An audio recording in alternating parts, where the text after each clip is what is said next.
and welcome to the finals here on Sophomore Runeterra Academy. I'm Camcom, joined by Gigatron tonight for your matchup here for the best of 5, almost turn best of 3, almost turn best of 1 between Team Ambition Wolves versus Blue Sprouts. We are well into our draft here for Game 1 here, Gigatron. Yeah, we're definitely well into it. I know we were kind of having trouble of, is it a best of 1 handshake? Are we doing, two, I don't know. three? We talked about it a little bit. We tried to get a handshake here. We have Arcane coming in a couple hours here. It's like, we'll be here for the best of 5. The handshake unfortunately did not happen, but maybe it'll be a 3-0. Maybe. I don't know. No, probably not. I'm no means am I predicting a 3-0, but right. No, I think this is probably one. the only time you would allow a 3-0. Yeah, like this is the only time I think you would actually allow a 3-0 because I know how much you hate 3-0s because you want to watch Arcane. No. It's gonna be a best of 1, but on game 5. That's our win con right here for the series, honestly. We didn't handshake a best of 1 from the beginning, so it's gonna turn into a best of 1 on the game 5. That's what's good. So like Worlds today? Yes. Wait, no spoilers here. We're not giving any world spoilers here, but remember, we gotta give at least 24 hours for people, man. No. I mean, you could go look at VODs and they'll say something. But anyways, I like a lot of these bands though. Since we're actually in drafts, we should talk about it. Oh, he picked the set. Oh no. Now I have to say it. I have to say what I said in chat now. Anyways, we get those Rakan, Mordekaiser, and Zaya bands, followed by the Seraphine, the Lucian, and the Graves. How do we feel about these as we kind of see everything's kind of trickling in? I think a lot of these bands are largely based on comfort, and then Graves is just the huge, I would say, power pick on the patch, matched up there with a couple of other junglers like Hecarim, and I think Kha'Zix is actually, he was just nerfed on this patch, right? But I still think he's very much up there and being very strong, especially in competitive play here, as we almost had that Leona lock-in. I definitely would have liked the Leona lock-in, but Tahm Kench is still a very strong pick, and I'm assuming it's a Tahm Kench top lane. He's not really a flex pick as much as he was anymore. I would assume top, in the set. I think it works pretty well just to kind of be the lane bully, so this way he gets delayed that a little bit like longer to get to that like level 9 spike, and all of that and everything. So, but they still pick up the anyways. So they made you happy at least.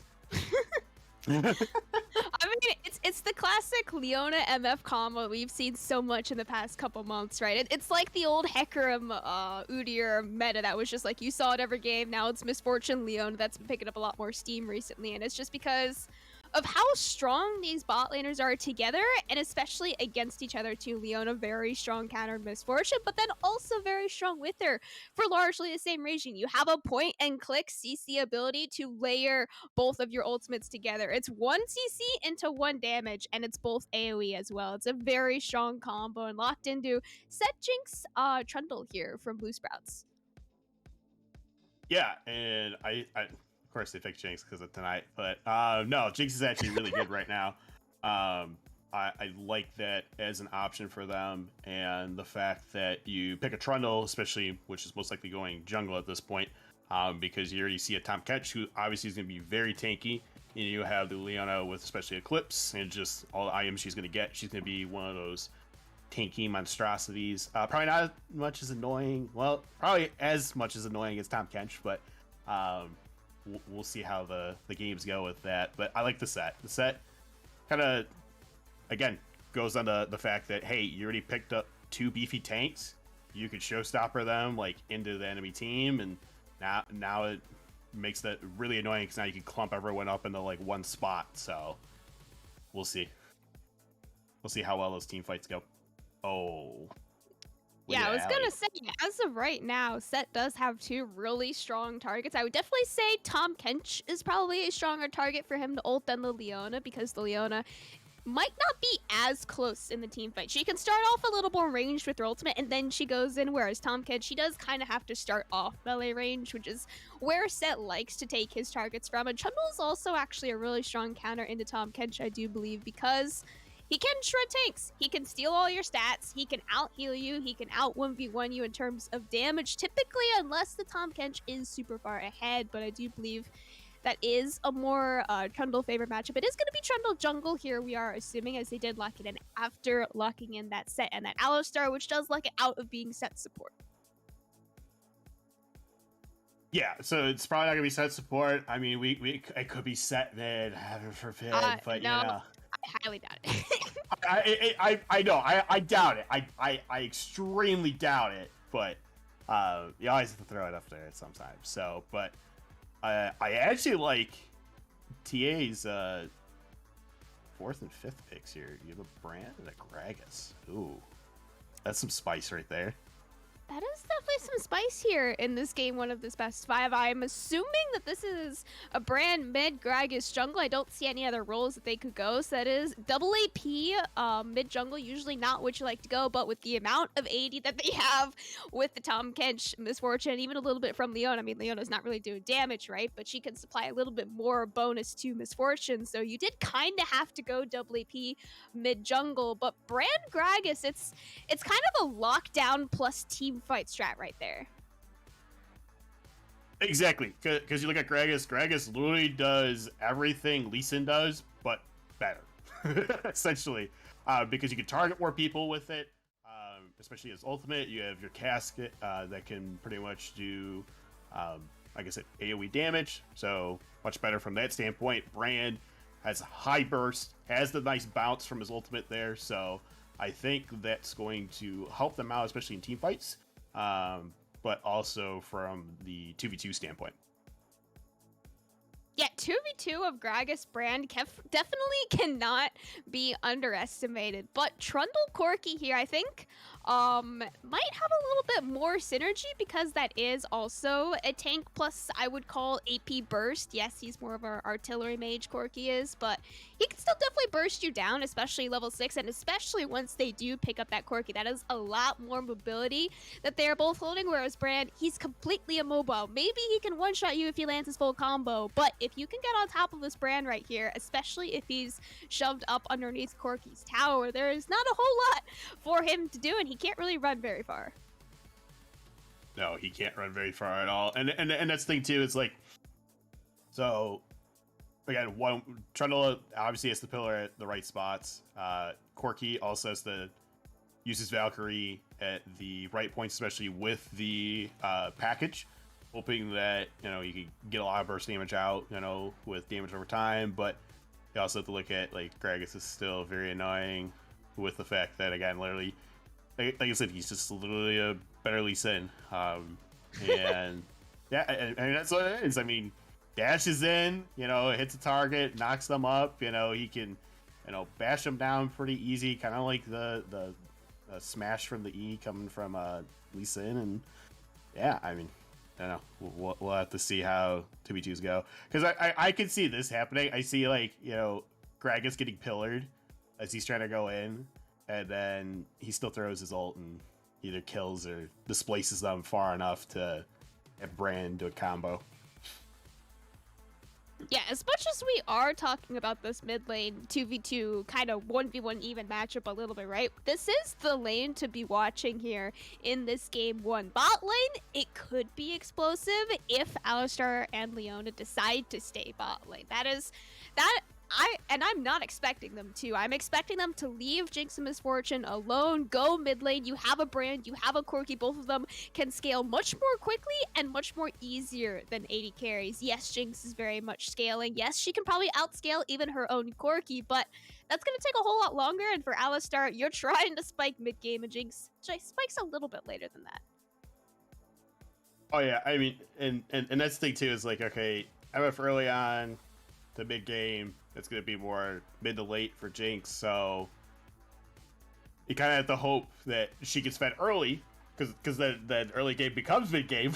So, yeah. But I don't know. It's really going to be hard to see how that goes, just because Trundle has to be ganking a lot in order to do that, and he's going to have to kind of power farm that little bit in the beginning, and then, you know, go be that Gate King jungler that he needs to be, kind of like the Gragas, because I was saying, I think what we talked about it, what that would have been 2 weeks ago about like the volley bear. I don't know why I'm bringing up volley bear right now, but we'll talk about it of the fact that it seems like there's a lot of junglers that are kind of focusing the hybrid of farming a lot and ganking a lot.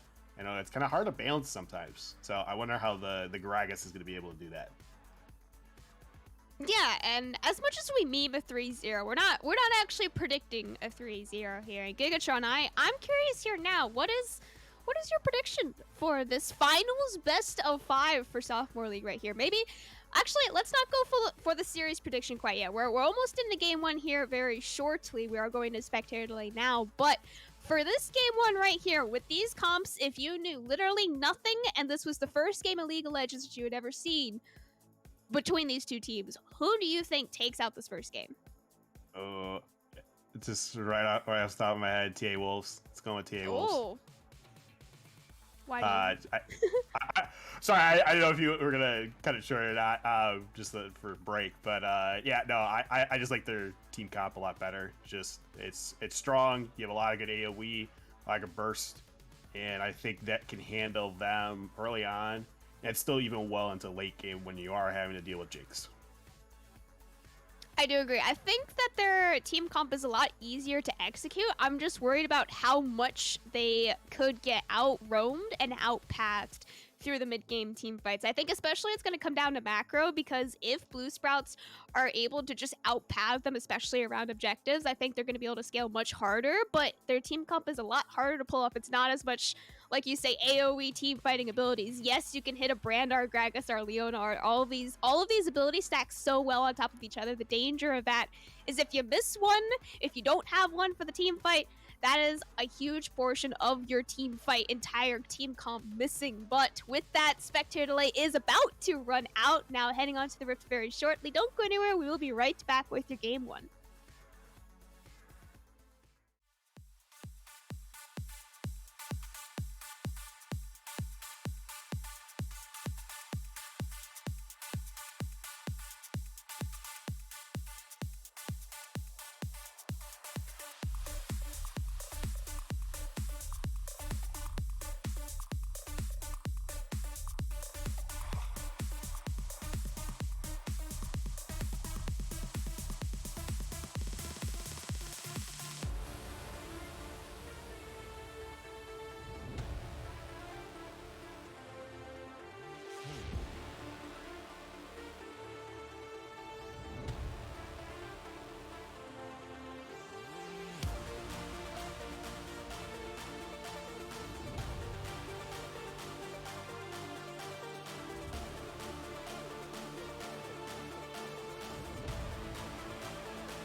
Hello, everyone, and welcome back onto Summoner's Rift for your Game 1 here tonight of the Best of 5 Sophomore Runeterra Academy Finals. Team Ambition Wolves taking on the blue side, Blue Sprouts taking on the red side, and I'm hoping for a banger of a series here tonight. I mean, based on these team comps here in Game 1, we've already started out with a brand mid. I'm very excited for this one.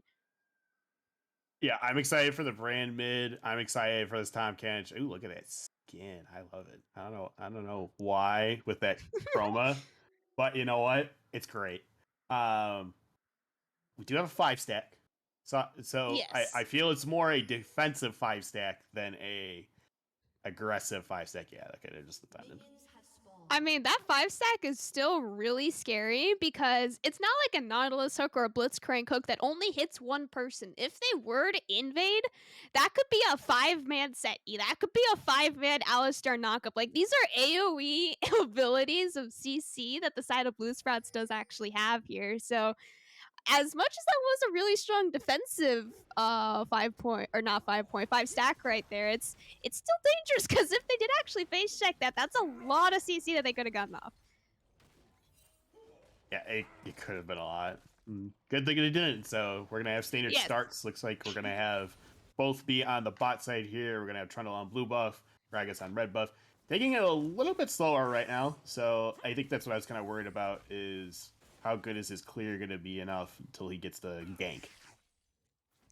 Yeah, and Blue Sprouts did start with that ward on the enemy blue buff there, so they know 100% that Gragas started bot side, as Tomkinshire is taking quite a beating from early level 1 from the set and the top lane there, but both of these junglers did start bot side. More importantly, Blue Sprouts knows that the enemy jungler started bot side, so will most likely be a scuttle fight up top side, as Tomkin, she's taking it real low up there.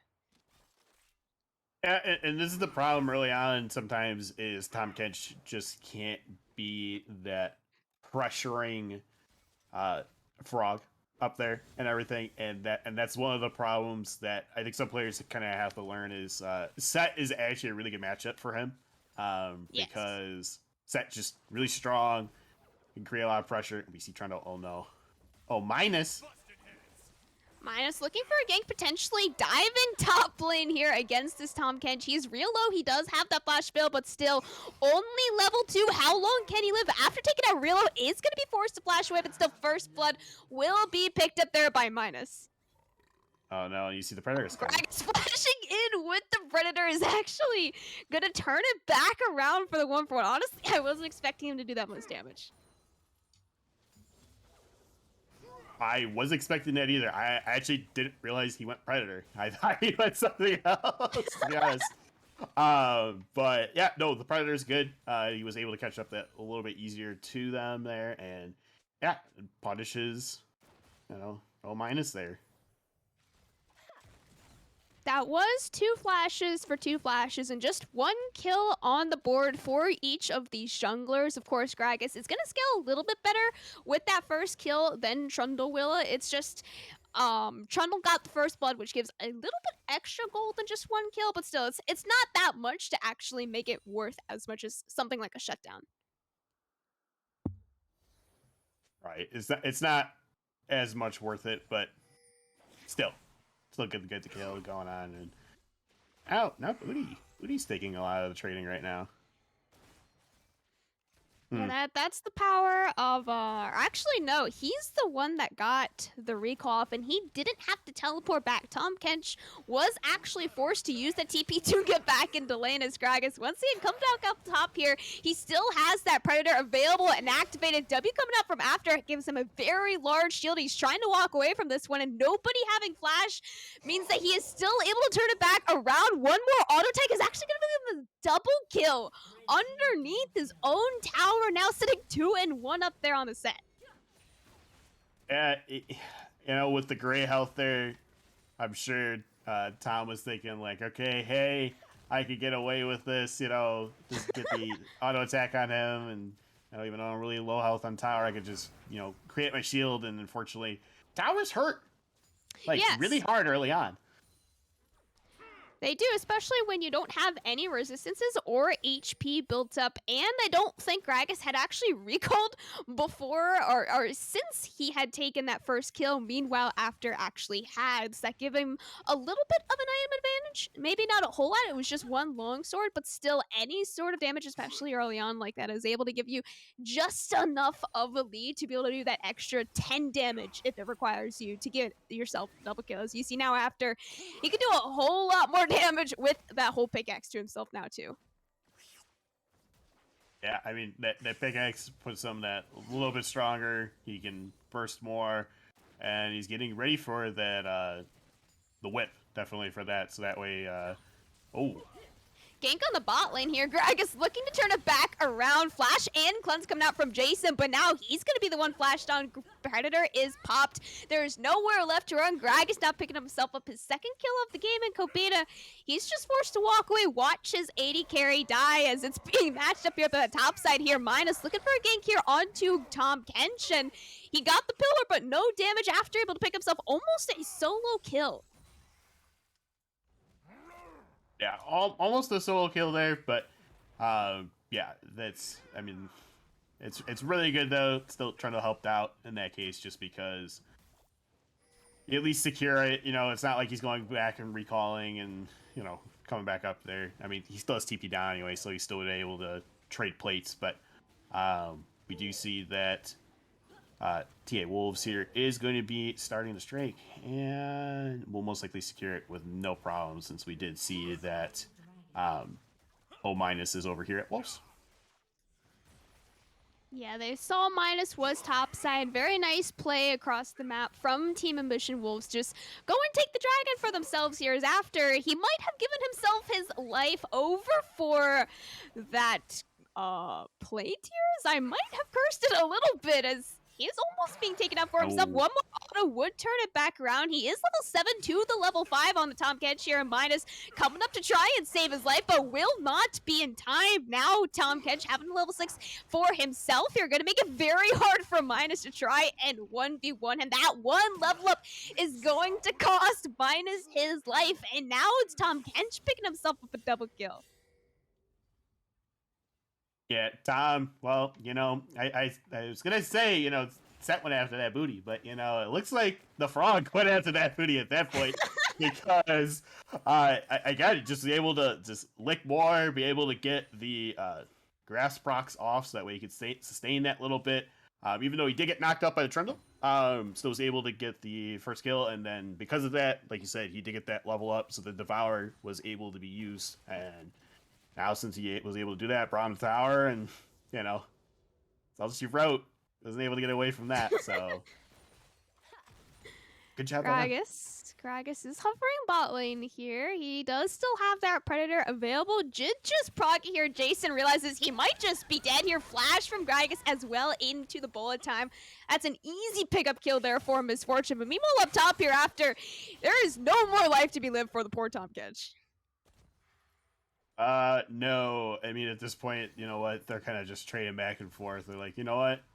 You guys got 3 kills and 2 kills on your jungler. We got 4 kills on our top, and then 1 kill on our jungler. So we're even. We're done. We're keeping this even. We're not letting one side get a little bit stronger than the other. So, which is good on them. I mean, you want that, just because, again, this is where most of the fights have been happening, is pretty much with them.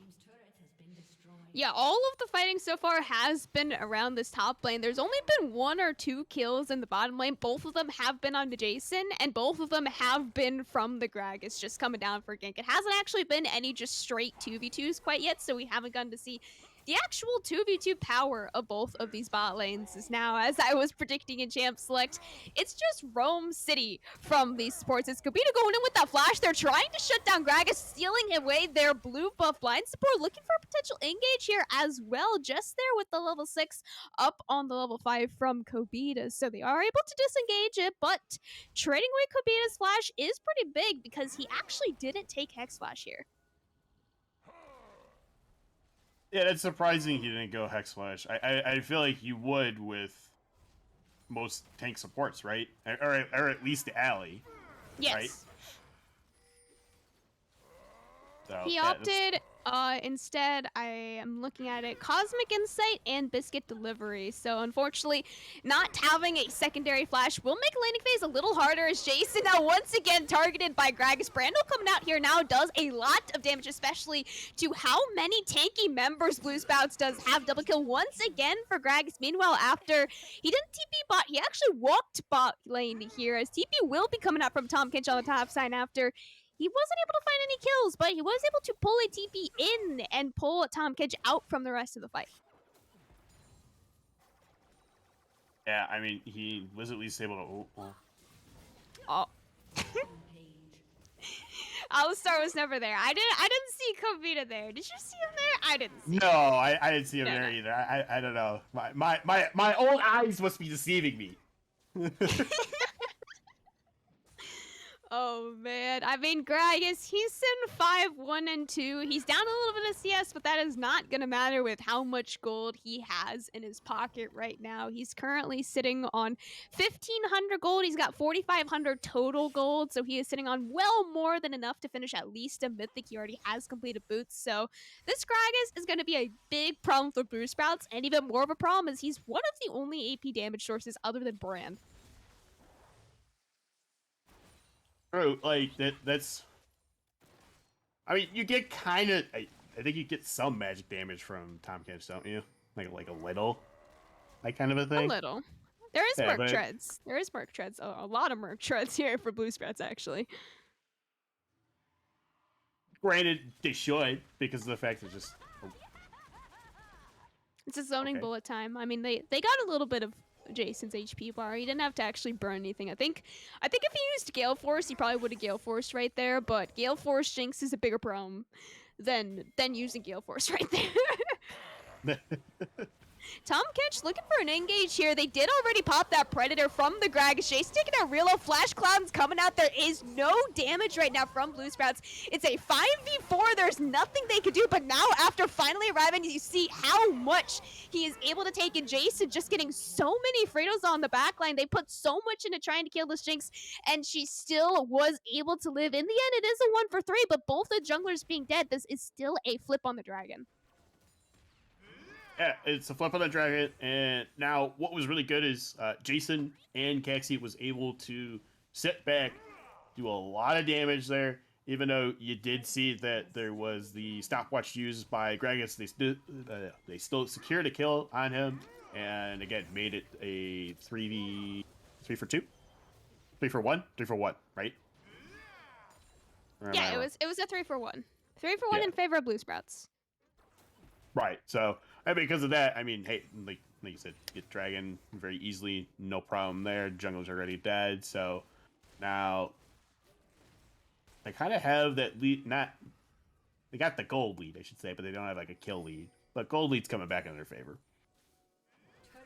I mean, the gold lead has been largely even throughout this whole game. It's even on Dragons now as well, 1-to-1. It is slowly creeping up here in the favor of Blue Sprouts. There is just, I believe, a 1,200 gold lead in their favor. Still very tiny with how much action has been going on. And especially in that team fight right there, it was initially a 4v5 in favor of Team Ambition Wolves with the one member missing being after on that set, right? Once he was there, once he arrived, you really felt the difference, and the gold swing just changed the entire team fight. Set arriving, all of a sudden they win the whole team fight.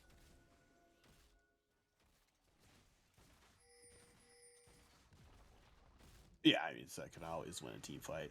I mean, Set is the great thing about a Set is you just have good positioning. That's as much as the game is about that too. But a Set just relies on that. He gets the 4 auto reset anyways, so he just bully people out with that too. So, but let's look at this. So we have a 1-3-1 coming out now from Blue Sprouts.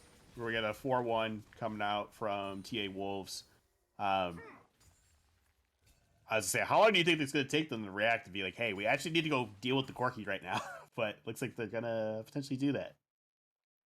Yeah, Caxie's kind of just sitting up there on his own, farming top lane for right now. There's not a dragon for at least 3 more minutes here, so there's nothing especially worthy fighting for across the map. As I say that, of course, these two top laners now in the bot lane are just always going to be fighting. I mean, after he is always going to be punching poor Tom Kench faces, and he's not going to be allowed to play this game, especially with how fed After is now, as they're potentially looking for an engage here in this mid lane. Bullet Time was burned as well as Solar Flare, but not a whole lot was found for both of those cooldowns.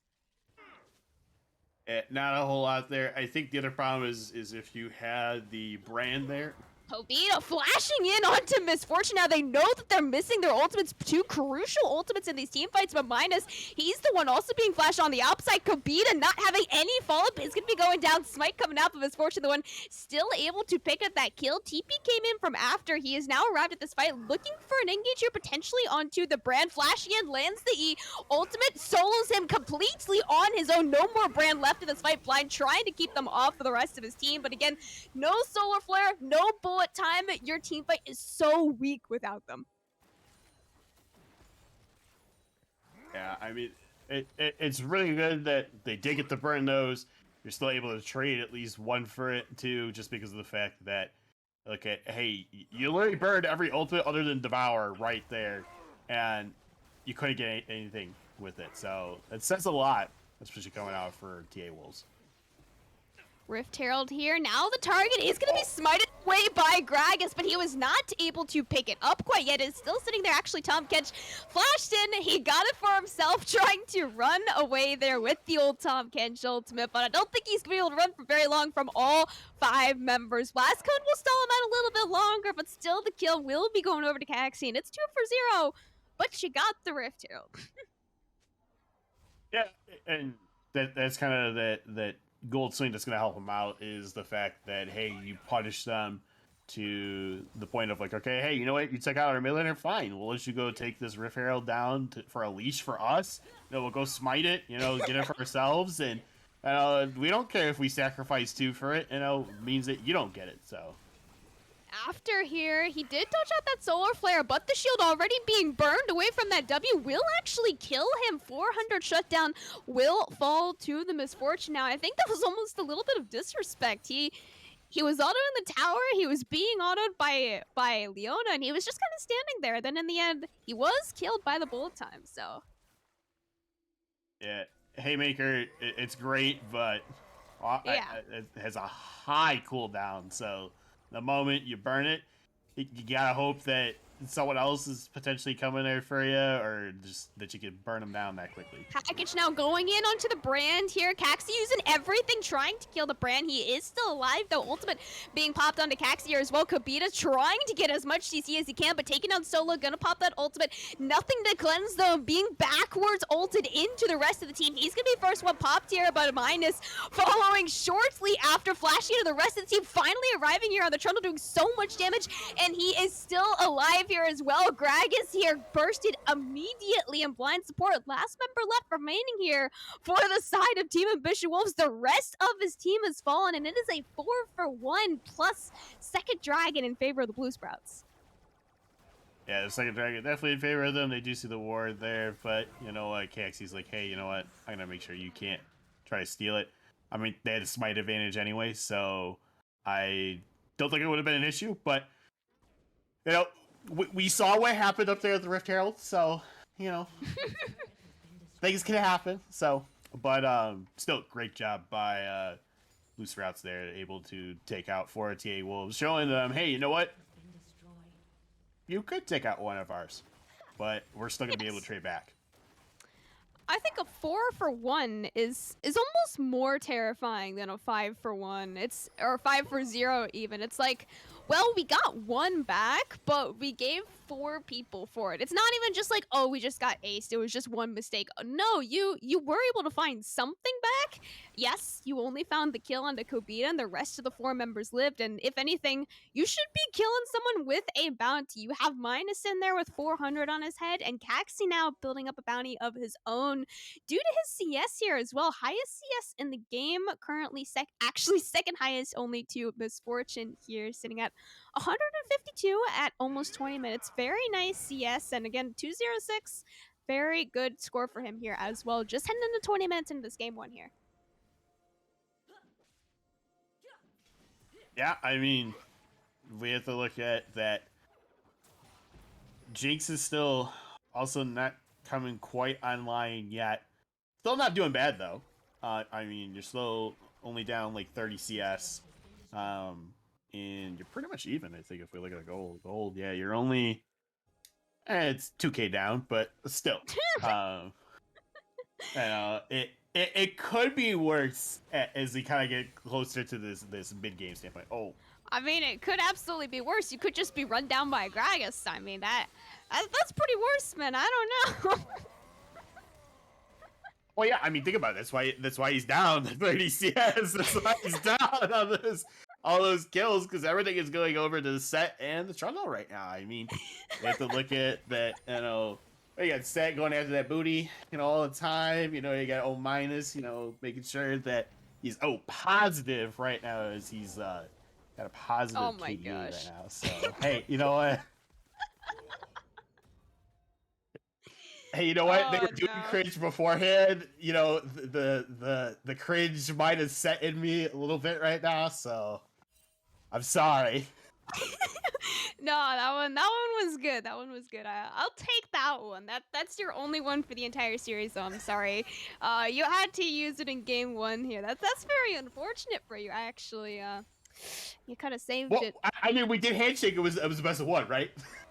True. No, but it's the best of 1 in game 5. See, we have to get to the game 5, and then it's the best of 1. As you know, blind support, it was very good positioning. Actually, being up there in the mid lane, their next objective is to try and take that outer mid tower. It's just you're too far down in gold right now. 3,000 is actually a substantial amount heading into 20 minutes right here, and without having the back of your team, that is actually the first death for blind support so far.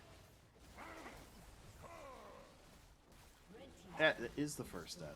Could talk about that. But that's good though because Yeah. his blind support was trying to be protected as much as possible, but also not sacrificing themselves, at any point until now. So After trying to flash away here, still 5-man, but the huge misfortune flag, where did she come from? Bolt time hitting all 5 members and being able to 1v1 Kobita and stay alive. Misfortune just gets to walk away with her life, but now After and Minus doing so much damage, surviving for so long here as well. Bran doing a lot of burst damage, though. He does still do percent max HP. Third place team still trying to go out looking for a kill once again onto Jason.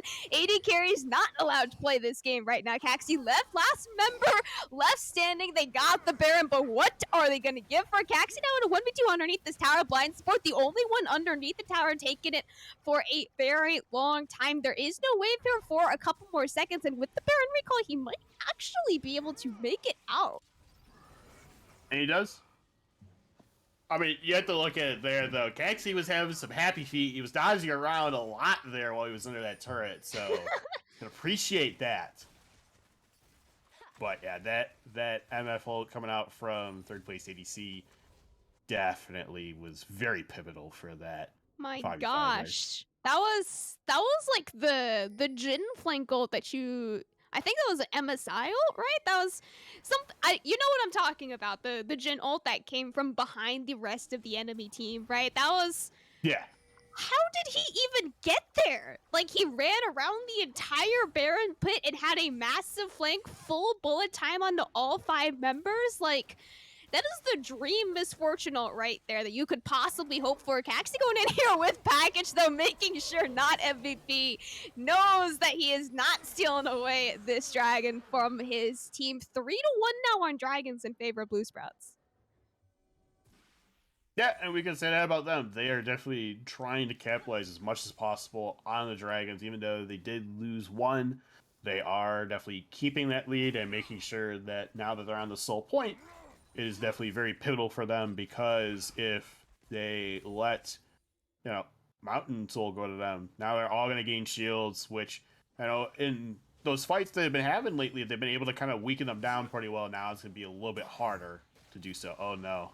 After Sad. is being taken into Tom Kench's stomach here, but was it actually Tom Kench taking him in, or was it just him baiting him into the rest of the team? Minus here taking out Real. Bullet Time takes down 2 members from the side of Blue Sprouts. 3 members left. They have to run Assassins. They can't blind sport. Flashing in, lands the E, looking for the solar flare here. Not gonna be able to land it in time though. And Jason Scripps free autoing in the back line, but how much damage are you able to do? You've been shut down so much in this game, and now Jason, last member standing for Blue Sprouts, is about to be a 5-0, but not clean enough. Still able to turn it back around for 1 kill, but 5 for 1 ace for Team Ambition Wolves.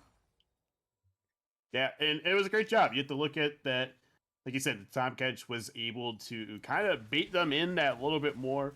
Was able to stay alive long enough so that way when his team came, his team was able to collapse and get a lot of damage out. You did have, again, another great bullet time coming out from third place ADC. So, again, this is where, like you talked about early on, having that Leona MF is really good and just shows why if you can get ahead in lane, you're going to be able to still be coasting really well right now into this mid game. Yeah, I mean, Miss Fortune, she has a lot of different play styles. Now, I have to say the flanking Miss Fortune is not one that I can say that I've seen a whole lot. But so far, third place ADC has been pulling off the flanking Miss Fortune very well. He's sitting very comfortably there, 3.5 items, and that is far more ahead than Jason has. On top of that, all 3.5 of his items are offensive, whereas Jason has been forced to build shield bow on top of PD, so he might be able to live, as you did see in that last team fight. He was the last member, and he was still able to find 1 kill back for himself, but he's going to be lacking a lot of damage without having the Kraken Slayer or any other type of damage item, instead building PD. Oh no. Okay. No, just a little pop you up and down you go, and that's it. You know, just a little hi. We see you. Don't try anything. Oh man, it's so dangerous now. You can see Team Ambition Wolves. They keep winning these team fights. In fact, they're up 2,000 gold now, but with how much fighting there has been in this game 1, it's so hard to tell without us being able to directly see the gold lead, right? In the game right now, it feels very even. You can't tell who's ahead right now. You just see a 700 and a 400 shutdown on the enemy team if you're Blue Sprouts, and you're like, well, does that mean we're behind, or does that just mean that those 2 members are much ahead?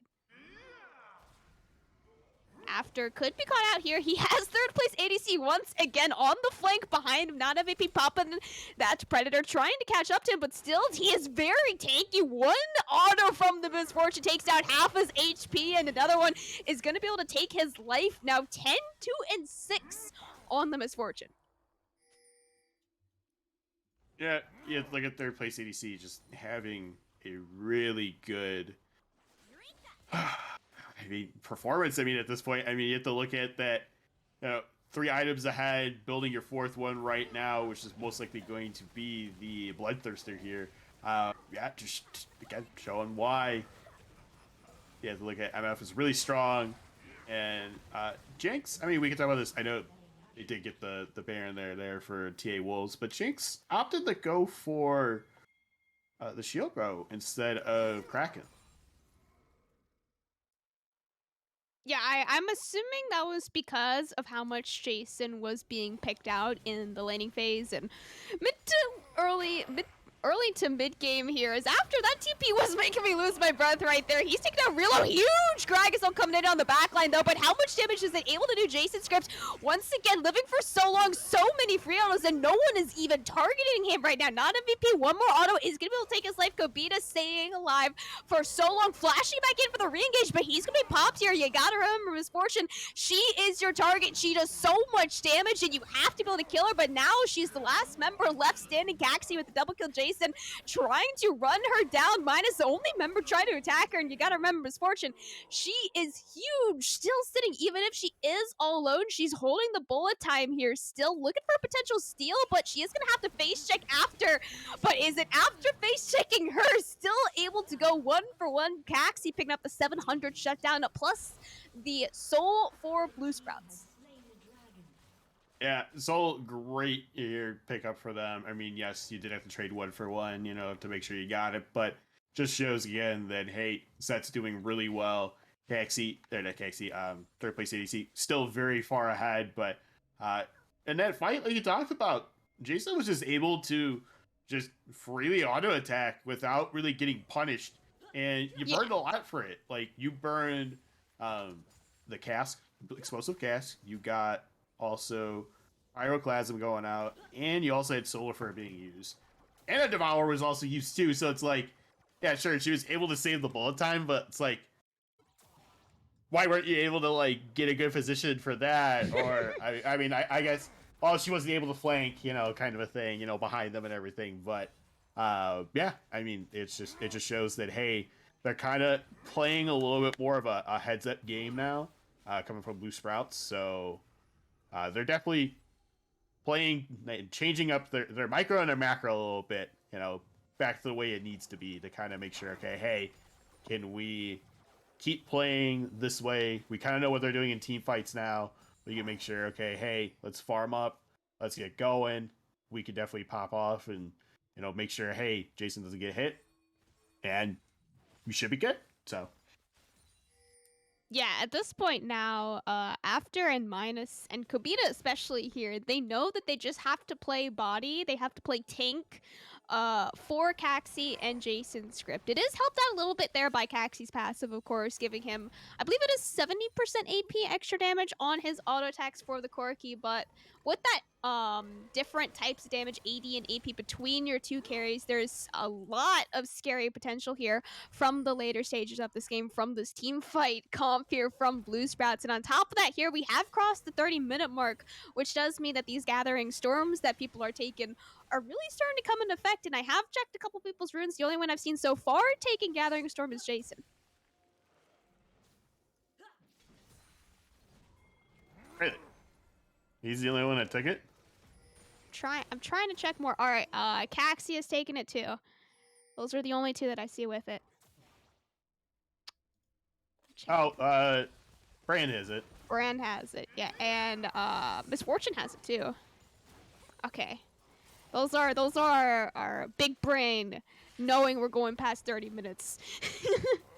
Brand, Misfortune, yeah, Jinx and Corki have all taken the Gathering Storm, which once it is past 30 minutes, that's when it really becomes quote unquote a real rune. There's a lot of real champion memes, but that's when it becomes a real rune, and it is definitely one of the strongest runes past 30 minutes.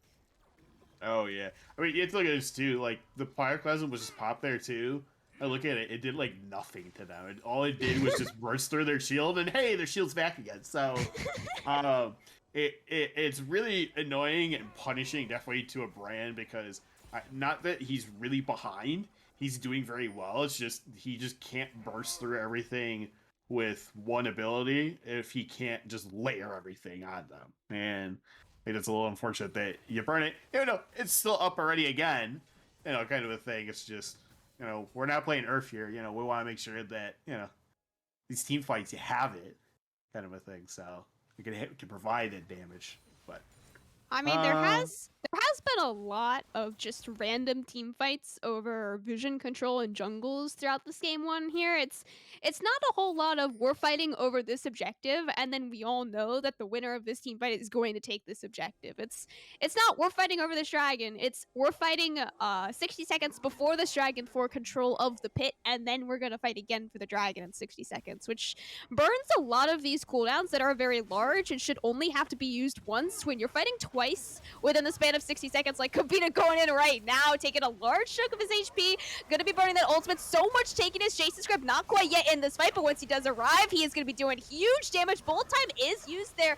Is not able to hit a whole lot of members, but 2 members diving in the backline there. 2 of your largest tanks for Blue Sprouts are now gone, minus Cinder at just a couple of HP for himself as well. Jason and Caxi sitting at basically full HP, but again, Baron now just spawning here. Caxi and Jason minus are allowed to go recall, regen, and then walk back to this dragon.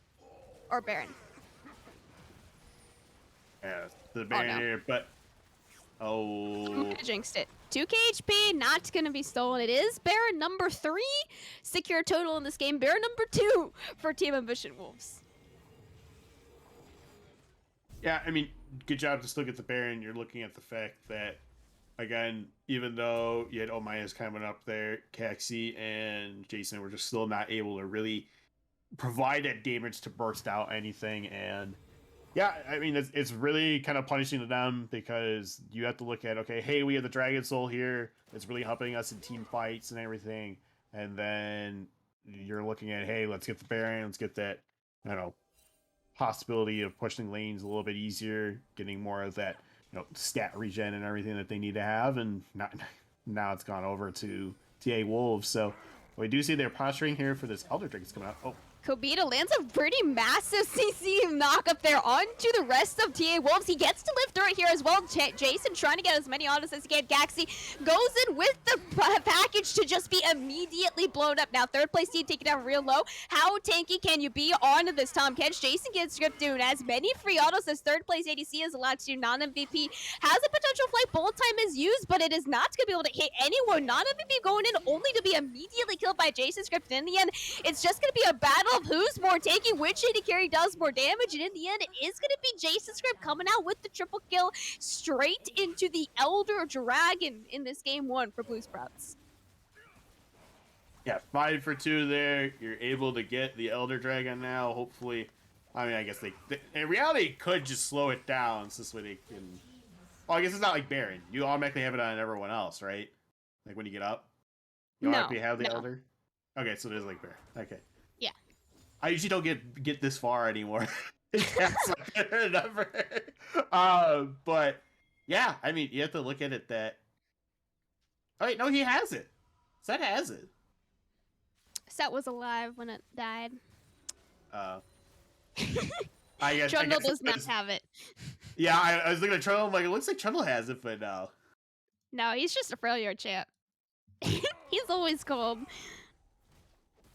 True. I mean, he is the king.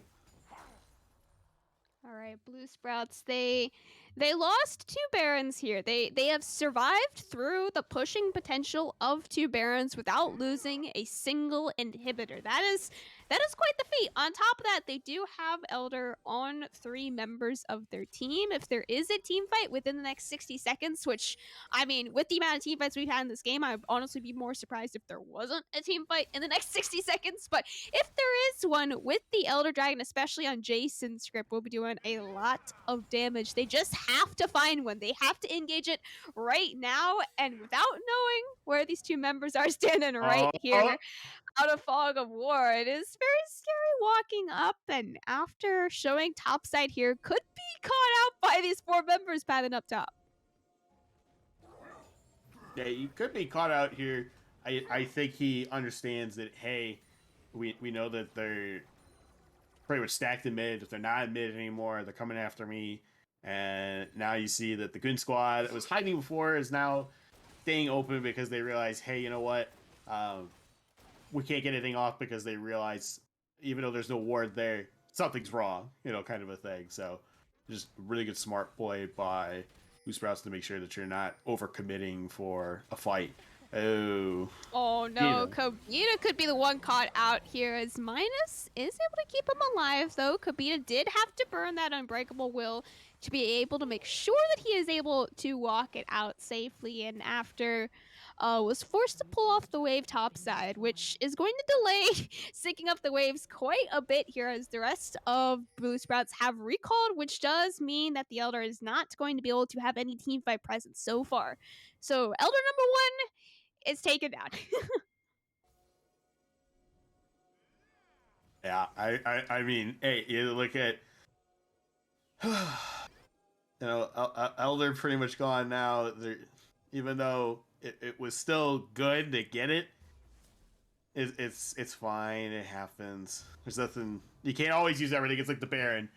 I mean, I would hope you would use Baron properly, kind of a thing. Whereas, that's to help push out lanes, create more chaos that way. Whereas, yeah, the Elder Dragon being more a team fight focus. So, and unfortunately, if you don't have team fight, which didn't really happen too much there in that last minute, Yeah. it's just really just gold at that point. I think it's sure the other team doesn't get it. So, um, we do see that. Oh, mine is getting real tanky here at this point. He's got almost 4 items. Ooh. Oh my gosh, that amount of auto attack damage that Misfortune does. That is not okay. That is not a full armor Alistar. He did first build the Abyssal Mask, but he is pulling a Thornmail second item. So hopefully he won't be dying to Misfortune as quickly as he did just there, as not if it be is able to land his ultimate snipe casket there, but again, it just does not do any damage on its own anymore. That's a very early game type ultimate. Later on in these stages, it is only useful for CC, and it has to be followed up by the rest of his team if he wants it to be useful. 10 minutes or 10 seconds left on this 4th Baron spawning in this game 1. We're just say a 4th Baron 4th Baron, yes. in 40 minutes. Oh my gosh. The first Baron was taken by Blue Sprouts. The second and the third was by Team Ambition Wolves. 4th one now on the table. It's being shredded down immediately. Flash it as well as package is going to steal it away. Blue Sprouts picking up the 4th Baron here of this game 1. -2 doing a lot of damage, but he's about to be taking out Caxi.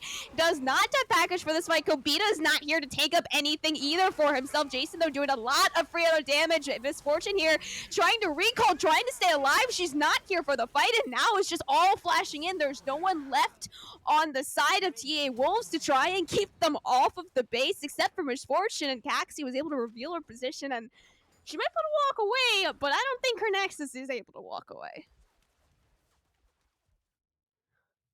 No, I mean, you guys look at it this way.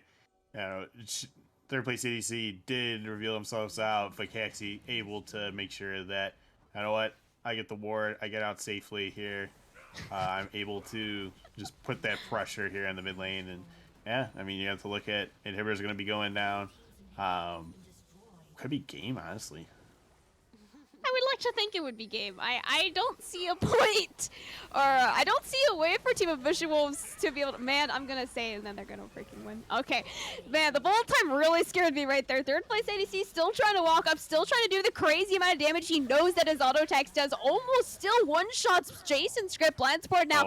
Last member left surviving. Nexus is the target though, and it will finally fall. Blue Sprouts in a 42-minute game 1 takes it 1-0 in this best of 5 finals.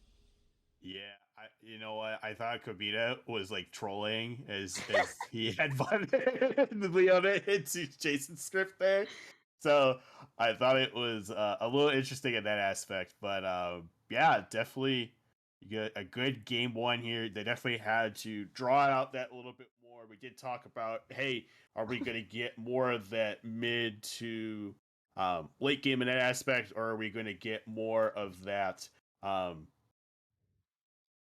I should say early to mid game or mid to late? We got mid to late. We got the Jinx online, even though Jinx get positive KDA, was behind for a while and everything there.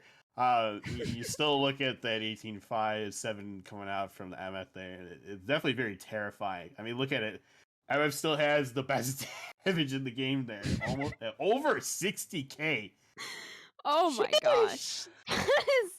That is a lot of damage from just one champion. I mean, yeah, you got 60k added up by 2 members from Blue Sprouts, but certainly not just one, as I mean, 3rd place ADC, he was certainly the member that was trying to win for Team Ambition Wolves here.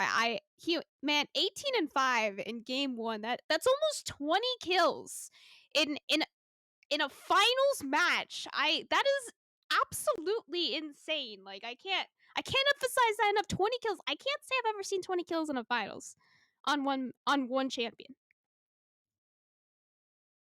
I don't think I have either. I don't think it's the same thing even with Worlds. I don't think I've seen a What? finals game in Worlds with that too. But How uh, is it possible?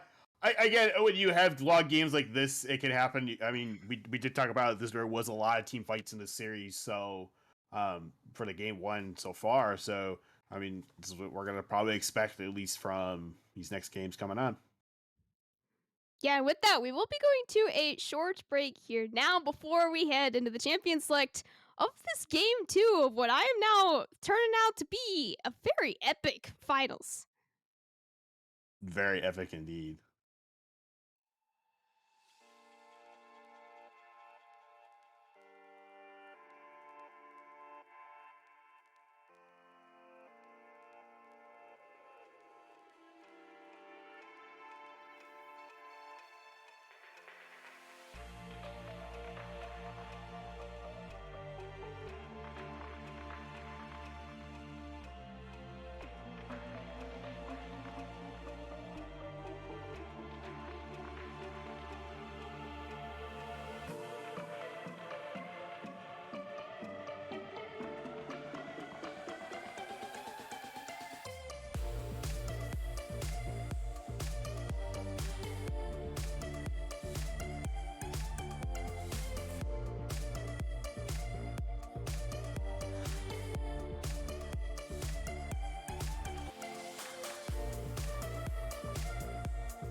Hello, everyone, and welcome back to Game 2 of our finals on Sophomore Runeterra Academy here. Once again, we have Team Ambition Wolves currently down 0-1 to Blue Sprouts in this finals best of 5. Once again, I'm Cam, joined by Gigatron here tonight, hopefully hopping into this Game 2 draft here very shortly. Gigatron, what are some things that you're expecting to change here from Team Ambition Wolves? They selected the blue side game 1. They have decided to select blue side once again in game 2.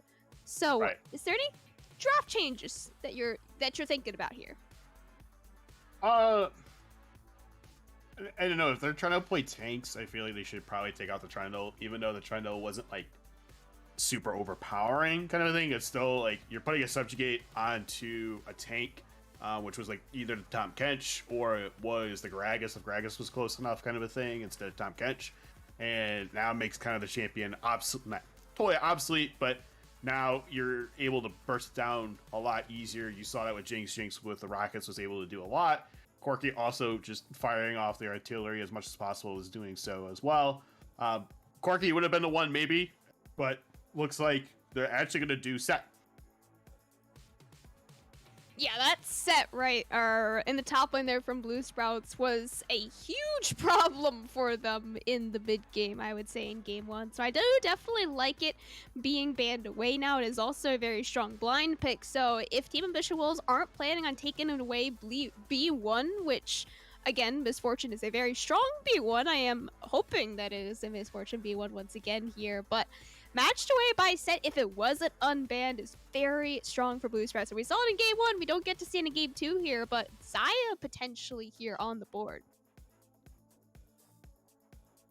Yeah, MF again, which is fine. I mean, a lot of people go for her these days, and then Xayah, yeah. I mean, Xayah would be really good. I know, and it was this patch that like she was like really high up there in the beginning, and then they already hot fixed her because there was some like weird bug or something that was going on with one of the items, I think, in her abilities. But yeah, I mean, Xayah is always still a good pick, even though you can't get Lovers Duo because it's banned out for the Rakan there.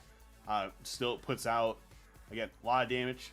You have a Thrush to pair it up with, so you still have a good tank. You have a hook with it too, so now you're able to kind of position yourselves a little bit better in that case. Oh, we got a Braum, Nautilus, maybe. We got a Braum lockup. All right. I did want to mention here on the, I don't want to call it most recent patch, but on the last patch on Wednesday, a couple of days ago here, Xayah wasn't touched, and then all of a sudden, she turned into the super high damage AD carry that no one really saw coming in solo queue, and I think her win rate skyrocketed or something, and then on the Thursday, which is the most recent patch, she was actually hotfix nerfed as well as Vi. I didn't read the Vi nerfs, but Xayah Q cooldown and damage was lowered/raised depending on which side it is for the nerf, right? So Xayah has actually been nerfed in the past couple days. Hotfix nerfed as well, which is not something you see a whole lot from Riot. They really do not like the hotfix buffer nerf champions if they absolutely don't have to. So Xayah, she is still very strong after those fixes. She is probably not as, or probably more on an equal footing now to Miss Fortune. They are both top tier, I would say S tier AD carries right now, especially in terms of damage and utility, and matched up by two very high utility and tanky supports here. This bot lane is going to be a huge power point. If it wasn't in game 1, absolutely here in game 2. And then the Volibear Shen matched up there. I'm assuming that is a Volibear top lane to match the Shen, but it could still be a flex pick for Volibear jungle. I agree. It could be a flex pick for the Volibear there. I don't know if I would necessarily take that now, knowing that they have a Shen. I don't know if I would take that into it. But, I mean, it hasn't stopped people before, kind of a thing. Because you have to look at Spirit's Refuge does block the stun coming out from Volibear. So, you kind of have to worry about that little bit. Otherwise, everything else still comes in that Volibear does. It's just, that's the one thing that might be more like okay, that'll win the team fight then for volley compared to giving the edge over to Shen. But we do see Lilia is picked up, so this could be again top Lilia. It could be Yeah. jungle Lilia right here. So we really don't know what's going on. They're playing mind games with us. But we do have a Sejuani, and it looks like a Lux Hover right now coming out from TA Wolves. Yeah, it's funny. It's Volibear and Lilia, both top jungle flex picks, so we really don't know until, not even until they lock in their 5th pick here. We have to wait most likely until the in-game champ select to see who actually is going to lock in which champion here, and then we'll be able to talk about these specific jungle and top lane matchup 1v1s here as Sejuani Lux locked in here for Team Ambition Wolves. We saw the brand mid locked in for game 1. It was a band away, and I actually thought that the brand played fairly well in game 1. He did a lot of damage. He was bursting down the tanks quite a bit. So taking Lux here, I think, is a much better alternative to brand. She has a lot more CC, and it's a lot easier to hit, especially over walls. So I would say, much more helpful champion. But Vex being picked into her, do you know how Vex Lux works? So Vex is usually picked into a lot of assassins because a lot of assassins want to get on top of you, and with her built-in passive, for the fear, especially using it with the shield, you're just able to, make the assassin regret going in, kind of a thing. Whereas here with Lux, what's gonna be more so is it's just a range combat for the most part, and then the fear can go off onto her and everything, but you have to look at it might be more of who from downtown is going to kill each other, because you could have the sight coming out from Vex to get on top of her, and then just burst her down that way, or you could get a nice ball binding coming out from Lux, and then you have her ultimate come out and you're like, well, I don't exist anymore. So it's it's the same thing from both sides. Like both, once they use their ultimates, if they have enough mana or blue juice, basically to pretty much burn down the other enemy champion, it's gonna be the case. But I think the good thing for Lux is 2 things: 1, she has her shield, and 2, she could bind her, I think, mid transport. I don't know on that, but that would be my theory. Is like, okay, this is where that's her advantage in that case, or she has to wait till she gets on top of her, and then because you kind of get herself out that way. But yeah, usually Vex wins in most matchups, but this is the one that I haven't seen yet, honestly, and I don't know how it works. Still Vex Vex is still the newest champion in League of Legends, so a lot of these matchups are still question marks. I personally don't see a whole lot of Vex in solo queue, so it is, and you definitely can't see it in competitive right now because, of course, Worlds patch doesn't even allow Action, let alone Vex. So it's hard to study Vex matchups specifically until she is allowed in pro play, especially. But playing into Lux here, especially with how strong we saw the brand gameplay from game 1, Lux is a very similar champion to brand and just has a lot more breadth in terms of I would say how much you can play the champion and how much it is forgiving from making mistakes, because brand, they're both very immobile, but Lux, she has a shield, she has the Q that you can instantly hit to get someone on top of you, whereas brand, you have to hit at least 2 abilities, one of them being Q, which is very hard to hit. It can only stun 1 person. So Lux is a much more forgiving champion, so I am looking forward to seeing how well he's able to play it. And of course, I'm in 3rd place ADC. We saw the Misfortune game 1. I don't know how he was allowed to take Misfortune again game 2, man, but he is. I'm looking forward to another 18 kills, man. Yeah, I mean, we could probably see another 18. Maybe we'll hit that 20 kill barrier, like you were talking about before. And yeah, I honestly, again, I don't know why it's kind of given up. Especially when you do have the Braum, which passive with that, you're going to get 4 stacks for the stun. Whereas, again, I guess you look at Xayah, still very strong, even with the nerfs and hot fixes, she still puts out a lot of damage. So I think in that aspect, and I know Jason's played it before too, numerous times. So, Yeah. Jason's very comfortable on it.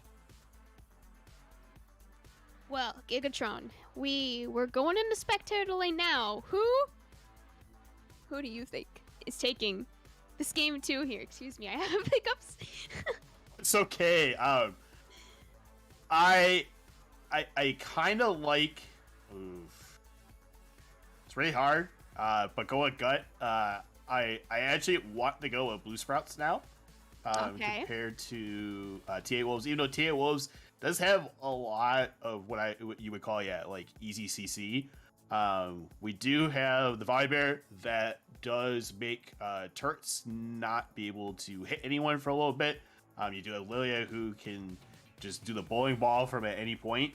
And Vex can roam around pretty well and kind of just snipe onto someone, and now, that's all she wrote, kind of a thing. So I kind of like that from that aspect. What about you? Ooh, I mean, I'm excited to see this Misfortune, man. Like, 3rd place ADC, he put on a Misfortune Clinic game 1, and now he gets the follow-up of a Lux and a Braum, and then his 2 top lane tanks here once again. I mean, this comp is built around him one-shotting people, and I am so excited to see that. So I am actually going to go in favor of Team Ambitious Wolves here once again for game 2. But with that, we will be going to a short break here now before we head on to Summoner's Rift. So don't go anywhere. We will be right back.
Hello, everyone, and welcome on to Summoner's Rift for our Game 2 here tonight for this best of five finals here on Sophomore Runeterra Academy. Once again, I'm Camcom joining you here tonight with Gigatron, currently Team Ambitious Wolves, taking on the blue side, currently down 0-1 to Blue Sprouts.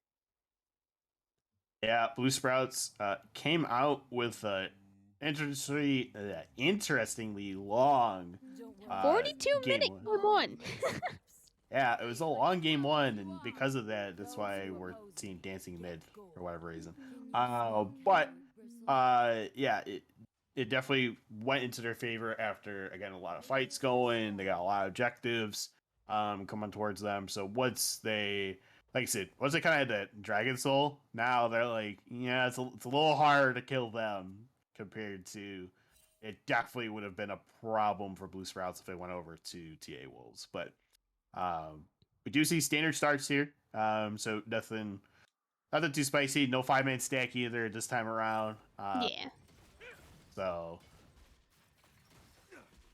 looks like everyone's just gonna do blue and red, and then mostly gonna meet at that top scuttle there. Yeah, Top Scuttle 315 fight is always our favorite. Of course, it is Blabber's favorite as well here, as we did talk about it a little bit in Champion Select, but these 80 carries down here in the bottom lane, third place ADC and Jason Script, are the two biggest members to watch. Not necessarily because I think that there's going to be a whole lot of fighting down here, but because of how strong both of these players are individually and how well they are able to 1v9 carry these games just on their own. We've seen a whole lot from both of these players in previous series here on Sophomore, but now we're heading in the finals. You're against the best ADC, and you are the best ADC, and now you have to determine. I mean, he is third place ADC, but who's the real first place ADC is what this game 2 I think is going to decide. Right. Yeah. It's trying to figure out who is that in that case, and again, I mean, you could have games where, like the first one there, he goes to 18, like 7, and and all that, and then there's times you could have it be that you went 9-6 and what was it, like 17, I think, there for when he was on Jinx, so, or 11. So because of that, you could still be someone that was very behind, but Sejuani here looking for the first gank of the game up on the top side after taking down real low and just pushed up too far. First blood is going to be falling to the Sejuani up there for Team Ambition. Yeah, Team Ambition is going to be falling there, and or not Team Ambition. Team Ambition's going to get the first kill. It's going to be Blue Sprouts falling there, and yeah, the volley just up there too far onto the Shen and overextended without the ward. So if you don't have the ward there, you're obviously susceptible to ganks and just got brought down too low. Yeah, and that was the Scuttle trait there too. So it wasn't the 315 Scuttle fight that we did originally predict. And I mean, it would have been very hard for Minus to fight for the top lane Scuttle after had already died there. So he had given away pressure for that Scuttle. He was trying to hold it by being pushed up so long, and then once he died, and now potentially dying again here, as he didn't TP back to lane, he did walk back to lane, but now being flashed up by not MVP is going to be flashing away. Third place team following up with his own flash, taking almost one too many tower shots there, and in the end it's 2 flashes burned for 1, but no kills were actually found. Yeah, no kills found, but oh boy. Oh, never mind. After picking himself up his own solo kill up there in the top lane in the 1v2. Yeah, a lot of people don't respect the Sky Splitter early on. Also, to look at, I think he was only at like 125 health there for the Shen, but still, Sky Splitter puts out a lot of damage early. He does have the Doran's Ring, so it's going to even do that a little bit more. So, unfortunately, you're going to see that Shen does fall. So, he's definitely going to worry about that a little bit more now. I mean, honestly, out of these 3 lanes, even after game 1, we had the most lane phase fighting in top lane, and that was the set versus Tahm Kench. That's still a tank v tank, but that one is still like, I would definitely consider set able to 1v1 Tahm Kench. Now, Volibear into Shen, that's that is still what I would consider a tank v tank matchup. And yet again, it is just the most fighting, the most active matchup. The other two matchups here are playing the farming out. They realize we can go to 40 minutes in these games, and you do need to have a lot of CS to be able to get full build first. If we do just so happen to go that long here as Jason, he is holding a very small but CS lead so far. Same story here in the mid lane for Caxi, and then top lane here, we're just fighting. Yeah, top lane is always that like wet noodle fight. You're always gonna be, fighting constantly, trying to put that pressure, trying to trade out as much as possible. And yeah, I mean that's always gonna happen. But we do see that again things have slowed down a little bit. Not too much of a CS difference for the most part between most of the lanes. Which is good. So you see everyone's kind of going back to get some items. Probably believe third place ADC will go back after this wave, just to kind of be like, hey, you know what? We're finally catching up that little bit in the CS. We can go back, get something going. But I went a little short there. Third place team up here on the Shen has popped the level 6 here. He did have the level 6 up on Volver for just a couple minions. Now, normally that could give a slight window for a kill, but I mean, level 6 Shen not exactly going to be using his ultimate in a 1v1. It is much more of a macro map play like a TF or any other of these utility global ultimates that are very helpful. I mean, they're still very strong ultimates going into these later stages of the game, but laning phase here, and especially 1v1s, it is probably up there on the least helpful ultimate scale. Yeah, I would say it's definitely a little least helpful from 1v1 standpoint. But I mean, again, that's why Shen's more team fight focused. Essentially with the ultimate there. So, but what's going to happen is you can just see the volley stun come out, onto him when he's trying to TP down with the Stand United. So that way, then shield does go down to whoever it's going to. But you see a hook. Ooh. I mean, hook does land there onto blind support, but it's a Thresh versus Braum matchup. In theory, very similar to topside. They're both roaming supports. They're there to help whoever is winning the most, whether that does be Lux versus Caxi or down here the bottom lane Jason versus third place AD carry. They're there to help whoever they need help. And both of them probably will be building Mobies first here as well, so they can be roaming around as much as they possibly want. And Misfortune and Zaya can absolutely just farm peacefully in the bottom lane. Not expecting any 80 carry 1v1 kills in the laning phase, but later on, absolutely. Later on, definitely. I mean, I'm looking at this just right now, and of course, my scoreboard hit on me for whatever reason. I don't know how. I didn't even hit my tab, but anyways, I was gonna look at and just kind of see that, yeah, like the game's pretty much kind of slowed down. We do see war coverage is pretty decent coming out from Blue Sprouts here on the bot side, so this way they kind of know if something is coming in the tribe rush, but they do that pink there in the river. Hoping that some more things kind of start happening soon, because looks like they're gonna potentially take the scuttle there. Yep, they do take that scuttle there on top side for not MVP and third place team. So I was hoping that we're gonna see Rift being started, but looks like he's opting to just go back to his jungle. Yeah, it's a significantly slower early game here from both of these teams compared to game 1. I think the 42 minutes just made them think that they're still playing at that 40-minute mark. So we're playing slow, we're playing calculated, and game 1 at this point in the game at 10 minutes, we were probably at 5 or 10 total kills, and we're still sitting at 2. We're still sitting 1-1. No neutral objectives have even been looked at so far in this game too, and very slow, very calculated is not necessarily a bad thing. It does give a lot more time to be able to scale up, but any early pressure that these champions have natively in their kits is going to be negated because of how little fighting there is. But I mean, I'm all down for no fighting for 20 minutes. I mean, I'm fine with it too. I think it would just show a different pace for these Yes. teams too, because the fact that we just saw how kind of oh Caxi here could be caught out here. So much damage from Not All-Star, flashing out of that ultimate from after here. Not MVP able to snipe that kill for himself. Now third place team flashing in onto minus. Huge double Q coming out from Not All-Star mid here. Landing onto both topside members of the Blue Sprouts. Meanwhile here in the bottom lane, man, did we jinx it as hard as we possibly could. Bullet time comes out, forces out the feather time from Jason Script, and flash auto Q from third place ADC is going to find himself his first kill of this game in a 2v2 style. Kavita looking to make it a 1-for-1 onto blind support. Last tower shot will be able to find it, but double kill for Misfortune so early on is so bad for this bot lane. yeah, I mean, you look at it, you pretty much had an ace there. Unfortunately, you have to look at that. Not MVP just had the good glacial prison onto Vex there for Caxi, and then Caxi just was getting punished really hard.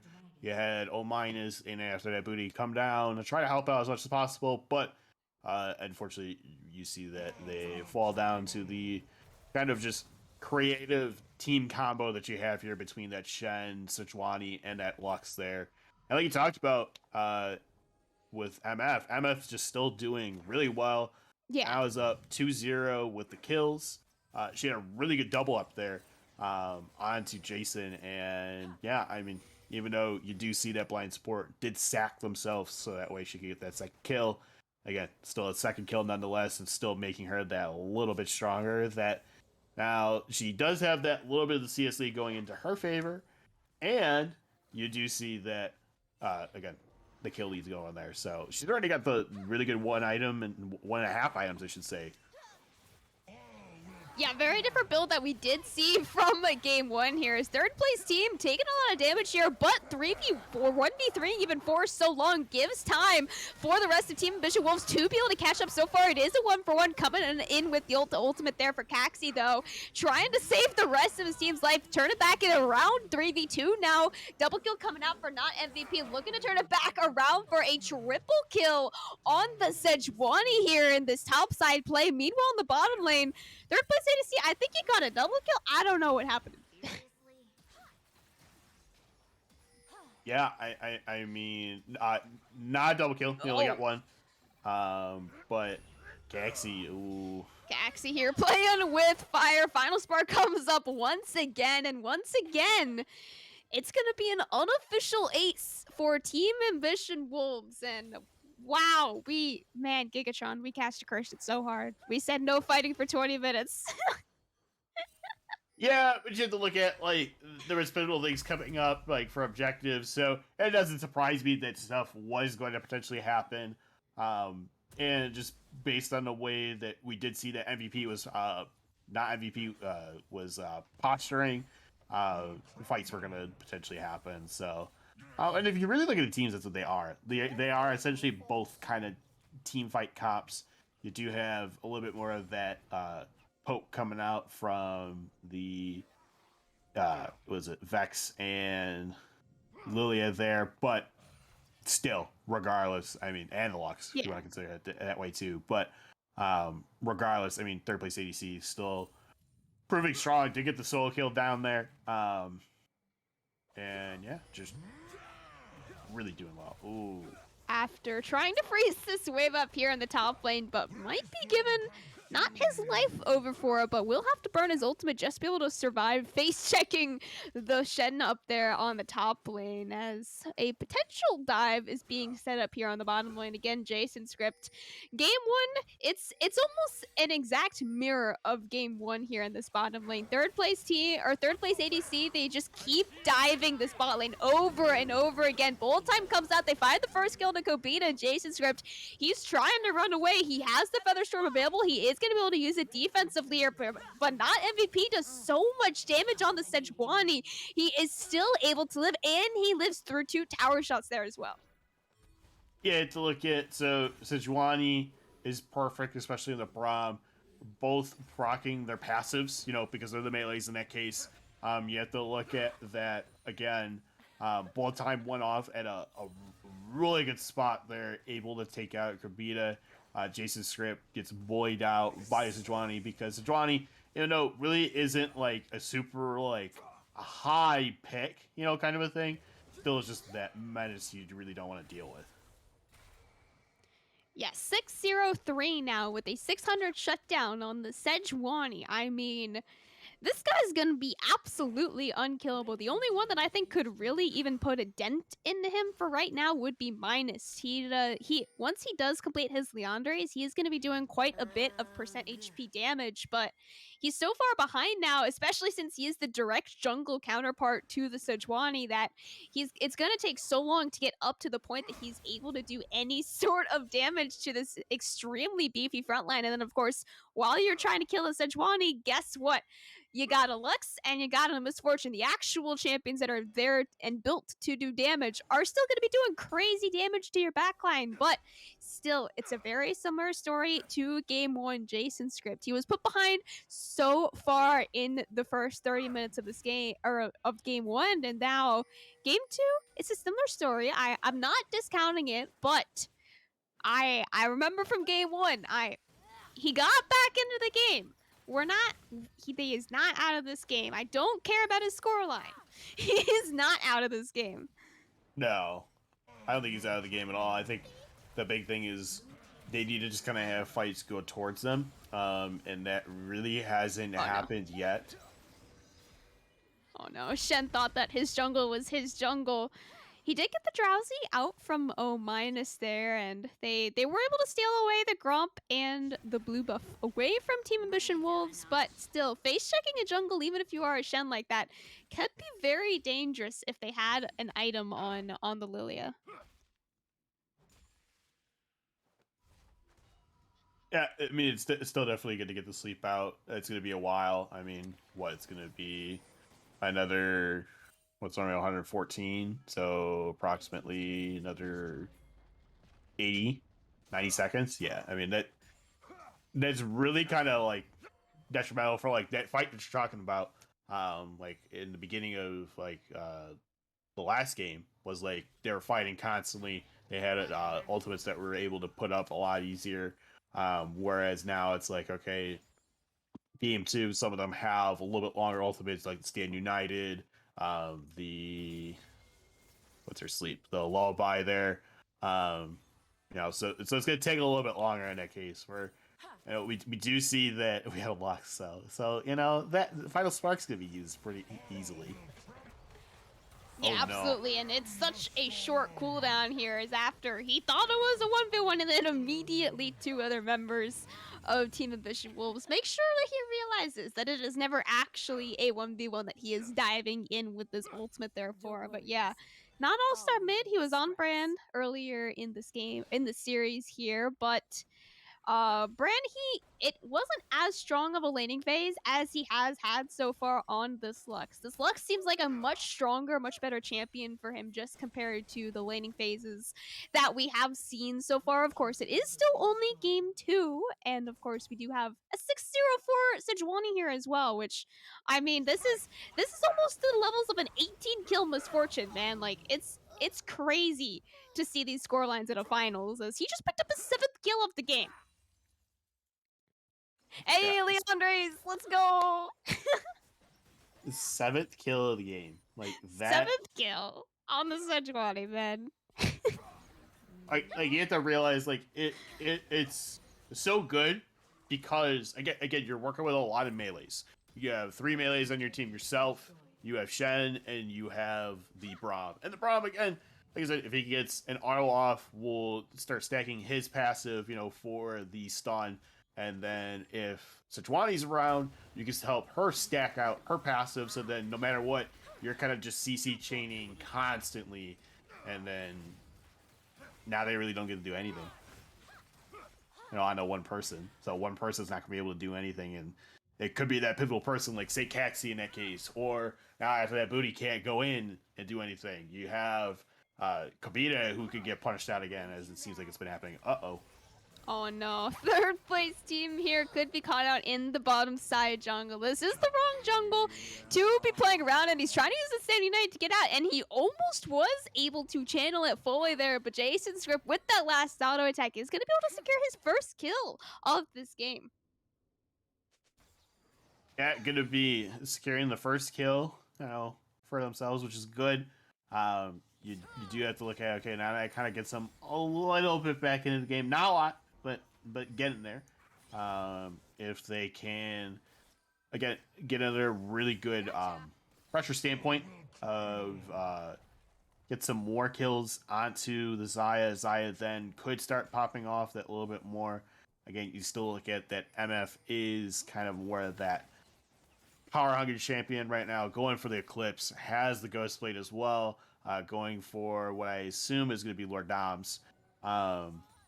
So yeah, again, really high in that crit factor. So this way, when she does do a double up, it's be doing a lot of damage. Any auto going to be doing a lot of damage, and bullet time is just still going to be more of that annoying ult that is just going to trickle you down.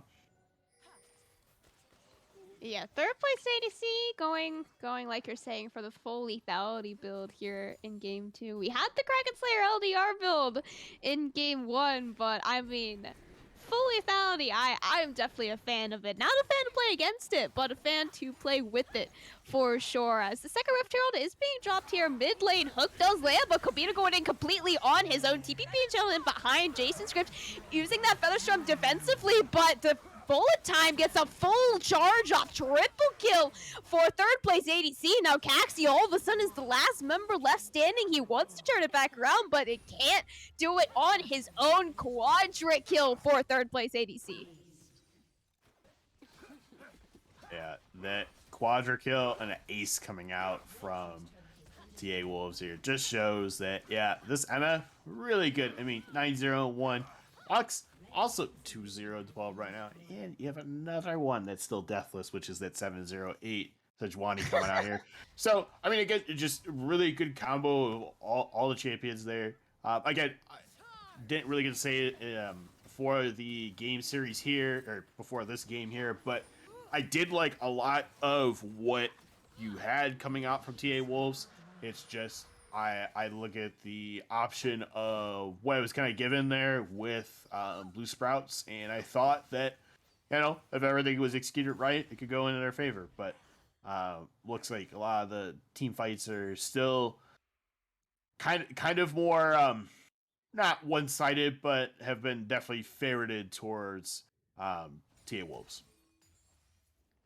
I mean, they put not MVP on a very different type of jungler here. The Sejuani being able to just full clear up until level 6, completely unharmed, and then all of a sudden go full gank mode, never looking to clear again, and now just gets to have 7 kills in his pocket is kind of crazy, as that is it's the slow game, early game from Team Ambition Wolves, and then all of the sudden they find one power spike, whether that is level 6 Sejuani or another type of power spike. Maybe it's a first item on someone, maybe it's a quest gold completion, something like that.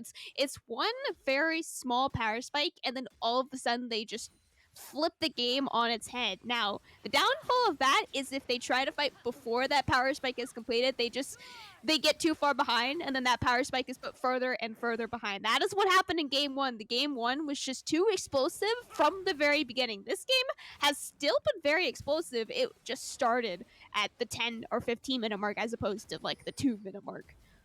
TP being channeled onto the Baron here. 3k HP left. Blind Sport is going to have that Stand United channeled on him after. Is the last member standing in the Baron pit, but they're all leaving it now as it's looking like a turnaround potential for Blue Sprouts. And as I say that, they all are going to be falling here. Kobita is the last member standing. Third place ADC looking for yet another potential quadra kill here. Finds himself, I believe, a double kill now. 10-0 on the Misfortune and looking to end this game 2 here for Team Ambition Wolves. Yeah, a really good Baron bait there. They did get the TP out coming from after, as well as the Stand United came in on, a really good spot there. So because of that, you had both a final spark and a bullet time just eat Yeah. through everyone. Yeah. That's the only thing that I was like, okay, you know what? This team works really well in chokes, and that Yes. choke point was just perfect for them. The Wolves get this win here because again, really good bait, and good job by them. So this way they can secure this game too. So, I don't know about you. I know I said 3-1, kind of a thing, off screen. I think Mhm. it definitely could be that. I just don't know who I'm going to give the 3 to. Oh, well, yeah, you can't say that. There's a series score that you can bet on, but I mean, the team that wins, I would say, is a little more important here. Who you got to give the 3-1 to someone. Yeah, I know. I really do. I mean, I'm probably. Hmm, I'll regret it. I'm going to give it to TA Wolves. I Okay. think they're gonna give it to TA Wolves right now because they did have a really good game one. Again, AC performed well. Most of the champions, most of the laners performed well as well in that first game. It's just unfortunately that you got out rotated on dragons, and even though you did get two Yes. barons, that last baron kind of just put that nail in the coffin in the first game. But the second game round, you had two people deathless. You had not all star mid as well as third place ADC just coming out doing a lot there. And again, they only gave him 5 kills in this game, so shows that this came around. They kind of played that a little bit slower. They weren't going for these like um, cluster team fights. And now that they kind of put themselves at a better pace, I think can kind of show that hey, you know what? If we play this style again, we can go very well. And again, I'm doing a lot of damage this time around. Not 60k. It's only going to be about like 18k, but you know, it's fine. Totally fine. I mean, 18K in a 25-minute game. I mean, 24 and 50-minute or 50 seconds there. So 25-minute game as opposed to the 43-minute game, I would still say is very impressive damage numbers. Absolutely from just third place ADC here once again, but we do have a very short break here on our hands before we head into game 3 draft very shortly. Series is all tied up 1-1 currently between Team Ambition Wolves and Blue Sprats here on Sophomore Runeterra Academy Finals. Don't go anywhere. We will be right back.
Welcome back, everyone, to Game 3 of our Best of 5 finals here on Sophomore Runeterra Academy. Once again, I'm Camcom, joined by Gigatron here on the desk. Blue Sprouts had side select here for this Game 3. They have decided to swap the sides up for the first game. For the first time here in this series, we'll be taking blue side now.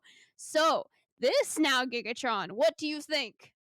We'll be changing up the picks, change up the bands here. Are we still going to have a Misfortune B1? For Jason now.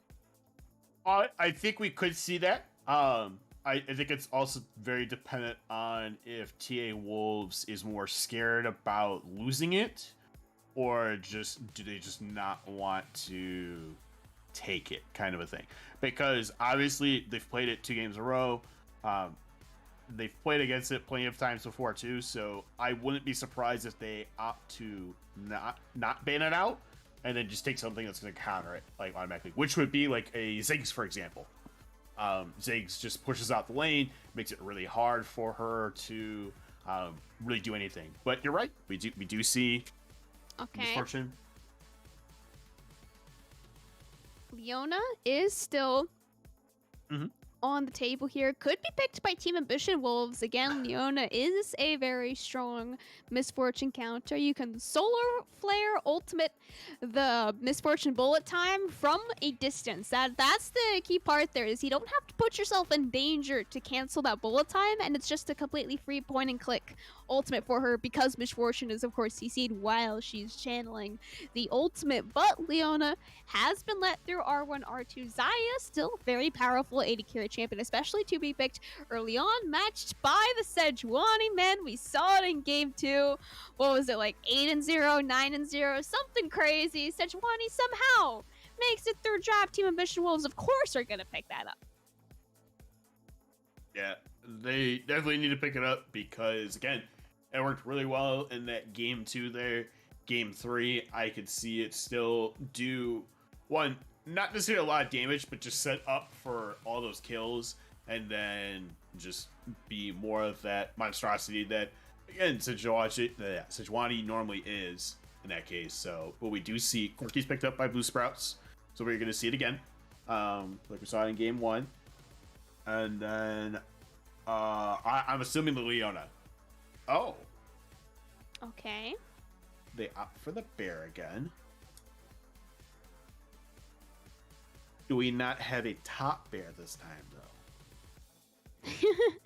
Could be top bear, could be jungle bear. We do not know here quite yet. Of course, in game 2 here, it was top bear for Blue Sprouts. That was going into the Shen, which Blue Sprouts have banned Shen here in game 3. So I guess they're probably will still be throwing this Swallow Bear top, and then just now they know at least it won't be into the Shen matchup. They did not like the Shen matchup. They decided, let's try it into something else, and if that's something else they still don't like, they can still throw it jungle. Right, I mean, and its point of flex pick is just like, hey, let's see what they pick next, just to make sure that, okay, if it's something we don't like for that top matchup, then you put in jungle, and vice versa, kind of a thing. So, but you already know who the jungler is, which is that Sejuani. We do see that they ban out the Lux again, not again, but now they do choose to ban out the Lux this time around. Again, was really good in that game 2 there. Anytime there was like a choke point, bindings were always going out, just final sparks, just popping off as much as possible, and yeah, it definitely was very annoying, because it, again, stood up very well for the Misfortune there. So, and Tom, yeah, that game 1, Tom, if they choose to ban it here, definitely good in that case. Yeah, I would expect this Lux to honestly be banned out for the rest of the series, away from non-all-star mid, because that game 2 Lux performance, I said a lot during game 2, it was clearly at the very least a comfort pick for him, and if not, then it should become a comfort pick for him, because he was very good at playing and piloting Lux just as a champion. Sticking him here on Malzahar, it is a little similar. He is still going to be put on that same mage timeline here of similar champions, but Malzahar, he doesn't have as easy CC to land. It is only going to be on his ultimate now, which, I mean, that is one of the easiest CC ultimates to hit in the game. It is, of course, point and click, but still, Lux Q, it is on a much shorter cooldown than that ultimate, so it does give a slightly less safety than the Lux does, but still, it is on that same realm of comfort picks for not all-star mid. Now you get to see the support and top/jungle locked in here. Yeah, I mean, so Nollis still would be a good pickup into the Braum. Again, it's a hook. You put out a lot of CC, so even though if you can't get on to Braum in that case, you should be able to deal with potentially the Sejuani or the Xayah in that case. Oh, both of these top laners coming out hard here. I mean, you have a Kennen top, going to be great. You're going to be using the Maelstrom as much as possible. I like the Ornn better, but you know what? If you want to just keep floating around because you want to, you know, screw up my talking, that's great. I thought Ornn would have been a good pickup there, especially with Ornhorn, but Malphite still very good. Locked in. And locked in, man. You do have, again, a low econ champ.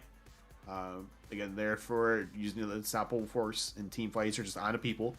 And yeah, I think that's really good pickup. One thing I was going to note that we didn't talk about was no Lovers Duo. They didn't ban it. They banned it late, so they could have opted to pick it up even though they went for the prop. I think Braum does offer a lot of defense and disengage that Rakan can't really offer. Rakan is much more engage, and trying to engage onto Misfortune, not in the same way of a Leona where it's in safety. Rakan has to go in with his W. There is no getting out of that, and trying to go in on the Misfortune while she is channeling the bullet time, even if you aren't within the bullet time, it is still very scary to do that. So Braum, he has a little bit more range. Of course, he still does have to go in if he wants to land CC outside of his ultimate, but I do like the Braum pickup here for Team Ambition Wolves. Rakan is more fun, though, I would definitely say, of course. Lovers Duo bot lane, Xayah, Rakan. It's always just fun, because then you can match skins, and you can match recalls, and all this other fun stuff.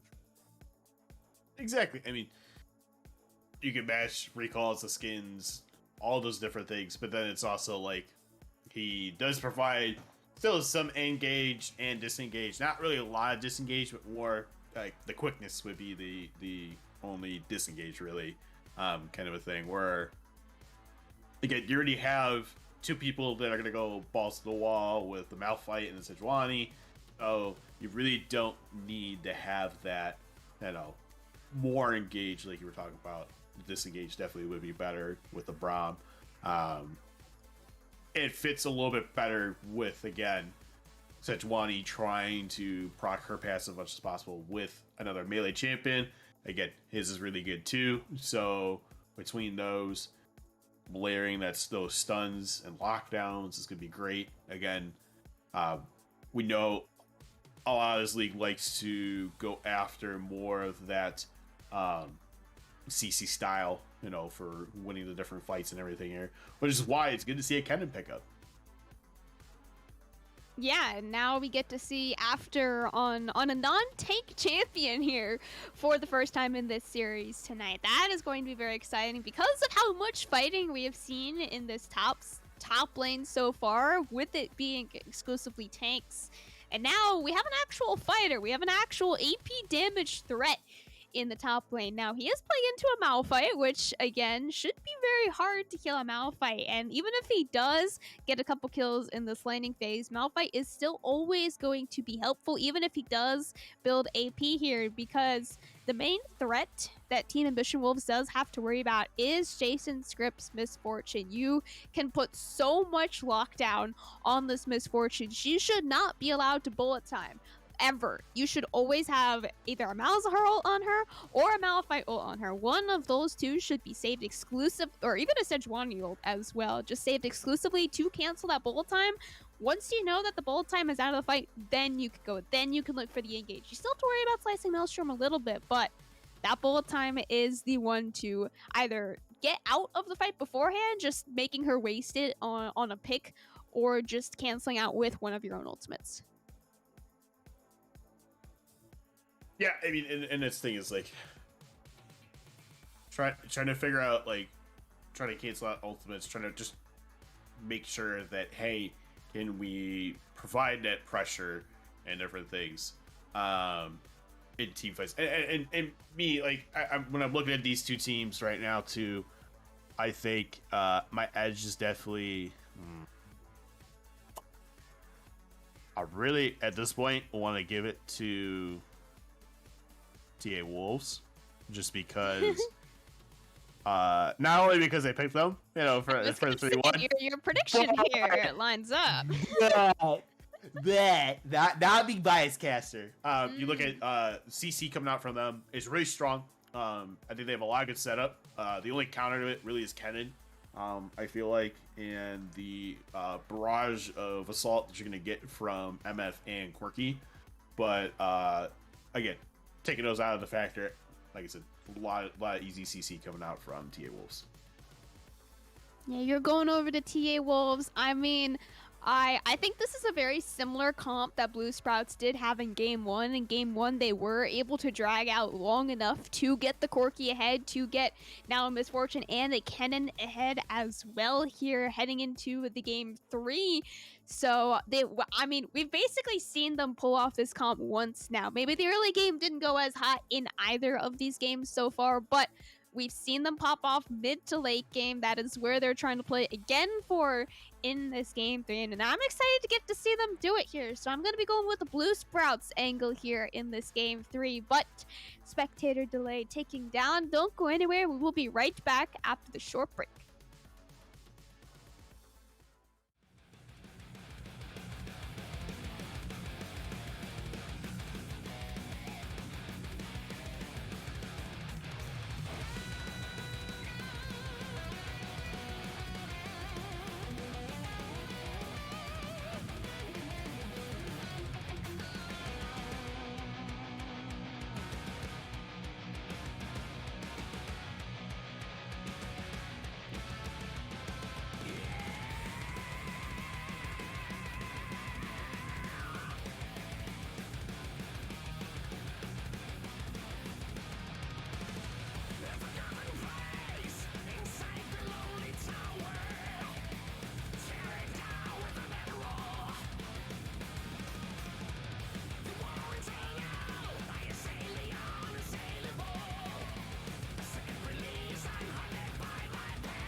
Hello everyone and welcome on to Summoner's Rift. Now in our finals for Sophomore Runeterra Academy. We've got Blue Sprouts taking on Team Ambition Wolves, currently 1-1 in this finals best of 5 here, all tied up here on game 3. And once again, I am Camcom, joined by Gigatron tonight here on the casting desk.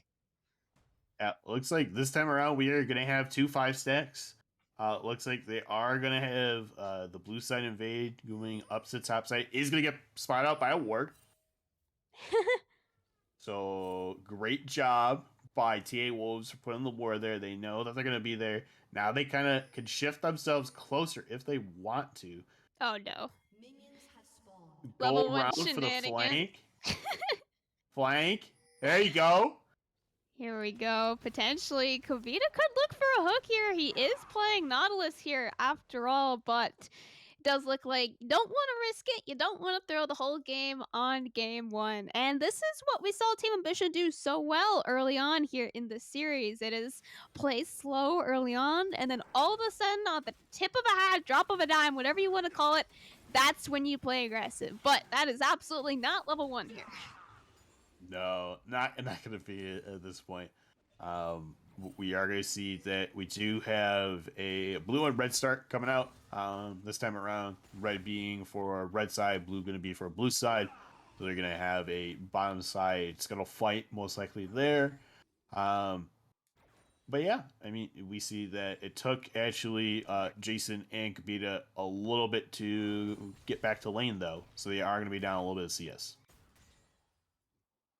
Yeah, that was just the downside of the 1v1 shenanigans, right? It was we all face checked each other in the top side. Well, bottom lane members, we still gotta walk all the way down to bottom lane, and I think there was a little bit of XP missed, but I think it was missed almost, if not completely evenly across the 4 members down here in the bottom lane, so it's not actually going to have a real impact down here, but still hitting it a little later than you potentially did expect here, especially on a Nautilus and a Braum, 2 very early game central supports here where you are trying to play for the level 2, for the level 3 power spikes especially. Could really do something here in the bottom lane here as Hook is going to land on a blind spot, but Jason's script is forced to cleanse. He is still being able to walk away, but cleansing away the exhaust, the cleanse is a shorter cooldown than the exhaust, and not MVP flashed in, but Jason's able to flash away here, and Kobita potentially is going to give his life here over to First Blood for 3rd place ADC. Yeah, First Blood does go over to 3rd place ADC. You did have a really good gank there. You took out both Flash and Cleanse from Jason, while you guys have to trade out Flash and Heal in that aspect. So, but still, you get it on the ADC, which is really good. You take out the support, which means, hey, you know, they're not going to be hitting 6 as quickly. Yes. So, good job, Adam. Man, Jason, he's playing with fire there a little bit, walking up real far with very little vision and very little mana. It is very dangerous there on the ADC, and even if Kobina is there, it is still scary, especially knowing that not MVP is still hovering bot side. You have to expect him to regank bot. You know Jason has no sums. You know that he's not going to have cleanse for at least a minute or 2 longer. So that is at least a minute or 2 of a window to try and find even more ganks, even more pressure here in this bottom lane. But it does look like he's pilot top side. He did a little pass walk through mid lane, so they know that he's going top side here, and he's going to realize he doesn't even have he does actually have chicken. I thought that his chickens were stolen away, but non-MVP does actually get to clear his own chickens.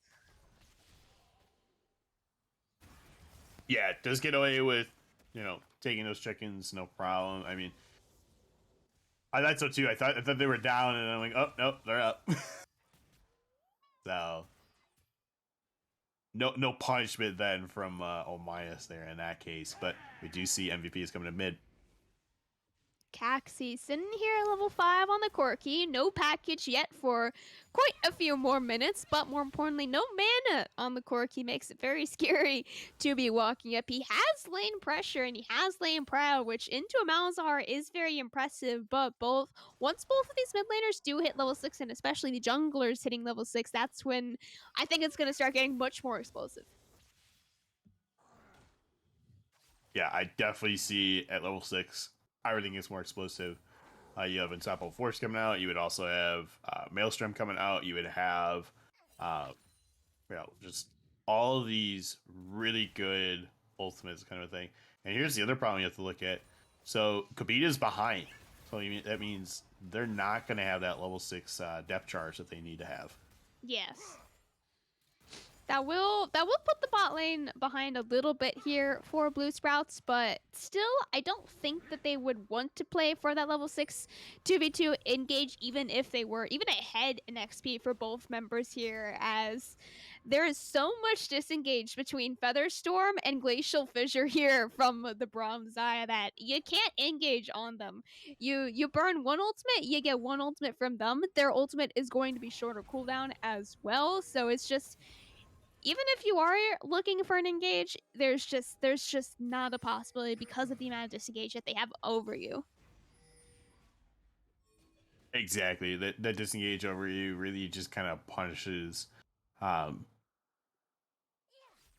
Blue Sprouts here, and that's something you kind of have to look at is even though you have a really good engage team, they have a good disengage with their bot lane.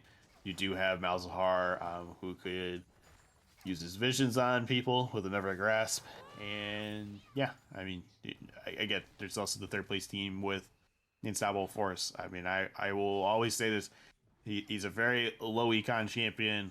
He can just be there for team fights and just be a monstrosity in that case, but also could be a decent split pusher if he's just popping his W, just trying to get more autos out. That's the power of picking the Malphite, right? Is you know that he's going to be helpful. He is an insurance policy or insurance policy just in his own champion, right? As hard as it is to say, even if you do kill him here, which they did put in the Slicing Maelstrom, and getting the Unstoppable Force out is definitely good to be able to stall out at least that level 6 power if there is a fight across the map and he tries to teleport to it. But for that play on the top side, you're going to be given a potentially Jason's life as blind support flashes in, but unfortunately is not able to get that last auto attack for the stun.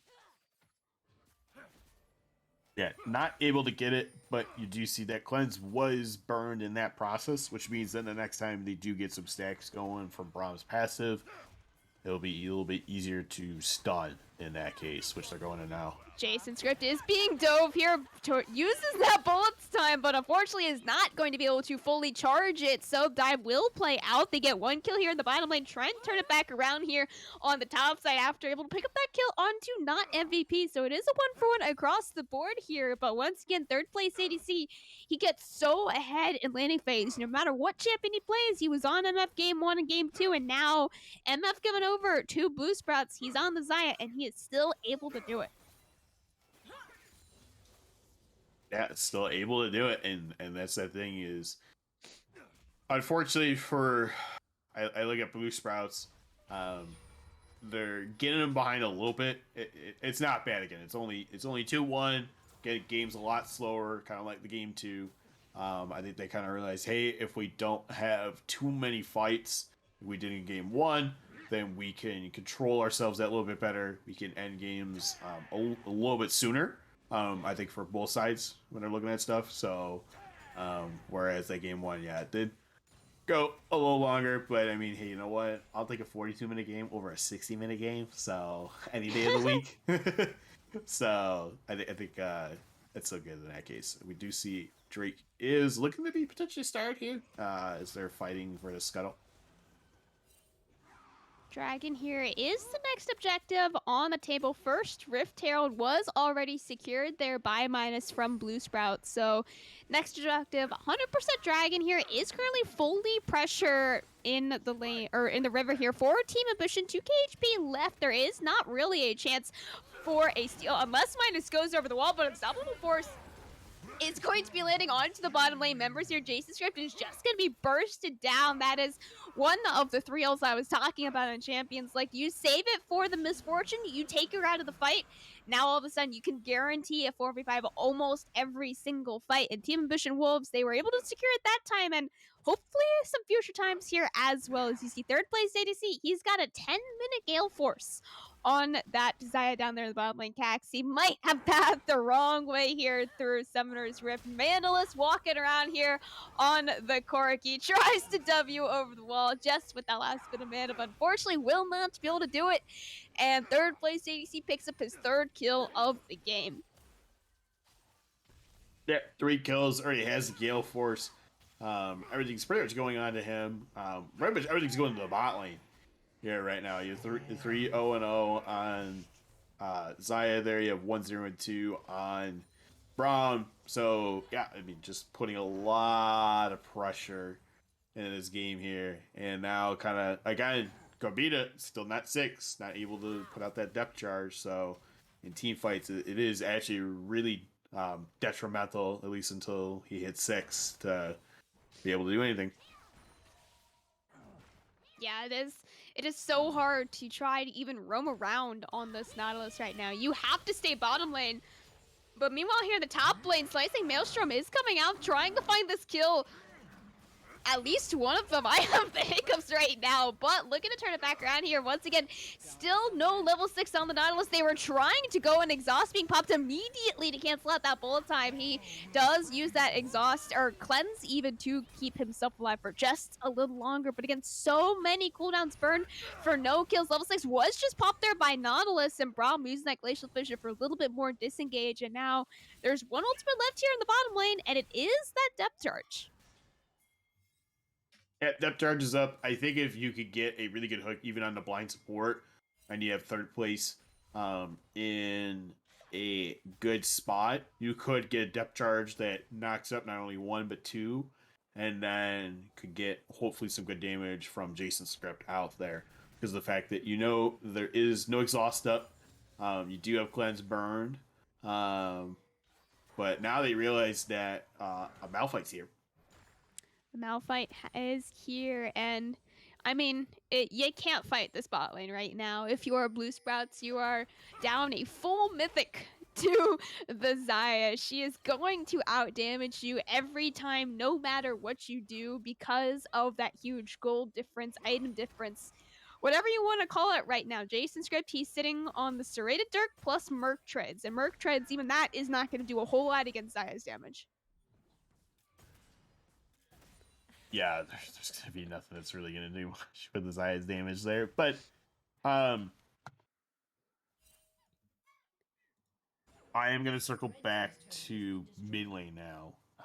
Because mid lane is usually where we do watch, because of the fact that Gaxi usually performs very well. Not all-star mid has had some really good champions too. So we're looking at right now only down 10 CS, for Malzahar here. And even though being 0-1-1, still able to keep that lead for that CS lead for Caxi. So that's good. We do see MVP is hovering bot. Next dragon here is spawning in just over a minute. It would be second dragon for Team Ambition Wolves. Both junglers are kind of hovering here. You see a lot more vision control in the river right now for Team Ambition. And of course, bot lane, very much prio for the third place ADC and blind sport. Mid lane, a little bit more back and forth. It has kind of gone between these two mid laners for right now. There is no package for Caxi currently. He did use it just a couple minutes ago, but it is sitting in base if he does want to recall and try and take it. But he would have to TP back with it now, as 40 seconds remaining until this next dragon spawns. You have to take it, and you have to take it soon. It's CP coming in here in the bottom lane, Slicing Maelstrom onto these members. Zaya is officially dead. Shutdown will be falling to minus as you are trying to do as much as you can, but now you're missing your support.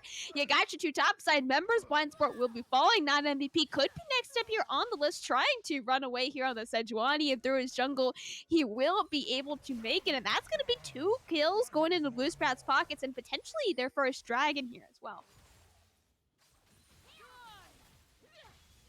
Yeah, and you have to look at, they did have a really good fight there that helped them out, that a little bit more gives them the 202 on both the jungler and top laner here. So as they are going to be able to take this first strike, for themselves here, this means that we're going to see an Earth Drake again. Huh. Nice. So this means then, again, Earth Soul, more armor, more magic resist, a shield eventually in the long run. Oh no. Oh no, Kavita and Minus are going to be face checking a large majority here for members of Team Ambition Wolves. And Kavita, despite how tanky he is, he has the fully completed Merc Treads and Kindle Gem. He still is not going to be able to make it out of that one with his life. Another kill will be falling here. Now 4-6 on the kill board in favor of Team Ambition Wolves. But still, gold lead is slightly favored, just 1,500 here for Blue Sprouts. Yeah, slight goal lead, which is fine. Again, that's all you kind of need sometimes in games is to kind of have that slight lead and then make sure you hold on to it, kind of a thing. Which right now you did get that first turret, which is good. And even though they're tied in dragons, they're only up by like they said a little bit. Oh, depth charge is coming out. Depth charge coming out. Blind support will be forced to flash over that wall, but I mean, he doesn't have Hex Flash. I was gonna say it's okay because he has Flex Flash, but he doesn't actually have Hex Flash, so it is a rough flash to lose. His third place team flashing it straight onto Jason's grip, but he's actually gonna be able to live it here as blind support, and potentially the Malphite here will be followed. 2 quick kills once again in favor of Blue Sprouts, and Jason's grip, he cleansed it and walked away. He didn't have flash. Yeah, he didn't have flash at the time, so the cleanse is okay. I think cleanse is easier just to burn, because I feel like the flash is more important, kind of a thing, than the cleanse. Cleanse is just good. But looks like they are going to secure. Tower taking out real is going to be falling. Bullet time will be charged. Not MVP is able to flash out of it, but how far can you run when you have no mana left remaining here? A quick 2 kills coming out here in the mid lane. After that, in third place are the last 2 members remaining. Flash Featherstorm is coming out here from the Xayah, trying to pick up this last and final kill onto after that, but you don't know where the Corki is, and you can safely assume that he's coming to save his cannon, so you don't want to continue chasing that. But Flash and Featherstorm burn from third place for really nothing found for himself. Right. You know, you look at, hey, you got, well, I mean, nothing found for himself, but you also look at that there was still, I think it was like 3 kills to 2 there, or to 1 there. So because of that, you still look at that they kind of still came out on top there for Wolves. So because of that, since they really didn't have a lot to lose, again, still burning a flash is okay, you know, just to make sure either, you know, getting away or getting that position to make yourself survive that a little bit longer. But we do see that Jason now is down in CS. Down by 20. So this is kind of where, again, not out of the game, but we do see lethality build is coming out from him. So we're assuming clips will be picked up soon. Yeah, the Yumu's first item here on Misfortune does definitely always signal that it will be that of course, not Kraken Slayer LDR for the classic auto attack ADC experience. Oh no. Or in Season 11, we like to play lethality here as Ken and Malphite 1v1 up here in the top lane. Malphite, he's able to run away very quickly on, of course, Little Rock feat that he does have, but that was a lot of damage from after, and not even having to burn the Slicing Maelstrom. If he burned the Slicing Maelstrom and had one more member there, whether it even was just Kobita or minus one of the other tanky members there on his team, that could definitely be turning into some solo kills, or I guess 1v2 kills up there in the top lane. It could be in that case. And that's where what's kind of really good here is you did see that they are running that 1-3-1, which means that both Corki and Kennen are providing that pressure, getting more of that XP that they need. We don't see mid turret fall down here. It's barely alive. Gotta check and see how much health it is. It's got 8 health. Oh my. Wow. Second dragon is started up here by Team Ambition Wolves, taken down real low very quickly by the help of those feather attack autos. It will be secured here, 2 dragons to 1 now in favor of Team Ambition. And with the full disengage here, everyone is just walking away. There is no fight. That's got to be the first objective all series that there's not been a single fight for. Yeah, I mean, I would agree with that in that case.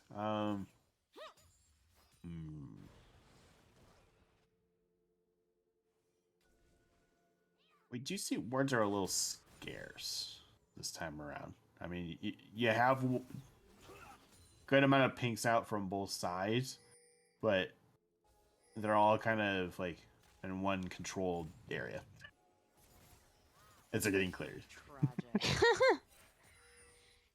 Yeah, it's all in this top jungle right now. Baron just spawning on the table is the next big focus here on the map. Of course, still 3 outer towers are standing for the Blue Sprouts. So Team Ambition Wolves, they kind of got to start breaking those down before they want to actually aim for the Baron. You don't need those taken before you can look for dragons, but Barons, they take too long, and you got to know where the enemy team is, which is easier when they don't have towers to stand underneath. And all 3 of those towers are standing very low. Of course, like you said, the mid lane is literally on 1 HP. Someone has just got to go sneeze on it, and that thing is going to die real soon here. But again, Baron here is the next objective to be taken. So you got to watch who is taking the vision and the river control up there on the top side. Right. Definitely want to keep an eye on that.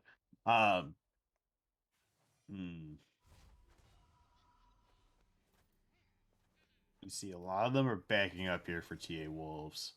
They do spot out a couple words there from TA Wolves with that scryers there for Blue Sprout, so they're able to take out those 2 pretty easily. Get more wards there for the Baron. Earth Drake's gonna be up for the 3rd Drake, we'll just say at this point. Most likely for TA Wolves, if they can posture themselves around it. Coming up here in about 2 minutes and 30 seconds. Baron's up. I don't know. What do you think? What's going to be the play here? Take out the mid and hopefully get a kill in the process? Or are they just going to only get the turret here and kind of just try to see if they can posture for something? I do think that Blue Sprouts are in a really commanding state macro-wise at this point in the game because they have so much wave clear, and they can put those wave clear members, that being Caxi, Jason Script, and even after a little bit on the cannon, right? It's all of these huge wave clear members. If you spread them out, in theory, it's going to take a long time for these towers to be taken down. And this 8 HP tower could just stay 8 HP for a long time here. You have to walk up and to be able to auto it, but without a wave to be able to take it, it's pretty hard for Team Ambition Wolves. You have to look for a pick. You have to look for a vision play. Just one tiny lead that they can snowball, which we have seen they have been able to snowball small leads very well earlier games in the series. It's just you have to pick out a mistake from Blue Sprouts at this point. You can't be making your own plays. You have to look for a mistake, and that is when it gets really coin flippy. Right, in coin flip. I mean, come on, and like it's always kind of weird to see those where it's like, all right, let's go one way or another, and then I mean, we kind of saw that. I guess you could look at it in like game 1. You know, dragons were kind of going back and forth, you know, kind of a thing. They got to the point where a soul was given out. They went back and forth on Barons, so hopefully this time around it's kind of more not one-sided, but you know, maybe like one or 2 Barons and then you're done, kind of a thing, compared to the 4 that we saw with that. Since we are at that 25-minute mark, oh, plan's being used.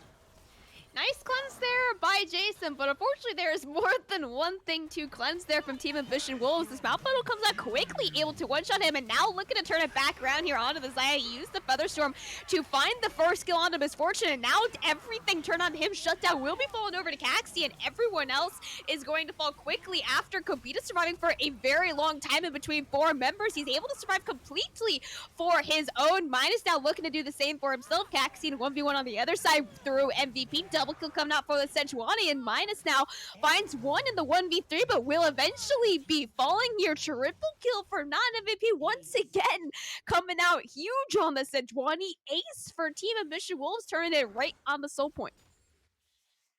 Yeah, put themselves on soul point. It'll be great. They did get that ace, which is amazing. For them, they did get a triple kill, and yeah, I mean, even though this isn't a deathless game for any of them, still showing why TA Wolves is definitely picking up a lot of these good team fight comp teams, just because you have a Glacial Prison that comes out that does a lot. You have the Fisher, like you talked about, it's really good engage / disengage. Featherstorm is also great from that aspect too, so helps out with a lot in that case. But as you see, 2 people have paid the good old QSS tax. Did you see that Caxi and O- have picked it up? Yeah, I'm actually surprised why O- picked up. I mean, Caxi, of course, you do have to be able to... you can cleanse Mouse-Snarl, right? I'm not crazy. That's what? You can QSS Mouse-Snarl. I'm not crazy. I believe so, yes. Okay. So yeah, I was like 90% sure. I wasn't 100%. Oh, right. So O- builds it so that he could smite objectives. That's why I remember now. Okay. Anathema's Chains also completed here for O-. He's just going the full tank route. He started Divine Thunder and now just the full tank. He is there to support Caxi and Jason Script in these team fights. And right now, you gotta begin more gold onto these damage members of Blue Sprouts. You are still sitting a little bit ahead in terms of the total gold lead, but 1k for balanced out around an entire team is hard to play around in these team fights. You have to be able to communicate well. And in that last team fight, it was so split. It was a 3v1 and a 3v1 in favor of either team on opposite sides of a wall. As we have another 3v3 coming out here in the jungle now. There is no objective here. TP coming in from 3rd place team, but he is going to be too late. O- here, last member standing after, and Jason now going to be double man ulted by the Unstoppable Force. 3rd place ADC looking to find damage over the wall. He finds the snipe onto after, and Jason now last member. Caxi coming in here real late. He's just now arriving. Jason is in the end able to live, so it is 3 for 1 there in favor of Team Ambition Wolves, and they can just turn that straight onto the Baron. Yeah, again, they opt for more of that choke point fighting, and you have to look at that. Even though it seems like it was very in favor for them and everything there, especially with after that booty being on that. Oh, Caxi, he almost started. Try to get it, but just a little bit under in that case. But yeah, you look at that again, good team fight, but you have to look at there's that disengage that does come out from the comp that they've chosen there for TA. It is all in being able to shut down Jason's Script. That is this comp from Team Ambition Wolves, and then Blue Sprouts is there to do the opposite. They are there to buff him up, right? And Jason Script, he is the shining member. He has cleanse. He has finished the eclipse and now looking to build, I assume, LDR there with that last whisper completed for the 3rd item on the Misfortune. So you have to be able to live through these team fights. Essentially, that is what Jason is trying to do. If you are able to get those important ultimates out, that being the Malphite ult and the Sejuani ult out from Team Ambition Wolves, then you can look to try and team fight. But knowing that there's a Malphite and knowing that he's waiting to use your ultimate on you if you are Jason is absolutely terrifying to try and walk into these team fights, especially with or before he is looking or able to finish his QSS. As Minus is going to be using that QSS to make it out alive from the Malzaro, but how far are you able to give as bullet time goes out completely uncontested there? Kobita, though, is about to die. Double kill for third place team there on the Malphite, and 2 kills for 0 in favor of Blue Sprouts, but there's not going to be any objectives to be taken. It is just the Baronified minions trying to take the center tower in the bottom lane. Yeah, look at DA Wolves coming out ahead with that. Just really good again. They're taking these fights in different spots, and even though a full bullet time went out, it just shows that that bullet time isn't gonna do a lot yet. Yeah. In that case, especially when they have the Baron, they're able to just take that like full brunt that little bit more between blind support, third place team, and not MVP. And you have to look at the Mouser did get very low on that, but just wasn't able to be collapsed on. Yeah. And he did use his ultimate on the Volibear, who did QSS his ultimate, by the way. So that was at least one of the ultimates taken out from Team Ambition Wolves. As blind support, he's taken to a quarter of his HP here right before Soul Fight is about to start. Hook does land on the third place team here. You have all of your ultimates up.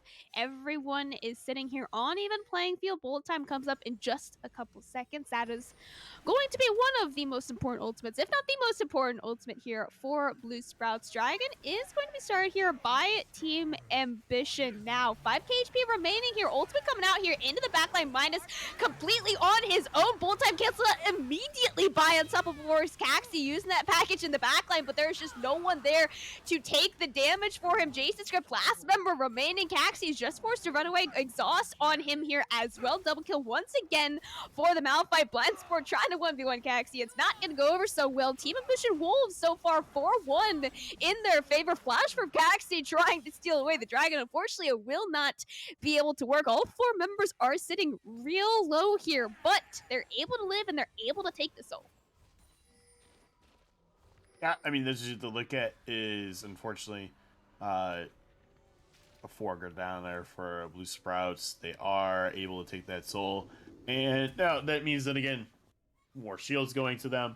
You already have a good shield coming out from Malzahar there, even though it may not be giving him extra health. Does block, ability or block that CC that would be coming into him. So really kind of good for him in that case that he can still take that a little bit more.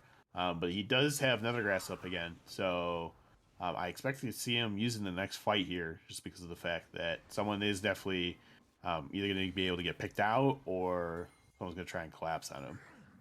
Like, Kobita right now is going to get picked out. No. Kobita might have walked a little bit too far forward there for some wards. It is a nice death charge. He did still try to flash away, but it will not be enough. And O- here looking to turn it back around for himself, but diving into 4 members, especially straight onto the Xayah, is not going to work out so well. Same story coming out for after, though, but Slicing Maelstrom is going to do a lot of damage, but how long is he able to survive within 3 members? It is the 3rd double kill for the Malphite here in this game 3. Jason and Caxi, last 2 members left standing for Blue Sprouts. How far can they run? How much damage can they do? And are they able to keep these towers alive before the rest of the members can respawn? They got to run far. I don't think they're going to be able to keep up the towers. And we do have to talk about that it is also 3 double kills on a Malphite. I feel like that's like not heard of like ever. I'm counting these double kills now at this point. This is pretty funny. I'm sorry. Hold the stream. There's 700 shutdown right now on the Malphite. How did that happen? I mean, he hasn't died in a while too, if you have to think about it. He's 8-2-8. Has been again getting all these double kills right now, and because of that, that's why he hasn't really gone punished. He is a very tanky. He does have the Frostfire and the Abyssal Mask.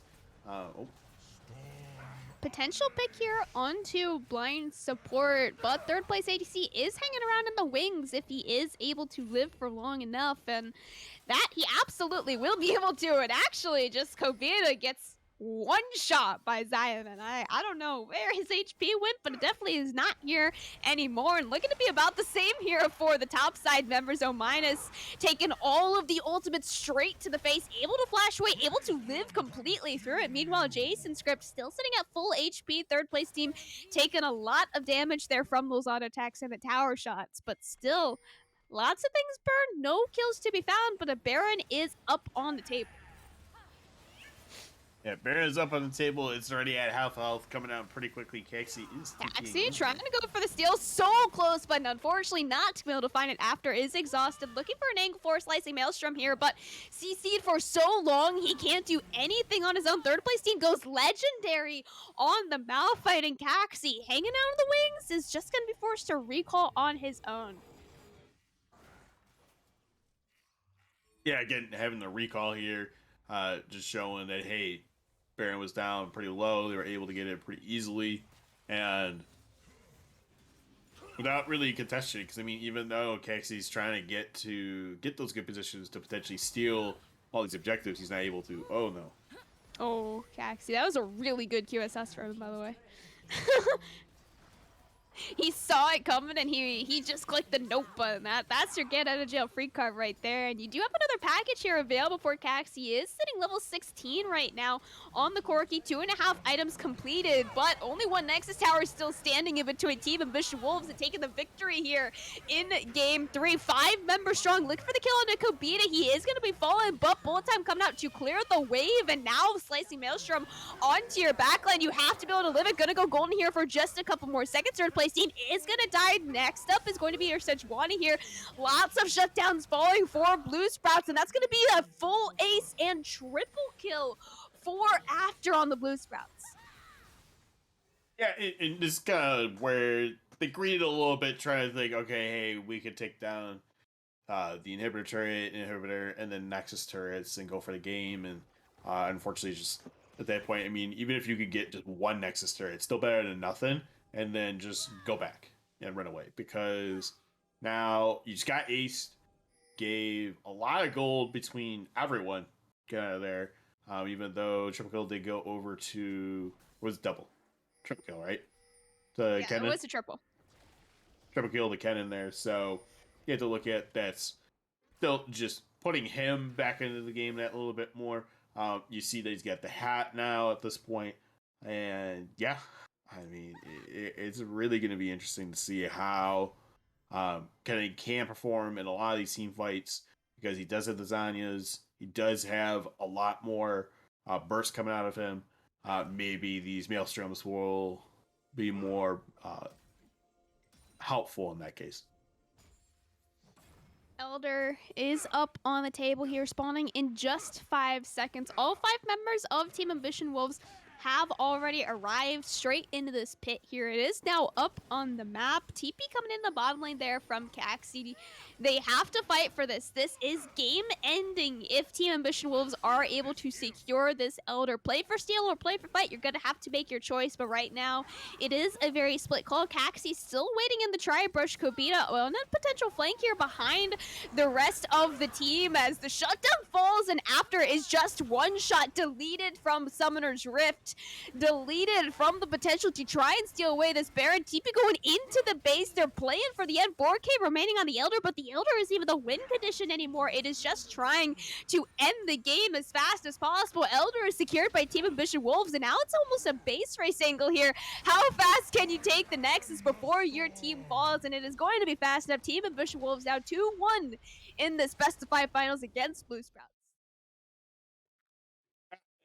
2-1 going over to TA Wolves here.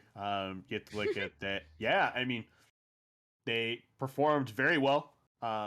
They played kind of more towards the comp that was needed. They did get lucky with their dragons, that they did get an Earth Soul. Yes. Again, Earth Soul again just gives them so much.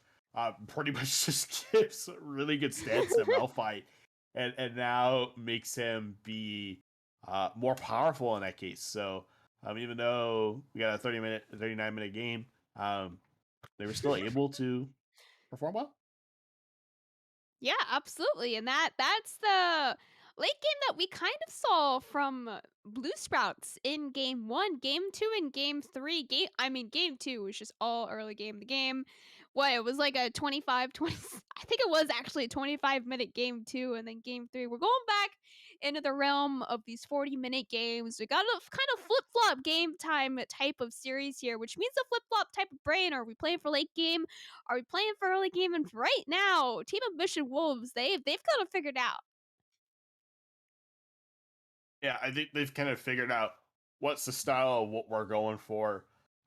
They kind of realized, hey, I kind of got picked up here. We do have the Malzahar. We do have the Malphite that we picked last there. This will kind of help out with that in that case there, because now you can suppress him. You can just knock him up, and then he literally just doesn't do anything. So that Maelstrom can never go off, which is what we saw there in that last fight. And yeah, I mean, that's all it is. Just they just have to layer their CC properly. Zaya was still able to get away with Featherstorm too at points. So that's what they kind of just have to look at is how can they counter this coming out there for Blue Sprouts. And I think a lot of it has to deal with, okay, so if you're not going to be on blue side, we're going to pick the MF, obviously take the MF away. Sejuani's been performing very well in these last two games. So I think that's definitely one with that, or take the Brab out. Those are the two that you got to look at. I mean, the triple kill Malphite, by the way. I still don't know how that was possible. That was incredibly impressive there from third place team there. But we will be going to a short break here now before we head into game 4 of our final series tonight. So don't go anywhere. We will be right back.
Hello, everyone, and welcome back to Game 4 of our Best of 5 semi or finals here on Sophomore Runeterra Academy. Once again, I am Camcom, joined by Gigatron here on the desk. Blue Sprouts has elected to take blue side here once again in this Game 4. They are currently down 1-2 match point for Team Ambition Wolves. Heading into Game 4 draft here now, Gigatron, what do you think is going to be changing up here for Blue Sprouts? They picked the same side. They have to find the win here in Game 4 to drag it out to Game 5. I think the big thing is you do have two players being switched around. This time around, Jason's going top. You do have Asset being down in the bot lane there. I don't know. I think if they ban out the right things, which TA Wolves I think is doing, you're taking out the Kale, which Jason likes playing. There's the Kennen, which is really good, and the Trundle. I think Trundle, if you're not planning on playing it, especially since the Sejuani is up, and they're going to prioritize it, I would definitely go for that every single time. Because as we saw last time around, Misfortune didn't perform as great there for Blue Sprouts, but different ADC this time, so let's see how it goes. I mean, this Sejuani is kind of insane right here. Not MVP has been playing almost like this assassin but tank style Sejuani. He's just perma-ganking the second he hits level 6, and man, has he been super strong at it so far through games 2 and 3 right here, and getting it again in game 4 now on match point through the series. He has a 100% win rate on Sejuani, so this is either going to keep that or break it, as Nami is locked in here. First Enchanter support that we've had the whole series. Yeah, it's going to be interesting to see what they pair the Nami up with. Lucian is not banned out. We do see that they opt to take the MF and Corki again there, the Blue Sprouts. I mean, they could take the bear again, but I feel like... Okay, there you go, the Rakan. Rakan's been banned out a lot on them. Even though you don't have Lovers Duo, that's perfectly fine. Rakan's a still good pickup. Lots of hovers here from Team Ambition Wolves, but Rakan into Nami, I think, is very, I believe, Lucian. Yes, okay. So this is going to be very Nami Lucian favored pre-level 6. Now, level 6, it is going to be largely on Rakan here to find the engage. That is going to, I don't want to say decide the lane, but level 6 here will probably decide the lane, because the Misfortune Rakan, they have to find something right then, and that's assuming that they haven't given over a couple kills to the Lucianami before then, because Lucianami is probably the strongest bot lane duo right now in League of Legends. Yeah, you have to look at it this way. They're a great duo. Lucian on his own, not as much, because he doesn't have a lot of range. He's not getting those empowered autos coming out from Nami then.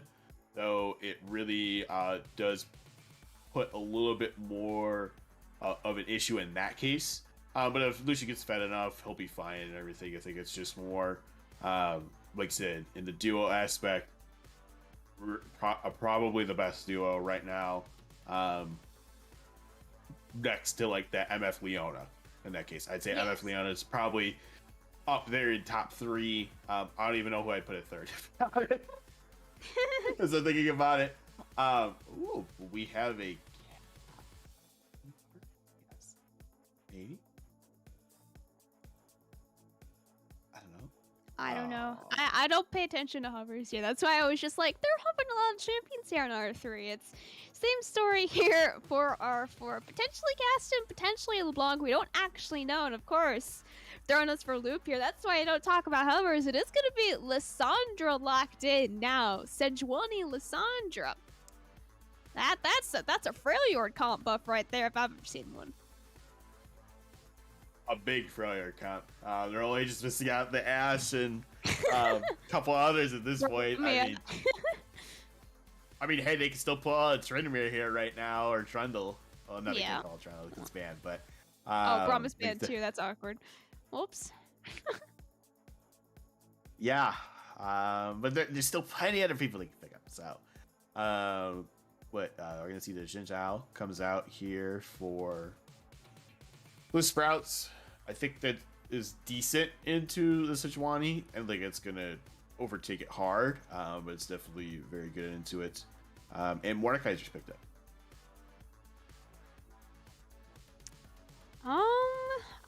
I am very worried about team fights for Blue Sprouts in this game 4 here. I think that their team comp is very good at engaging, and especially as 5v5, they're very strong at engage, just straight head-on team fights. But disengage, Team Ambition Wolves, they all have it, and then Lucian is just there as a little bit of extra damage. But the amount of disengage that Team Ambition Wolves have is pretty astounding, and it is going to be insanely hard to just run at them, which is what Blue Sprouts comp is really built to do. So they kind of almost have to pivot to probably a 1-3-1 here. You can send Corki and Mordekaiser to side lanes, but even then, that puts Misfortune and Zendao in spots, and Rakan here as well, as they're all big team fighters, and 1-3-1s is not exactly their specialty. They can play to it, but it's just, you cannot engage onto this comp. They will disengage it and then just re-engage onto you, and you will have nothing left to fight it.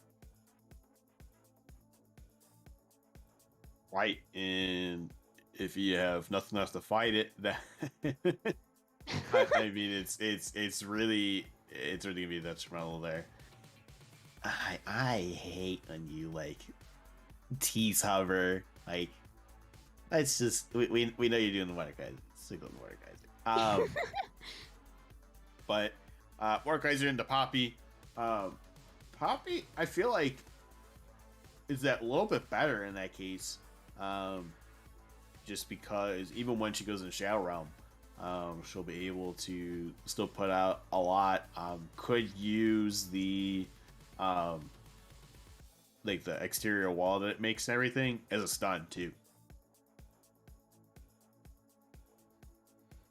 Yeah, she's got a lot of dashes that she can cancel out here. She's got Zendao and Rakan, and then I think you can do Corki W. I don't think you can do Corki Package though, because I'm pretty sure that is unstoppable. So you got at least one ability on 3 members here, and I mean, if for some reason they build Gale Force on Misfortune, that old bug where like you use Gale Force when you use her ultimate and then it like goes wide or whatever, that's patched since it was out, but it was pretty funny seeing Gale Force and then her ultimate just like takes up the entire lane. Yeah, that was always interesting. I'm like, huh, this should happen, but it's fun to watch. Like even if I was against it, I'm just like, okay, yeah, this is great. This is totally great. But you know what? This is why bullet time is one of those ones, regardless of whether you have fun bugs like that or not, as being really powerful in that case. So I think with the new switch between After and Jason, that After and Kabita are going to be bot lane, I think that's kind of what we need to watch. Yeah. Especially since you're going to go against a Lushinami.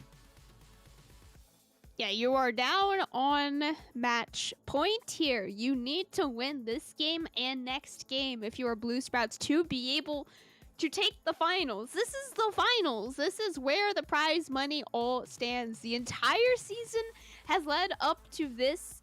I don't want to say this very game, but this very game here for Blue Sprouts, they need to win it to be able to continue their run here in Sophomore Runeterra Academy, right? And you just swapped 2 of your players. I don't know how comfortable After and Jason are on ADC and top and then vice versa, but swapping these 2 players here in a game that can decide your fate in the entire tournament, I would say is very terrifying, especially if it is not practiced with the rest of the team. Yeah, if it's not, that's always an issue. Because if you're not practiced with it, Oh, you can always wing it. You know, you can always wing it. But I think it really could be an issue, and that's why I'm gonna do this quick and easy. My pick. Yes. I'd still kind of want to go with TA, to be honest. Okay. Reason simple. You got a really good bot lane. Lissandra. Oh. I just client got broke. kicked from the lobby. Client broke. Anyways. Yeah, clearly because they want us to watch Arcane right now. Anyways. Interesting. Yeah, but based on what they picked, with the Lissandra there, I think Lissandra can be very beneficial because especially if she can kill someone in that process or be a part of at least the kill participation, you know, with it, then she can do a lot there and create. Okay, so but yeah, I think between that and then again, still having Sejuani, that's really really gonna be a problem for them. But at this point, I think we're gonna take a long break as we set up again for this game here. So we'll be back soon.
Hello everyone and welcome on to Summoner's Rift here for our Game 4, potentially the last game here tonight in our final Sophomore Runeterra Academy League here. Once again, Blue Sprouts currently down 1-2 for Team Ambition Wolves. And what could potentially be your last Sophomore cast here?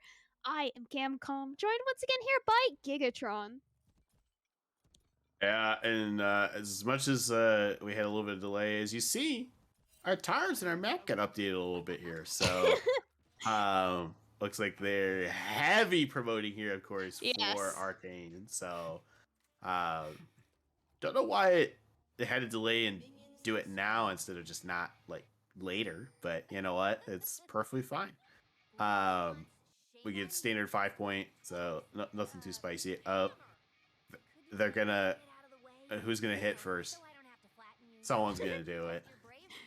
But yeah, it was a little bit more of a delay because all 10 players plus both of us plus our producer behind the scenes here were kicked out of the game. The client just completely crashed and then it decided to reconnect a few minutes later, but by then the players had already left. They made a new lobby and everything, used a new tournament code, so it was just go next lobby essentially. And now we get cool new map accents, which by the way, I could be wrong on this. I think these are the first map accents that Riot has actually had since 2018 Snowdown. And with that, blind support going down first blood there in the bottom lane. Jason Script up here in the top lane taken down real low as well. Third place team flashing on him, but both flashes will be traded here. Nothing quite yet. The level 1 here from Poppy is very terrifying. Yeah, definitely very terrifying from the aspect of just puts a lot of damage out. You have good range, especially when your shield's up for your passive, and yeah, you can just be putting out that pressure like right now. Like, oh my gosh. I mean, first blood down here in the bottom lane for After, though. It was a level 2 gank from Minus, which is that is one of the strongest reasons to pick the Zen Zhao, right? It's the level 2, the level 3, and the level 6 is the all-in points. And I mean, of course, Zen Zhao is just really strong throughout the mid to early game. Right, or early to mid game, even. So he is definitely one of the S tier junglers. It's just not MVP is definitely making a case here for Sejuani to be up there. As Jason Script actually able to kill third place team, not MVP, will flash up behind him and make it a 1-for-1, but still nice play from the Mordekaiser. Still a really good play. Unfortunately, it didn't come out the way that third place wanted, but you know what? It's perfectly fine. I mean, you still get an assist in the long run. Kill still happens, and yeah, it's not like you're that far behind. Because you have like barely any CS anyways. Because been fighting the whole time. Yeah, the AD carries are still surprisingly even in CS here, and that early kill for the Misfortune is really big actually in this bottom lane because of how oppressive Lucianami should be, especially early on. If you're able to put them behind with even 1 kill on the Misfortune, that can set them behind for at least until level 6, and level 6 is the big power spike for a Misfortune Recon. As we've got some more fighting up here in the top lane. Both these top laners here, I mean, one top laner, 180 carry here even. I mean, Jason has had a rough time in the past 3 games in laning phase on the bottom lane. He's been ganked, he's been camped, he has not been allowed to play League of Legends whatsoever, so he finally gets to play League of Legends up here at the top side, and he has taken fully to it, and he is having a great time. Yeah, he's having a really good time, and you know what? Hey, when you've been kind of bullied in the bot lane, and now you're able to kind of, you know, feel more freely. You're able to kind of do some good trades and everything there, like you saw, you know, get some good bonks out, especially with oh my. Look at that solo bonk. It's always just extra damage, and it's always satisfying. First Dragon is now up on the map here. Minus is definitely playing very strongly around it. He doesn't know where the Sejuani is. She did just recall there.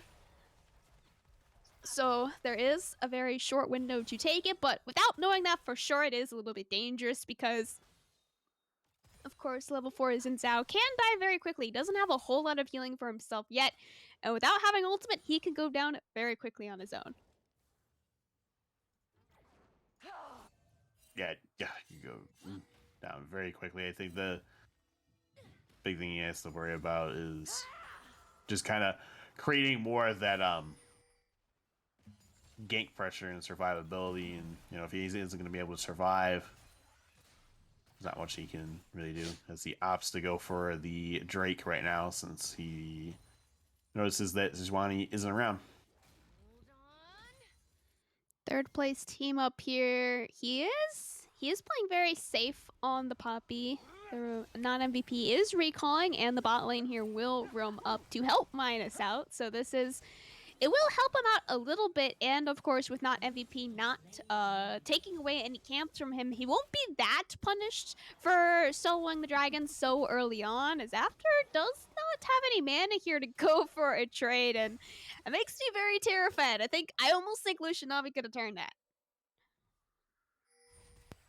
I think they could have. I think the issue would have been is they may not have killed them necessarily, but he would have put a lot of pressure and made them force back. Yeah. So it might go in on him. Level 5, about 50% of the way here for both of the AD carries, and about 25% for both of the supports here. But of course, level 6 is already ticked for these top laners, and I'm expecting a lot more kills up here, as Jason, he's been doing some crazy bonk damage here to poor third place team. And I mean, as much as they most might be quote-unquote tanks, they can still do a lot of quote-unquote damage. As you see, third place team, even with the shield just on his head, he can still do a lot of damage here to Jason's script. Taking out real low, but will be pulled almost back into tower range just with a little bit of extra healing. And again, with those shields, he can survive a lot. The shields help him out a lot there. Poppy just being that kind of oppressive person where, yeah, essentially they both can trade back and forth, but there really isn't a good time for him to put her in Chow Realm, unless it's like pretty much on tower. And that's going to be, I think, his big issue, playing the Mordekaiser in the beginning, at least right now, until a little bit later on. But yeah, if she's just able to take all these damages, like, look, like, it's nothing. Like, that's not really doing much to her. Okay, maybe Shadow not. Realm is going to be popped here. The ultimate is used by Poppy. It stalls out a lot of time. Jason is still going to be able to flash on third place team and secures himself the second solo kill of this game for here. 80 carry main on the top side. He is finding these kills for himself, and he is finding them quickly, as now non-MVP has ticked the level 6. Now is able to gank on the Sejuani. Flash coming out from them, but bullet time is popped. Doesn't do a whole lot of damage quite yet, though, as Kobita sitting real low there, and again, not quite level 6 on the support. Yeah, not quite level 6, but neither is blind, so you kind of have to look at it from that standpoint. Caxi is still sitting down here. Nothing's going to happen, but really good, though, by them to kind of just be like, hey, you know what? Let's just try to take advantage as much as possible and book them out, which is what they're doing. Yeah, you now have unsynced ult timers here from Kobita and After, right? As After he used his bullet time, now Kobita has level 6, so now his ult cooldown is up, but you have to wait for bullet time, or if you go in now, then it's gonna be even more desynced, right? But I definitely think that he will be able to wait until that bullet time is back up and available for himself, as next dragon is spawning in just 2 minutes. Would be second dragon for Blue Sprouts. Kobita here almost face checking third place ADC, and that right there is the power of the Lucianami. You face check them and you're going to lose at least half your HP, if not more. Yeah, that's the big issue, is like you talk about, you're just going to lose always a lot just because of the traits, and they have to respect it, which is why Zen is focusing down. Kobita going in with that quickness now. Blind support left all on his own. Tidal Wave coming out. Heal as well. Minus trying to flash in, but not having that E available. Will not be able to secure the kill for himself. And Blind support able to walk it out alive. Okay, able to get out alive. All they have to expend is a flash and a heal from third place ADC. So I think that's what they were still at least looking for in that case. You do have O minus who burn a flash as well. So at least there is kind of a trade back at least for it. You know, so Yes. good from that aspect.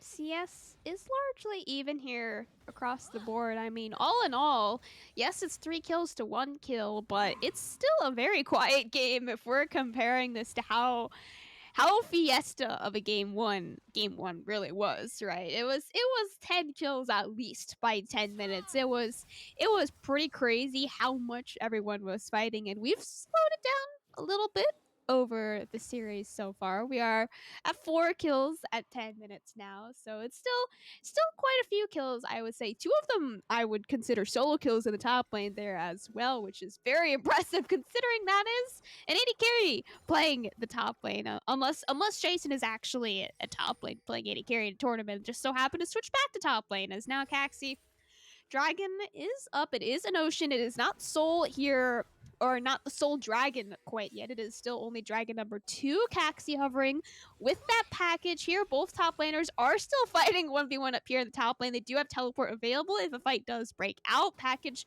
will be running out here soon, so Blue Sprouts want to find an engage, but they have to find something, and they have to find it onto someone without any disengage, which right now is only the ADC.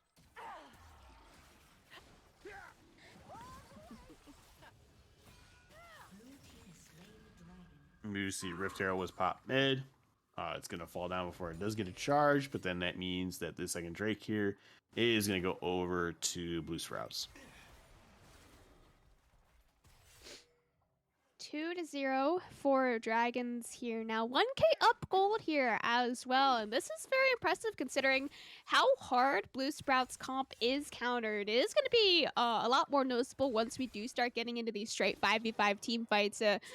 But in this early game here, it has gone largely in favor of Blue Sprouts. And of course, once I say that, we have a bot lane 2v2, but third place ADC taking the entire bullet time straight to the face. Exhaust will cancel out the culling for himself, and blind support, last member still standing here in the bottom lane. He has to try and run away. TP coming in behind them, but it's their own member. 2 TPs coming in from the soul laners there on TAW though, and they're trying to turn this one back around, but without Illusion, you don't have a whole lot of damage. TP from the top lane here as well. We're just having a whole bot lane party fight here in game 4 of this finals. Third place team, he's able to walk it out, but he is sitting in that death realm there all on his own with Jason, just trying to survive it. He will be able to walk away alive, and in the end, that is every single teleport burned on the map, and the only person that died was Illusion. Yeah, I mean, you burn a lot of sums for it, which is great. You look at then also takes out top laners out of their lane, takes mid laners out of their lane as well.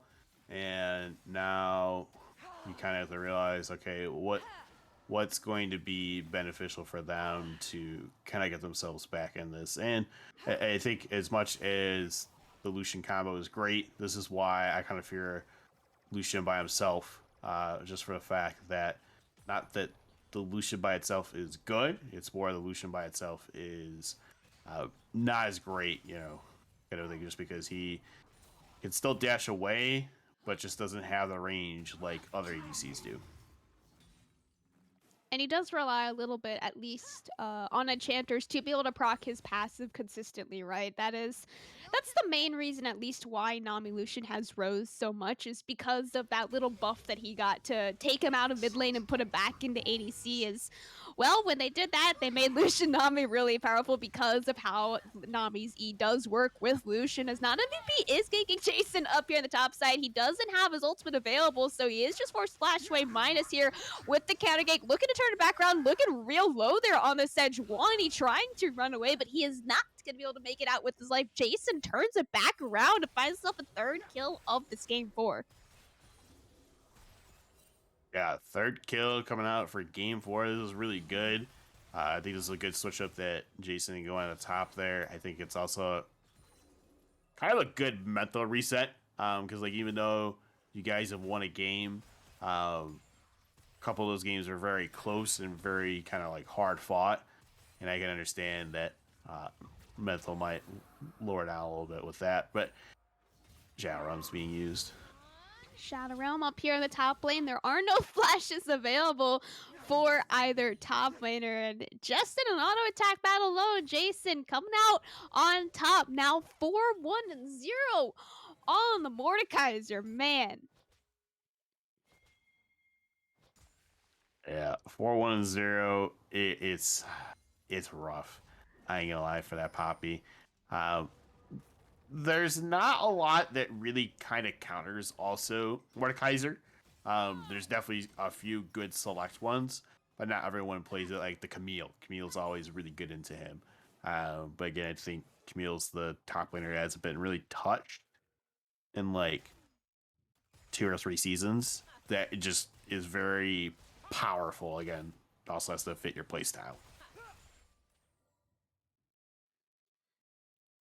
Next Dragon Soul Point will be spawning here in just 50 seconds if Blue Sprouts are able to take it. There, of course, will not be any TPs available anywhere on the map because of the bot lane party that we did have just a couple minutes ago. So you have to be there, and you have to be there when it spawns with your own feet walking there. You are not teleporting, and you do see third place team on the Poppy is walking down here now. Jason Script is, I guess he's just going to be staying topside. He's not going to be here for this fight, which means Blue Sprouts he is actually walking here now, but he's going to be very late. Again, this is a large amount of the gold lead that Blue Sprouts currently has is sitting on Jason. He has to be here for this team fight for this gold lead to actually mean something. And no, he's just going to be staying top. He's playing for the split push. He doesn't want to be here for the Dragon Soul Point. As ADC, he walks the wrong way through the river, and he's just going to be immediately caught out. All of a sudden, it is actually an even fight. 4v4 here.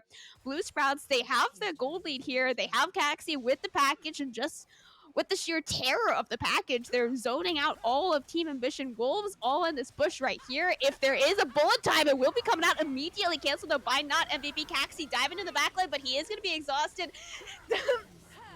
Package is not going to be doing a whole lot of damage, but it is enough to be able to keep the rest of the backline members alive. Not MVP. Last member still remaining. It is a triple kill coming out for After. Absolutely huge on the Misfortune. And meanwhile, Jason was just hanging out in top lane all on his own. Look at Jason just kind of was like, you know what? I'm not really needing the team fight. Let's just keep putting that pressure up there in the top lane. And yeah, I mean, you have to look at 3 fall there for Team Ambition Wolves. So now third Drake's gonna go over to Blue Sprouts. Soul Point taken very slowly by the Rakan and Xin Zhao here. Just watching them auto attack it down a little bit on their own now. 11-2 is the kill score here. 6,000 gold, 3-0 on Dragons for Blue Sprouts. This is a dominant performance that we have not seen from them throughout the series. Game 2 was the most dominant that we had seen in the series before this, and that was much more in the favor of Team Ambition Wolves. And once again, 1v1 down here in the bottom lane. I think we might have seen this a few times before. Poppy is able to ult him away for at least the time being. Right, at least the time being. I would definitely say this is where, unfortunately, you pay the QSS tax and just get yourself in a better spot. And once you do that, you'll like be so much happier because then every time it tries to target you, you just get out of it, and then you can either escape easier or fight him that little bit easier with your team. Second Rift Herald was just thrown mid lane. I did it take that auto tower? I'm pretty sure that auto tower was already gone, but that Rift Herald either took that tower or just kind of walked up and pretended to take that tower. I think it took the tower there. Okay. I wasn't 100% sure. Oh no. Oh no. This top lane matchup in the bottom lane.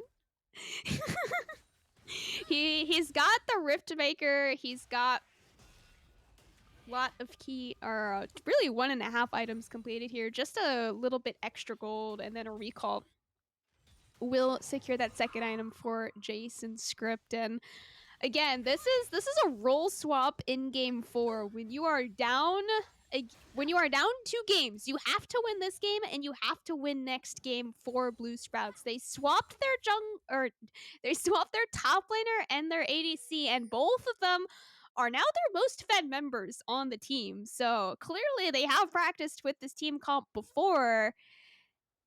I'm gonna hold my breath for that bot lane. Yeah, this shows that again, Mordekaiser really powerful, even though Poppy can be a menace at times, is still able to just kind of take her out of the fight. And I kind of look at that. It could go plenty of different ways later on in the game because Jason could get bullied out at some point. Jason could just pop off even crazier and doesn't even have to fight Poppy anymore. He could just take out a bunch of people. I mean, he does have the Rift Maker and the Demonic Embrace. So because of those two, I think that gives him a really good spike, especially since Poppy really can't deal with it.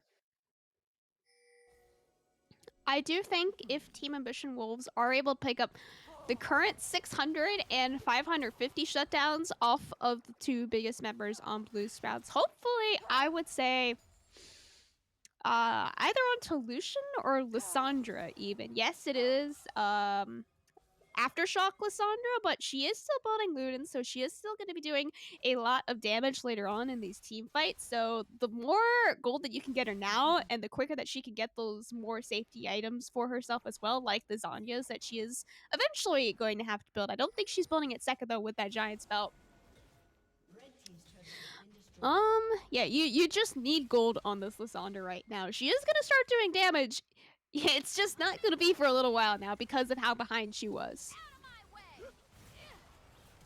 Potential engage here on the bottom lane. Exhaust is popped onto the Poppy, but Poppy's not the member that you really have to worry about in terms of damage. Meanwhile, Jason and the Xin here on the other side are trying to find themselves in a 2v2. Non-MVP looking to turn it back around. Huge tidal wave onto both members, followed up by a double bubble here as well. Kubina about to fall. Shut down from after will be going on to Team Ambition Wolves. Meanwhile, third place is actually going to be winning this 1v1 onto Jason. Caxi coming over the wall. They're looking to turn it back around, but he still finds the shutdown right before falling over to Caxi, but now looking to turn it back around on blind support. He's got no mana. He's got no ultimate left on the Fishy. Third place team is forced to run away. He gave his life to try and save Nami, and unfortunately, both of them will fall in the process. Both of them do fall down. We are going to see a 4-for-1 now at this point coming out from I can't think of their name. Blue Sprouts. Sorry. But MVP is trying to go in, but oh no. I think you might have gotten a little bit too early here, as you know that this is the soul, right? So you do really want to contest, but with absolutely zero vision and no knowledge of when to go in for a steal, it's just a complete guess. So he gave his life, he gave his flash for it there as well, and 4-0, Soul is secured for the Blue Sprouts here at just 23 minutes into this game. Yeah, which means, again, they've been farming it very well and trying to kill it as much as possible, and nothing has gone over to the other side. So really good by Blue Sprouts there to make sure, hey, again, we have another Mountain Soul. It's like their games are rigged. But yeah, it's definitely still good that they're getting that. Like, look at Rakan now. Look at how big that shield is. It's just crazy to think about.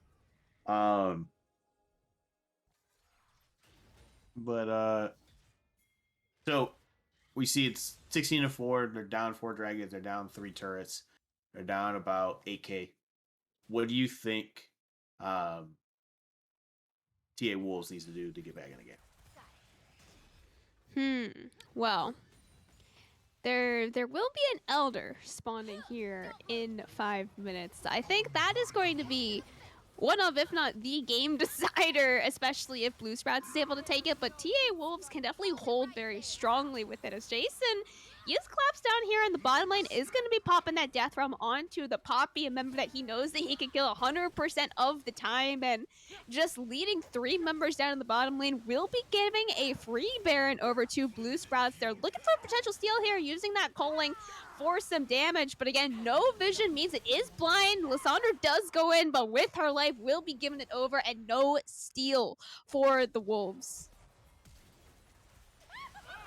After is going to be flashing in here with the bullet time. Unfortunately, he's not going to be doing enough damage with it to actually find any kills, though. Flash coming out of Caxi, though, will be able to secure at least one for how much they just burned for only 1 kill.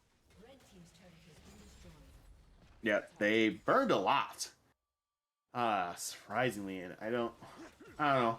I think it's okay because they look at that. Hey, our stuff's still gonna come up. We haven't been trying to force fights, this often, kind of a thing. So, what's gonna be really good for them though is they're gonna take this inhibitor turret and middle inhibitor here, as they also do have the bot wave pushed up in for the bot turret here.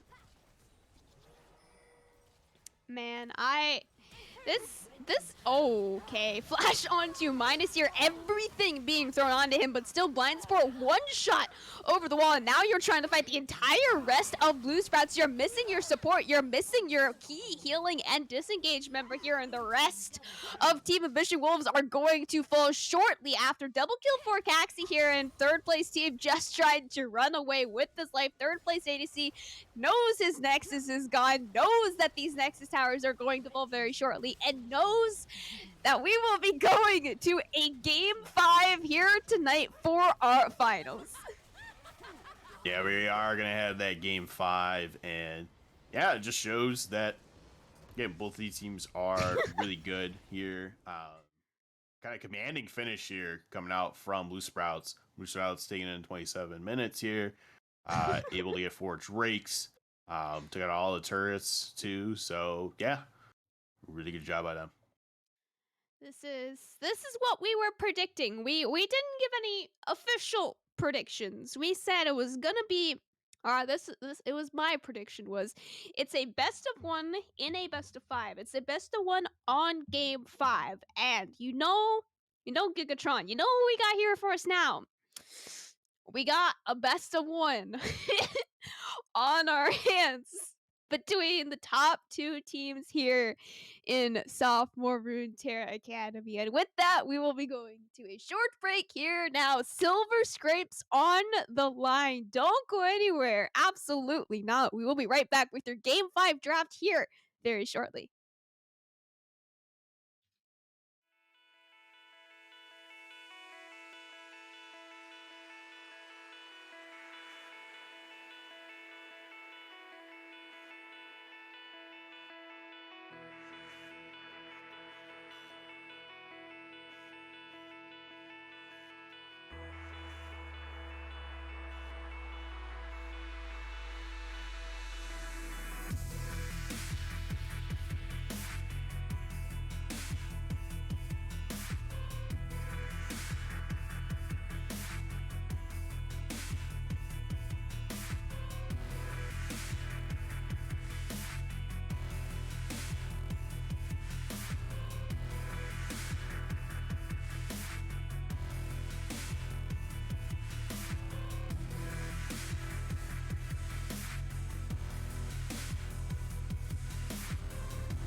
Hello, everyone, and welcome to Game 5 here tonight of Sophomore Runeterra Academy. We are in finals. We're in Game 5 Gigatron. Team Ambition Wolves, Blue Sprouts. We've made it. We're here. It's the best of one now. Yeah, great. Best of one. Mhm. 4 games later. This is what we signed up for, man. We asked for the handshake best of one.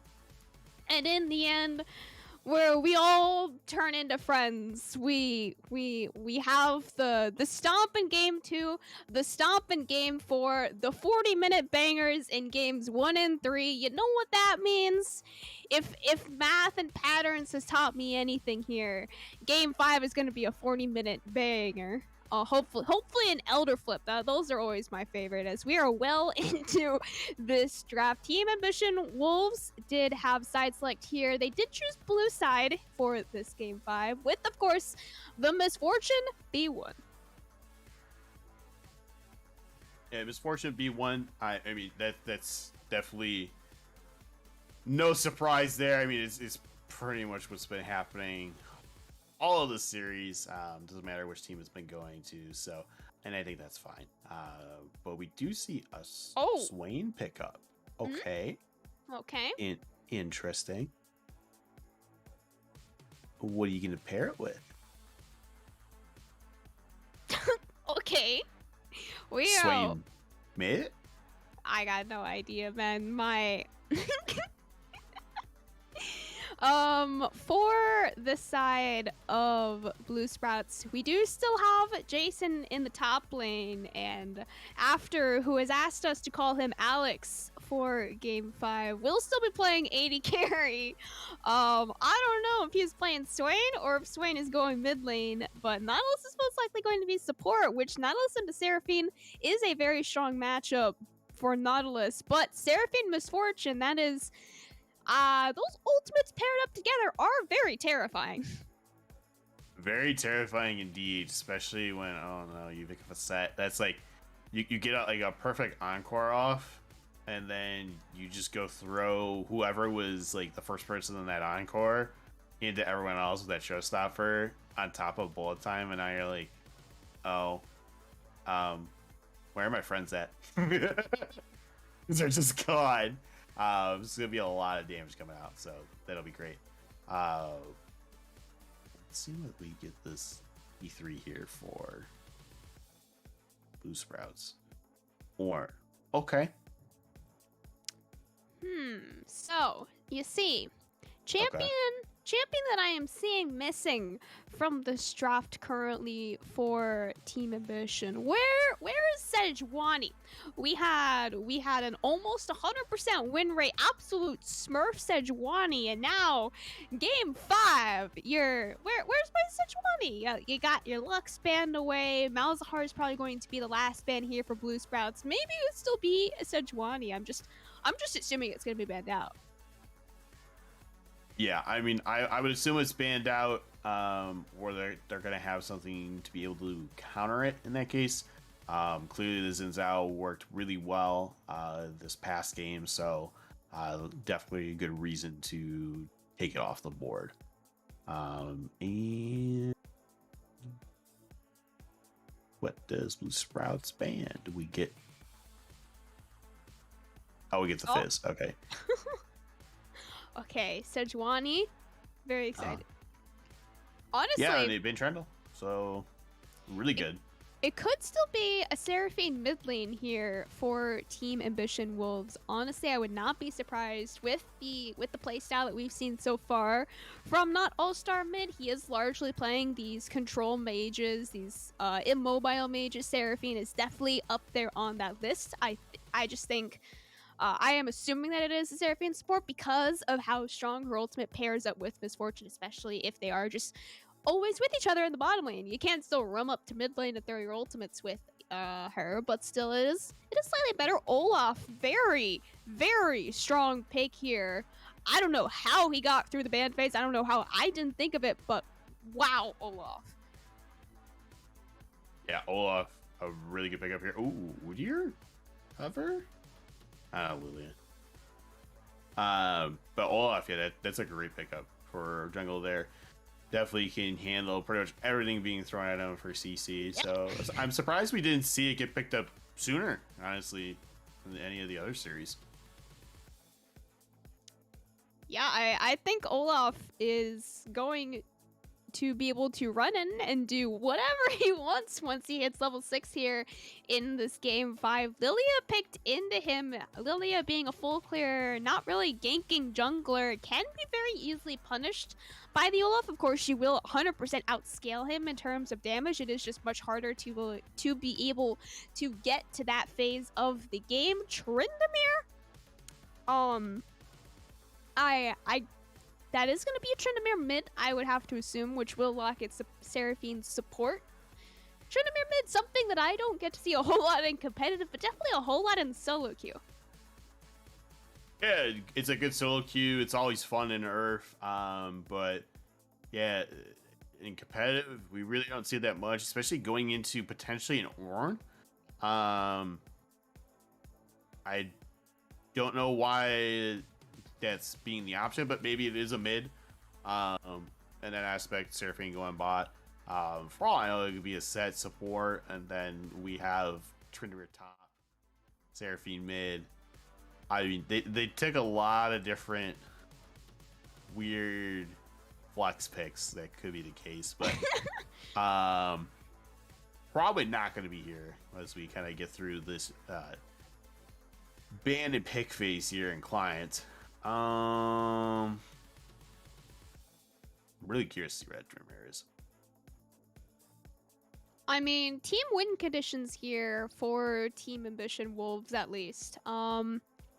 They have the really strong wombo combo, of course. I've talked about it a whole lot here with the bullet time, with the encore paired up together, as well as set ult on top of it as well. Can do a whole lot of damage and is a very strong engage. But Tryndamere is very well known for being able to split push, so I'm actually thinking that they might just play it as a 4-1 or even a 1-3-1, sending Set into another one of the side lanes there, and just leaving Misfortune, Seraphine, and Lilia to live in the mid lane. They don't even have to engage, and if they are engaged upon, they could throw the bullet time and the encore out and then just decide to live it, while Set and Tryndamere, two of the strongest split pushing champions in the game, can go and have their split pushing fantasies and do whatever they want. But then of course Blue Sprouts, seeing where they locked their champions here, Tristana mid lane, shown so far in client, but of course you gotta wait until the 20-second mark to actually lock it in that it is Tristana mid and the Swain 80 carry. But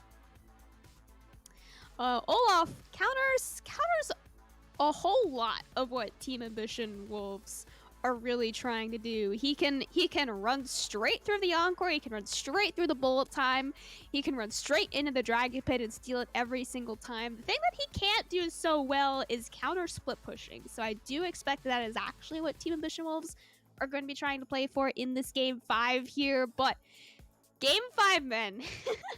who do you think? Your prediction's off the table now. You were predicting a 3-1 and you didn't even care which team it was taking the 3-1, but I was predicting a game 5 all along. Who is taking this series here, Gigatron? I mean, look at it at this point. As much as both teams have really good CC and wombo combos, I think I'm gonna go with Blue Sprouts. Mostly just because, again, they got the Olaf, who could run in at any point. Ornhorn is just really good in team fights. You have Trist, who can still sit back and still provide a lot. And again, you have Swain, who really provides a good amount of damage, especially if he's going to be getting some good stacks going, safely from being in lane and everything like that. So, I don't know. What are you thinking?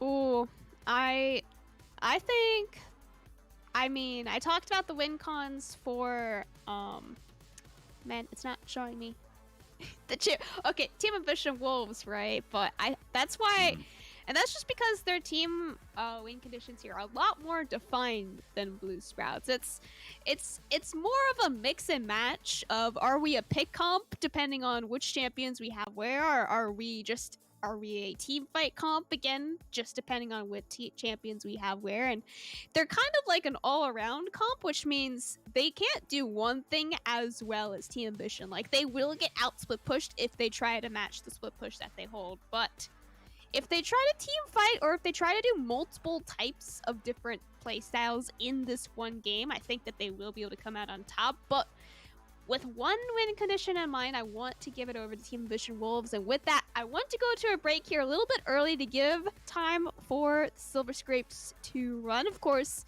the most important part of any best of 5 in the game 5 is the Silver Scrapes. So stay tuned, as hopefully we have it playing. If not, then I will 100% sing it in game 5 here. But don't go anywhere. We will be right back with the game 5 here on Summoner's Rift.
Welcome everyone to Game 5 now on Summoner's Rift in the finals here for Sophomore Runeterra Academy for your final game for Sophomore League here. Once again, I am Camcom, joined by Gigatron here on the desk. Team of Bishop Wolves taking on the blue side. Blue Sprouts taking on the red side. We're 2-2 in this series, and it's now a best of one. Yeah, best of one right now. We do see the 5-man come out from Blue Sprouts here, but all they do is they get the ward, they get spotted out, and that's pretty much it. They are gonna have the blue ward, so was it T Ambition's gonna have that ward on the red side there, so they are gonna see that he is going to be starting there. couple of early words here. Just try brush and the blue buff there. And in this red buff pit here too. So yeah, they will know Minus is starting on his red buff up top here, showing that both the junglers are starting on opposite sides of the map, which means most likely no fighting early on unless Minus goes for some crazy red buff to enemy blue buff type of pathing, which in a game 5, I don't know. Sometimes you gotta risk it for the biscuit, but I don't think it's gonna be the case as he did smite early there. But we're gonna see Lilia is dragging the red down to Krugs, I'm assuming, because I don't see that it's dead. Or could she not? No, she started chickens. She started chickens. Oh, she started chickens. Got it. Yeah. She started leashless on chickens, chickens to Krugs to red to probably recall on the top side.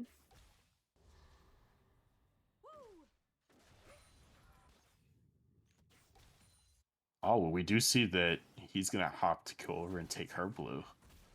That's interesting. Not their blue, his own blue. Never mind. I'm losing track of sides here. It's okay.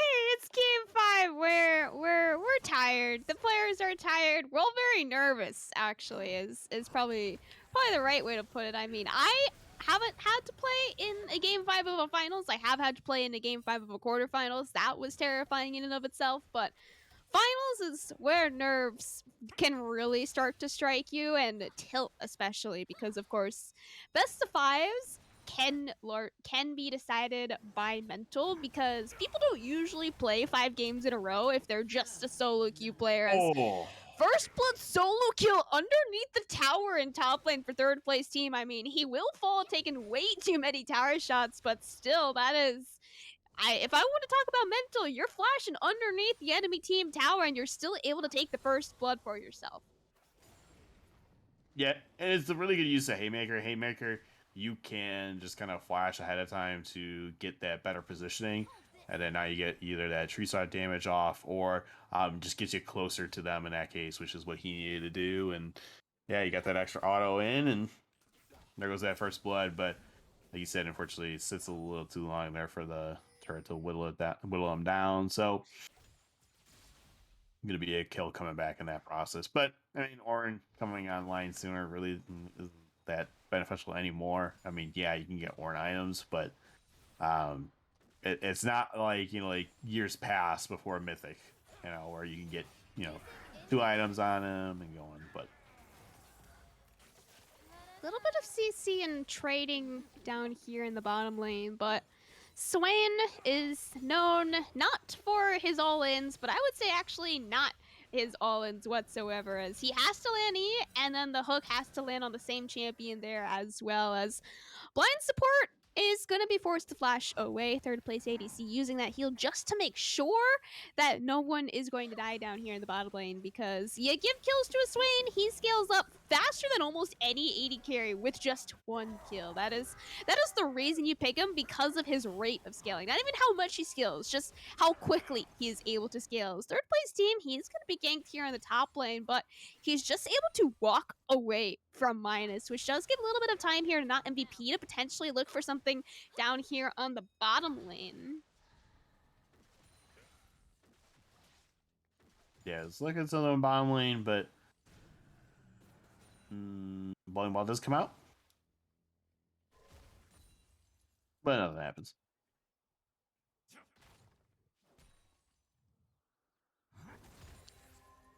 first dragon is up on the board here, but third place team, he's taking a lot of damage up there in the top lane. He does have TP up on Jason because of the first blood shenanigans. E does land here from behind support. They are able to pick up that kill there onto Alex on the Swain. He threw the exhaust damage as well. Kill on the Misfortune is again huge in these laning 2v2s, right? And level 6 being popped here by both mid laners. Of course, Caxi knows you can't level 6 1v1 a Tryndamere. It is not gonna go in your favor.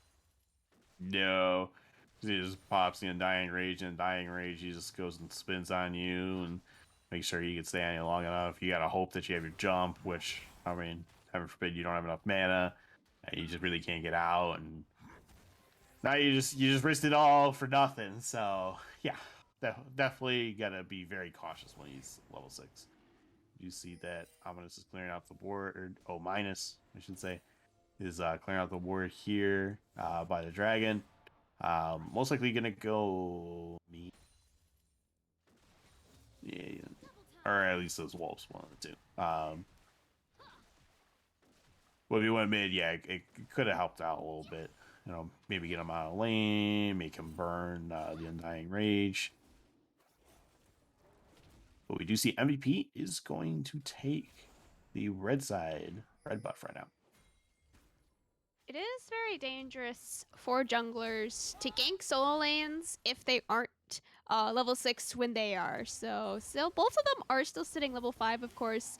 Minus doesn't even have Flash. He did opt to take Ghost, which honestly I think in this game is going to be even better for him so that he could just literally run people down. I mean, that is why Olaf is so good into this team comp here that Team Ambition Wolves have drafted, is he is here to run people down, and Ghost will absolutely be able to help him do that better. But it is hard to gank these solo lanes when you are when you are sitting level 5. Now, not MVP is matching that level 6, so they can look to potentially take this first dragon here for Team Ambition. Yeah, it could be that first dragon for them. They do get the caution pings going out, so probably because of the scuttle there, they know. But as of course, we always see our good old wet noodle fighting up here in the top lane. That just so good with that regen and isn't really to be worried about right now. Even though Ornn does have Spellbook and is level 6, or actually level 7 right now with the Ornn Horn, isn't too worried about himself. It is Showstopper pretty... trying to get used. Oh, potentially a 1v1 up here in the top lane. Lots of damage onto the set, but he still does have the massive shield. Is going to be forcing out that flash from Jason. And in the end, it is just flash for flash plus both ults burned. And ultimate, I do believe Ornn is up faster than Set ult. I think, potentially. I could check that real quick. 140 seconds to 100. Oh, I did. 120. Okay. Showstopper's up. Set has 20 seconds up on it. Ultimate is actually going to be canceled there by the Unstoppable on the Ornn W there. So unfortunately, won't be any damage being popped there by that ultimate. Nice cancel out by that Ornn though. Yeah, and this is where Ornn kind of really excels, is just able to...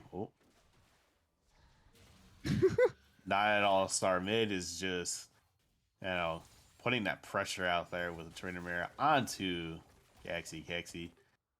Yeah, you gotta be a little worried, even though they got O minus right there. I'd definitely be worried about it.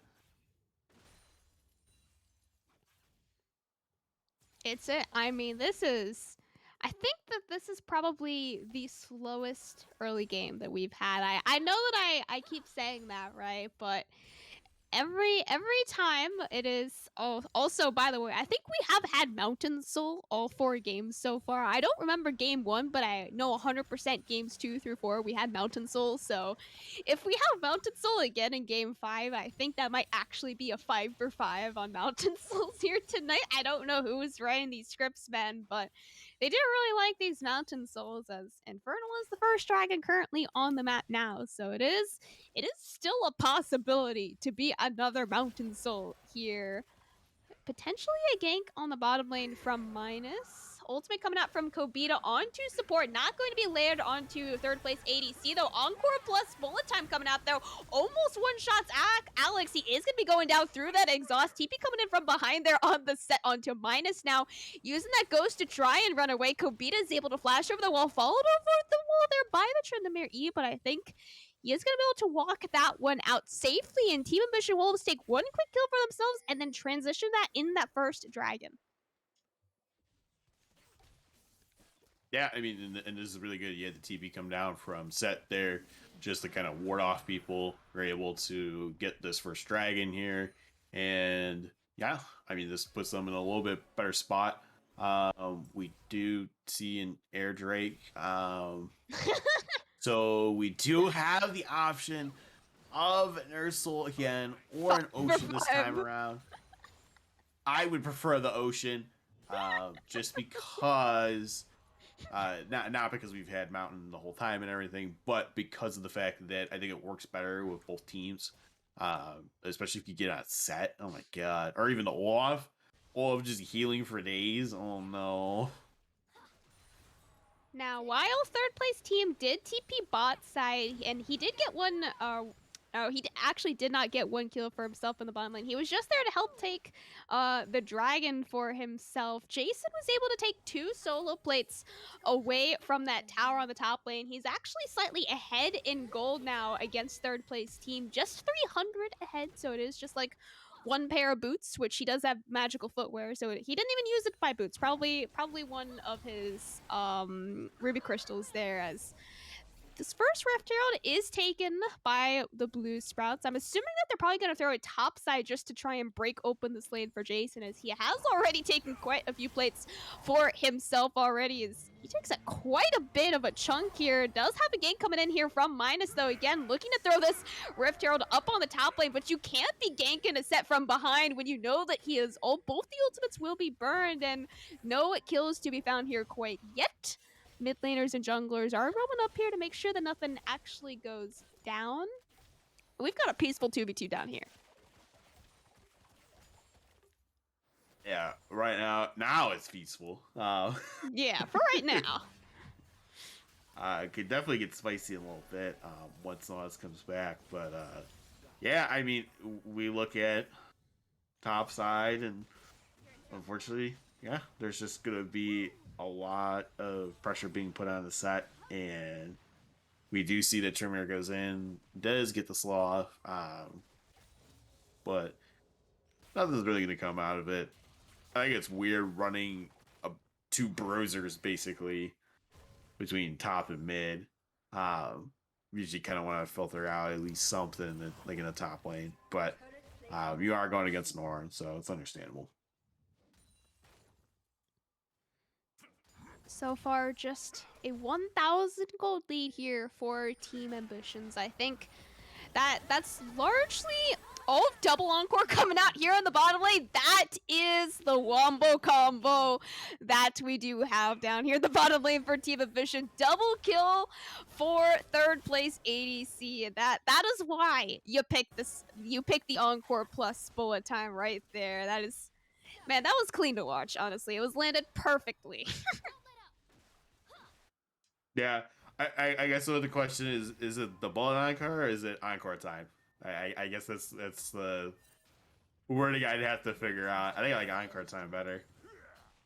But you can see, yeah, I think encore time is better.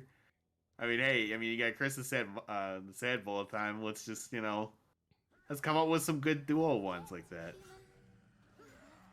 There are some pretty good ones, yeah. Curse of, what is it, like bullet time and solar flare don't really have a good one. It's like bullet flare or whatever, which I mean it's all right, but the fact that it's just nothing is gonna live up to Curse of the Sad Bullet Time. Like that is the best one because it represents the emotion of how you feel when it is hit on you. Like it just encompasses the entire ultimate in a perfect way. As Cloud Dragon is spawning here in 1 minute. After Cloud Dragon dies, we get to see if we're 5 for 5 on the same soul here tonight.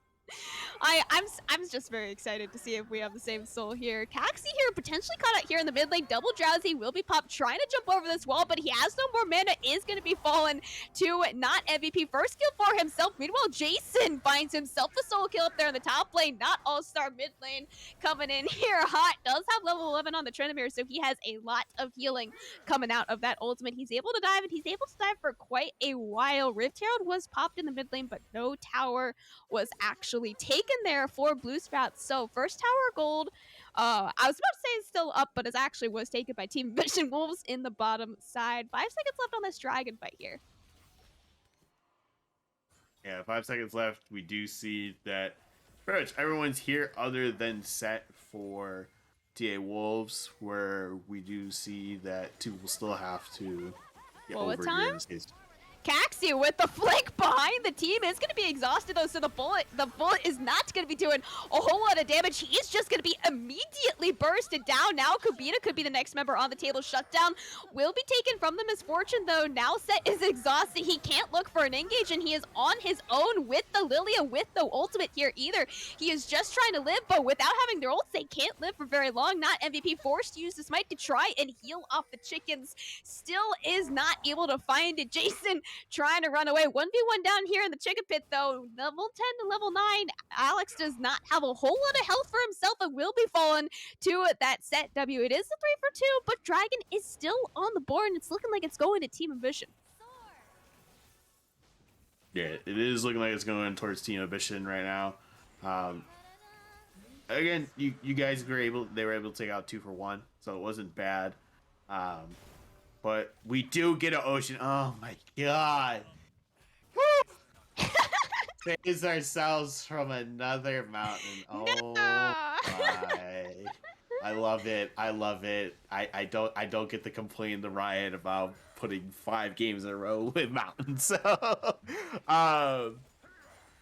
but yeah, no, I think this is really great for them. Because you have a lot of people that do lifesteal, so this is perfect for them to still kind of like regen and everything. He's fine. I believe in him. Are you sure? Please, I believe. Oh, okay. It's a 1 for 1.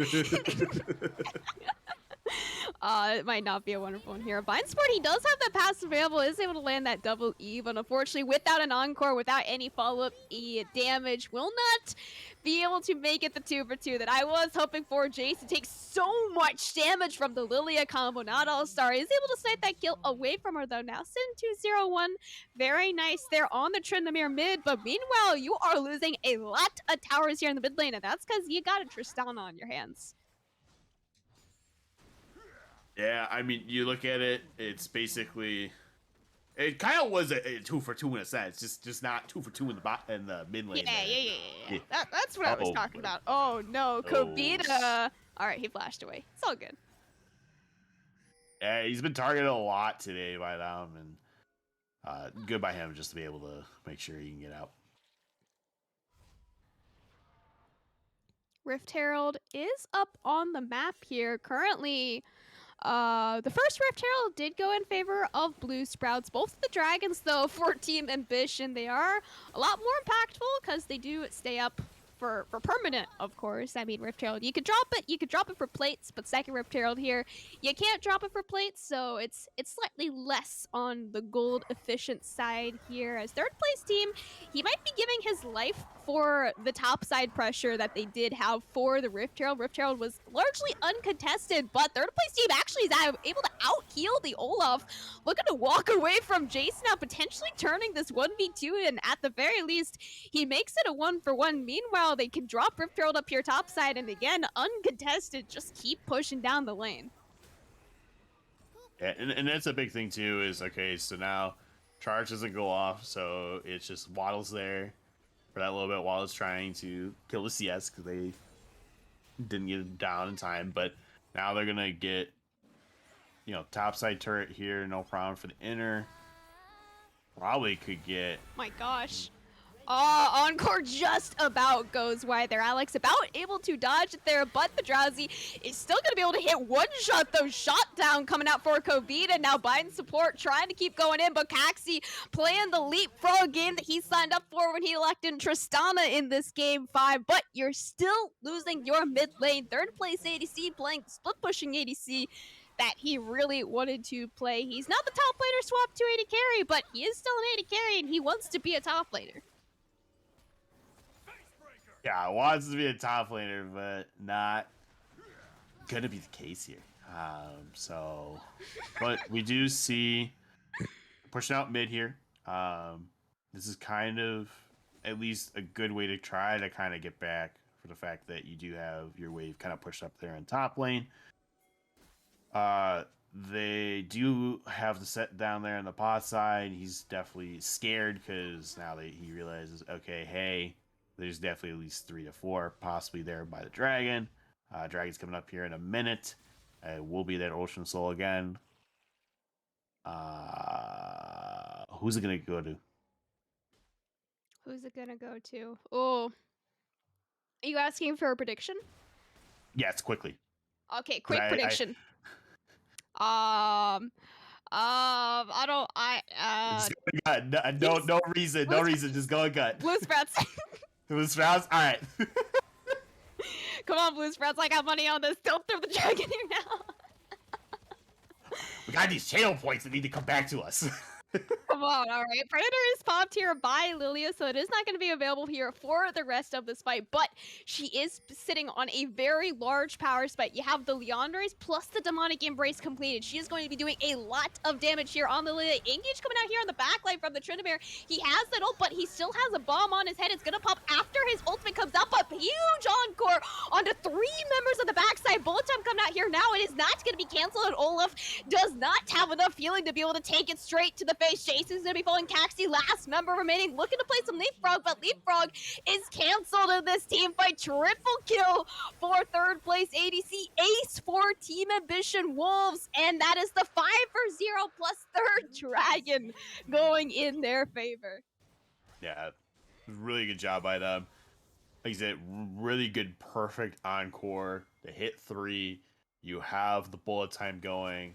And yeah, I mean, it's encore time. I mean, you're just gonna keep running it back and back and back. I mean, no matter what, it doesn't matter if it's in a choke point or if it's open river like that. They're gonna be using it as much as possible. And yeah, I mean, you had good flanking from Tryndamere. Tryndamere was able to stay alive and go in onto anyone he needed to, and was really okay after once he got that heal from Seraphine there. So because of that, now it's kind of like, okay, he's really starting to become a menace. He's only 2-1-5, but we do see third place ADC is performing again really well on this MF here at 7-2-4. So friendly reminder to everyone that has not been here for all 5 games. Third place ADC dropped 18 kills game 1 here tonight on this very MF pick that he now has in game 5. So he's definitely playing to that strength here again, as Alex has a lot of healing coming out of that ultimate. Gonna go gold, but is not gonna have enough healing to be able to live. Not MVP, picking up his 3rd kill of this game here now. They just need to be able to siege mid lane. They got the 3rd soul. They got the soul point. They got the Baron, and they're looking to take this mid lane inhibitor here now at just 23 minutes.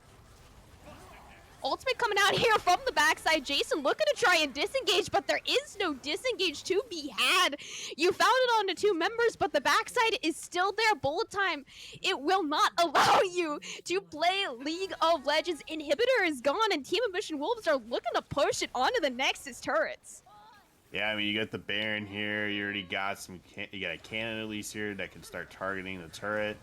Ooh. Third place team going in once again onto the back line. Taking a reload by the tower is going to fall here now. Tryndamere popped once again, doing so much damage to the back line, and he just gets to free auto up until his ultimate runs out. Caxi is able to find that shutdown for himself. Not MVP next target here, but the Nexus is completely open. There is no more towers left to be had. 1 quarter HP left on the Nexus. 1 more auto, and that is going to be it. That ends the game. 24 minutes, quickest game of the night. Game of the series. Team Ambition Wolves are your Sophomore League Runeterra Academy champions. Yeah, this is crazy to think about because it kind of was this roller coaster of a series because you had them do really well in the first game, but then fall to Blue Sprouts. Then Blue Sprouts did decent in the second game, but you have TA Wolves come out, on top. Then it goes okay. TA Wolves gets it, gets for three. It's to get that third game, so it's 2-1. Then fourth game goes to Blue Sprouts there to force the Silver Scrapes, coming out and everything. And that's one of those things that you have to just look at is that this is kind of a really exciting series. Oh That yeah. even though it took it to the best of one at game 5, we're looking at it that hey, you know what? It was quick, it's easy, it was very decisive. You see that Trinity did perform very well, as much as the weird odd pick, I would definitely say. No. Uh, for the mid I lane had there. full faith. I never once doubted the Tryndamere. I Did say said you it did. was what? I didn't say that you did. I wasn't doubting you. I'm saying that I thought it was weird. Oh, well, I had full faith in it. Just to put it out there. Anyways, we will have an interview for you here shortly with your sophomore champions here. So hopefully, I hope I'm not jinxing it in the production side, but don't go anywhere. We will be right back very shortly with somebody, if not the whole team of Team Ambition Wolves.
Welcome back, everyone. Here I am now joined by the full team, the full squad, your full roster of sophomore champions here, Team Ambition Wolves. Hello, everyone.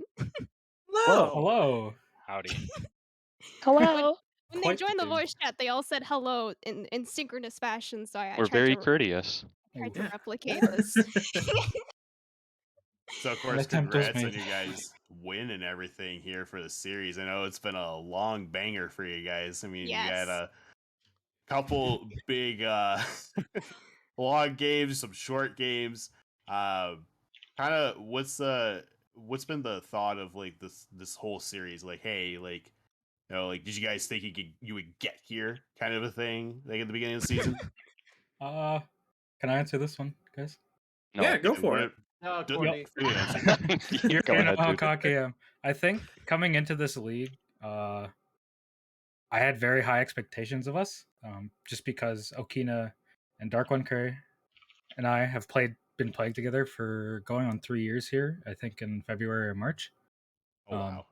And so it's been a wild ride, if that's the word I'll use. But I had the utmost faith in us going into it. And so in my head, when we first started, I was like, anything less than finals is a failure. Whether that's I love how making it Gab's trying to or winning. distract me. You- It's not. uh, I'm great at that. yeah, clearly. I- But no, I 3 years together. I mean, that's for a couple of you. That's great. I mean, and what did you pick up your other guys on your team? Like I recently, think this. What, uh, or- yeah, I had we never played with these guys before. Yeah, So, how did you well- guys meet? How did this team like come together? oh boy. So Well, the three of us like this is started actually playing kinda together funny, for yeah. a while, and Titan. I think Titan was the first player on the roster, and then Titan asked me, and then I asked Well- Dark, and then Dark asked Corny. or Oh, something you like asked that. me. No, you I asked asked me because you. you hated your old jungler, When you guys say me, can you say your name? Because Corny. Yeah. So Oh, I yeah. think- So I'm Okina. Yeah. Okina And- was the one that originally wanted a team in RA because we just left a pretty toxic other league that we're not going to name. And he just needed players, and he knew me. He knew Dark, and Titan wanted to branch out too from that toxic league. So And then I think Protz just found Lawrence off the streets and said, "Hey, you want to play on the team?" And Lawrence was like, "Sure, I guess." I was teamless and kicked from not kicked. I left a different league or didn't leave a different league. I left huh? Yeah, mutual leaving. I see. And I was just on the streets way of- basically for like 4 or 5 weeks, and I was just like, man, I guess I just suck. Nobody wants me. And then Prots messages me. He's like, hey, do you want to fill in for like a week or two at this random team? And it wasn't even for this league. It was for a different league. And so I go and like join that, and I'm like, okay, I'll play it for a couple of weeks. And that one had like a hard cap at gold 1, and I'm like, I'm just gonna rank out guys, by the way. So Oh. I joined for that, and then they're like, actually, we should go and do RA as well. We go and join RA, and I'm the exception player too. So like it ended up working out. I just kind of like got brought in randomly, and also like just for like a couple games, and it turns out like I'm here. It was like that was kind of a crazy ride, especially since like like I just really wasn't feeling hot on myself. Like I don't know if you guys know Aegis, but I had just won that as well, and it was like just kind of crazy where I didn't really. Congrats. I didn't like. I was like, man, it's time to retire. I just am not that good at this game. And then in like the span of a month, I get 2 chips with these guys, and it's just like, I don't know, it was really surreal and really cool. I'm really happy they were able to bring me in. mm-hmm. Well, I Yeah, love you, Lauren. I just want to say that TA went from an org that had never won anything before to the last month we've won like what 4 or 5 chips, three chips as an org. Like TAGA won Yeah. Excellency. We just won Oh, yeah. RA, and then Nova won AGL. APL? AGL. AG, I think. Yeah. I think it was AGL, yeah. Yeah, I noticed you guys have been popping up, which is great. I mean, I know whether it's your team or was it TAG. I mean, it's or Nova even. I mean, still, it's still showing that like, hey, you guys branched out. You made a couple teams. You're performing well, and that's great. I mean, hey, I'm sure Ish is happy that you guys doing well. Ish is saying thanks for the free roll. Oh, but unfortunately, he was on TAGA. Yikes. Ah, yes. Ooh. Ah, Yeah, he was on THA. Wait, you know who gets a free roll? Although he did sub for us once? True Tobaga. All right. That's true. There you go. Let's go, True. I will say too, we went this entire season using a sub once. Yep. Once, It was just yeah, once for we- Doug. We For used Dark. True Tobaga. Yep, Vacation And- gap, OP. true. Yes, And I think Just never do it again. Okay. never go on vacation again. You know the lesson. Eh, dang. I'll chain Or do myself because to the my guy had a desk. crazy KDA for the game he's filled in. So Well, where can we see you guys going in the future? Maybe as a team, as a 5-man, or just any like future leagues, whether it's RA or something else. Uh, Oh, I sad. think Or are you just still happy about today? I think we're just happy. About, All right. I'm I've taking a heard- break. yeah, I on the don't grapevine. know if I've heard that Titan and Lawrence want to retire. Me, Corny, and Yeah. Dark might try to make another You know, team where we off-roll. I did say that I'm just gonna be playing one league at a time, not Okay. fully. Yeah. Yeah. So. I'm pretty well done. But School is hard. Dark True. wants to play mid, That's true. so Yeah. Yeah, me, Corny, and Dark might see us again next season playing different roles. So I go. think Corny. I don't think you Corny, I think will stay the same role. But Well, we'll Yeah. see. we, Now don't they can trust go- him, we don't trust him outside of the jungle. Yeah. Now it makes it really easy for them to get an actual top laner. Somebody who Lawrence, actually CSs. Lawrence, you're my MVP. You just Aw. sacrificed No. your lane to Aw. put I everyone would else TP. ahead. And, God, yeah. I don't care about I top lane. River Shen. They only gave it I to one, think- so I think another commendation I have for this team too is mental. I honestly don't see, like, just from personal experience, I don't see a lot of gold teams coming out of that game 4 and then showing up that way in game 5. It's true. These Yeah, it was guys pretty are rough. insane, actually. Like, the ability to just come back together and win in that way. I Yeah, love that that so especially as it much. was a game 4. That was a 24-minute stomp in game 5. Like, I don't like saying stomp, but that was a 24-minute stomp right there. That was impressive. Yeah, it felt kind of hard to lose that. Well, once we got a little bit ahead, yeah. Yeah. What's going on? I think TAGA put it best that like it's really weird that for some reason if Corny gets slightly ahead, we just automatically win the game. So I traded 1-for-1 top. The game's won. yeah.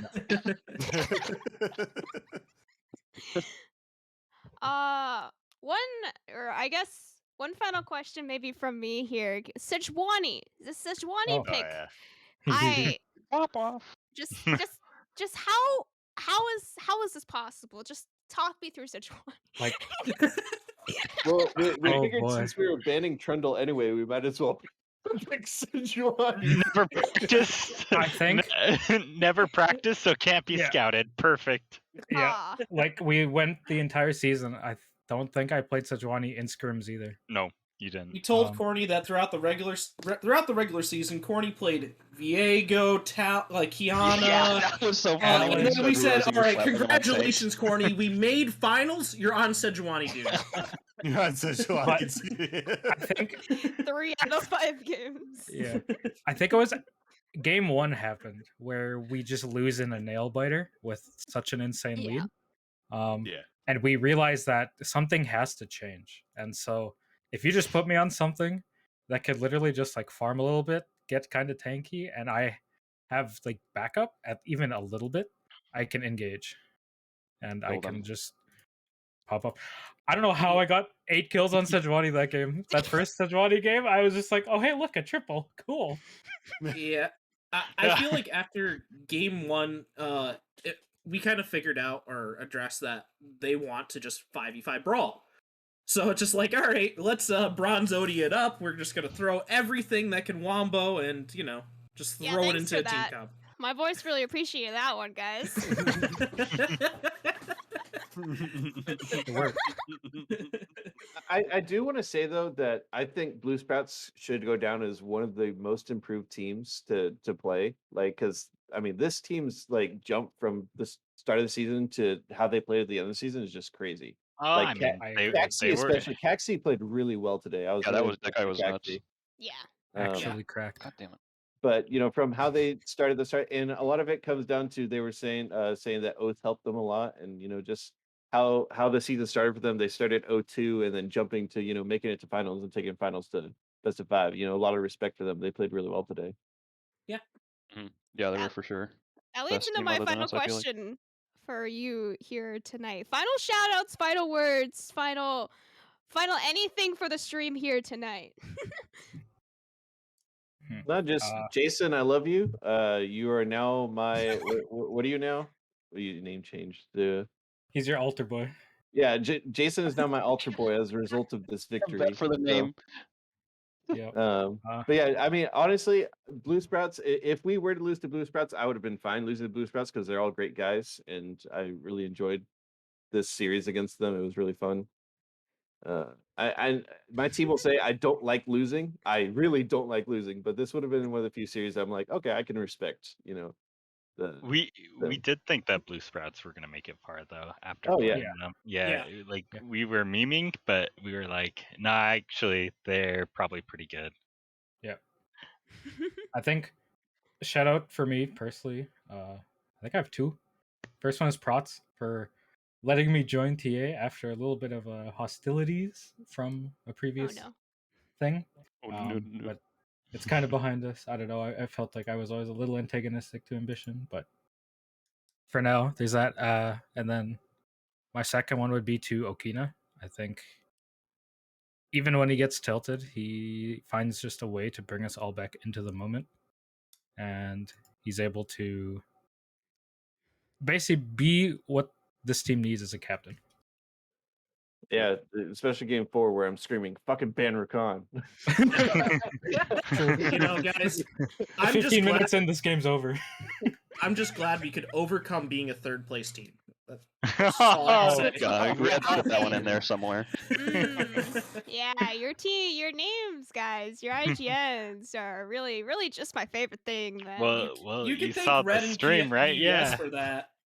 Yeah. Well, yeah. Did you watch the what's that show called? The talk show that they do where they were Extracurricular? saying, yeah, the Yeah. extracurricular, where they were saying the winner of the Blue Sprouts Zeus final was just going to 3-0 us in Oh yeah, finals. Well, yeah. they And they did call us say the three third straight. place team. They call us the third place Yeah, team. They said we that are we were just going to definitive lose, third place. So, Mhm. Yeah. Right. So Red really did have to troll us with that then. Lawrence, Dark. Shout out to Red for jinxing Blue Sprouts. Oh yeah, shout out to PBS for power ranking us 7th at the start of the season. Thanks, Nice. PBS. Good job, PBS. Might have All missed the defend mark. PBS. Those are always skewed in the beginning. Can Those are someone not pull up perfect. Even PBS's mine were initial all power bad. ranking? Pull up PBS's initial power ranking at the start of the season. Red, Who do you Red have at first? least, Hades, I think. Aw. Right? Did he have No, Hades? it was Hades was top. Then Hades, I think, Hades was lost top, early yeah. on, and then KOL took the spot for a Yeah. while. Then they And we lost, were and he was forced to put us as first because we were the only undefeated team at the time. Yeah. When did this league start? Oh, August, right? Like, no, September 1st, basically. No. Something like that. I have a lot of shout outs, so I want to go last. Okay. Oh. Oh, how many more people do we have? Lawrence and Dark. I'll Yeah. keep mine short then, I guess. Yeah. Biggest shout out I would say No. is to Prots, kind of just reaching out to me in general. I kind of had already hashed over it, but I was really not I felt like I was done, and he just kind of reached out. He's like, "Hey, come on, play one more time," and suddenly I've got all this playing time, and it was amazing. So I really thank him for that. And the team, holy crap. I really liked playing with you guys. It was like I like tilt really hard when somebody's like, "Hey, stop dying," and I'm like always like 0-5 or something. And it's just like, man. Yeah. And it's like, God, it sucks. Like, but so like whenever something like that happens and nobody ever flames me, it like feels really good. So I really appreciated everyone on the team. I mean, yeah, that's all I got. Dark. I'll just say everyone. Shout out to everyone. Like we all played. I think everyone played out of their mind this series. We all did their job. Lawrence fucking soul killing people top lane left and right, getting ganked. Doesn't matter. He's fucking murdering the enemy jungler. Titan gap. Sometimes. Toxic. Kaxi played really, really well. But Titan played out of his mind. Kina killing it. Corny. I'm glad. I think we should have thrown you on Sejuani sooner. Oof, man. No, 8-0, jokes aside. man. I play Zinzao, I play Viego, I play Trundle, I play all these champions, and then in finals it's like, oh yeah, by the way, you're on Seju. Oh, You said I like Sedge though. That's your fault. I do. You're not wrong, but you're making it antagonistic. I was like, guys, Trundle is banned. Corny likes Sejuani, right? Let's just play it. We'll see how it goes. We have one game to lose, right? Yeah. Sweating. It won. All right. My first one is to Mr. Okina. So before TA, he had reached out. He's like, hey, I know you want to play mid. You want to play mid with me, Dark and Corny? I was like, oh my god, because I have been looking for a team to play mid for years and years. I've always been a jungler, or I've been a jungler for the past like 2 seasons, 2 years. And I'm like, man, I just want to play mid. That's all I want. And I was like, okay, I'll play more, or I'll keep playing if I can play mid. But if I had like 5 teams reaching out to me, hey, you want a jungle for us? No, what about mid? Yeah. What? Nice. What? Next, so and then Prots in the same way. Prots was all like, "You play mid? What? Well, do you want to at least learn control mages, some Oriana, some other things?" I'm like, "No, not really." Okay, all right. Well, I'll stick you on a team, and then I'd like to thank my friend Eclipse, giving me some pointers throughout the season. And then my last shout out would be to my amazing, beautiful wife. Aww. That's the cutest shit. Aw. Did she hear that? Were you like turning around hoping she's there? Oh, she is here. She can hear me. Hi, Mystic. Hi, Mystic. I know that person. Oh, Hey, Mystic. and now she said hi to everyone. I thought you were gonna say me for a second. Yo, do we get to interview your wife now? Oh, Oh, no. wife. Aw. Here you go, wife. Yeah, you opened up a can of worms. Have fun. Oh, Bail no. out. Doing it? That. Oh, Yeah, turn this thing There we hello! go. Welcome. Oh, so glad to be here. How did it feel winning finals? It felt so freaking amazing because it's finally over and he won. He's free. Woo! He's free from playing League of Legends. He is free from playing League of Legends. Now he can play TFT.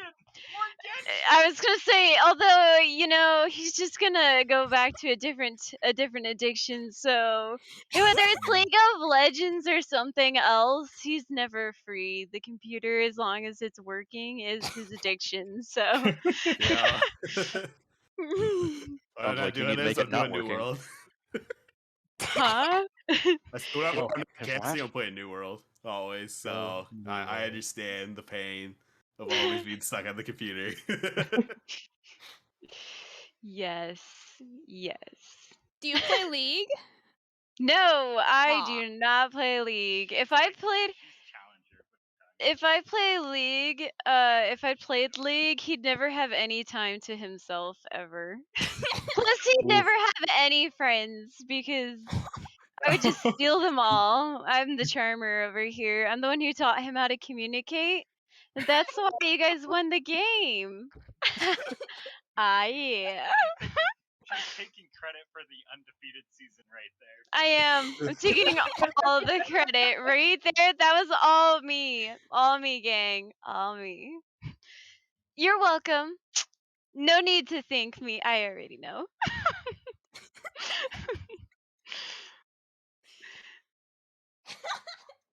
yeah.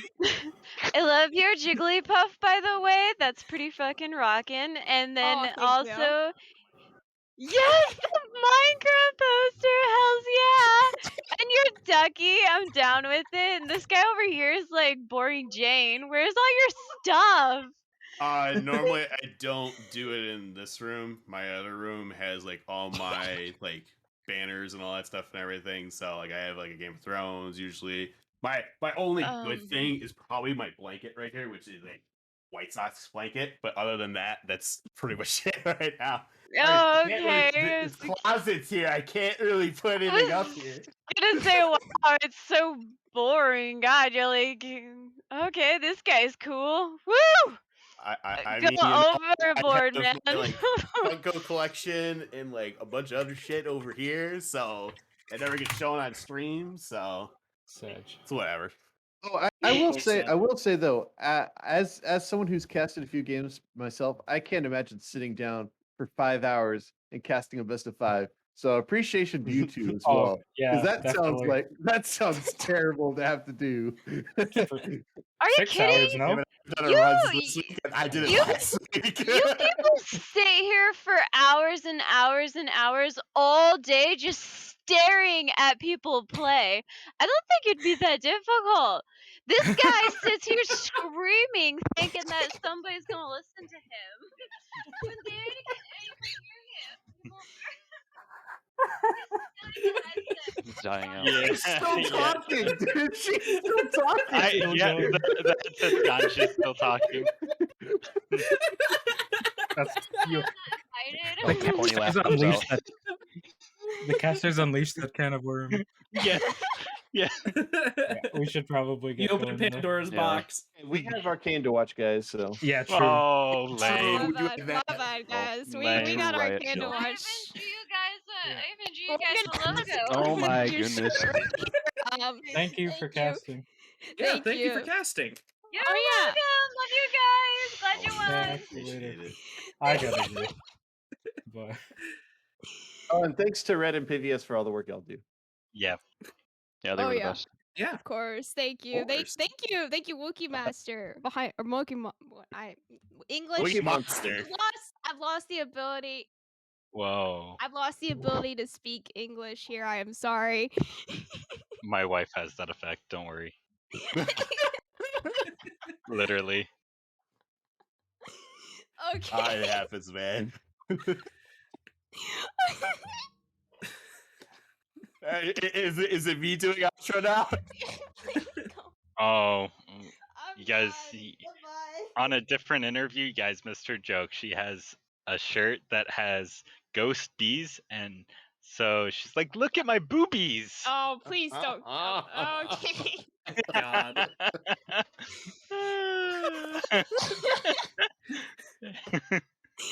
Oh, my hair is. Oh God. Okay. Goodbye, everyone. Thanks for the season.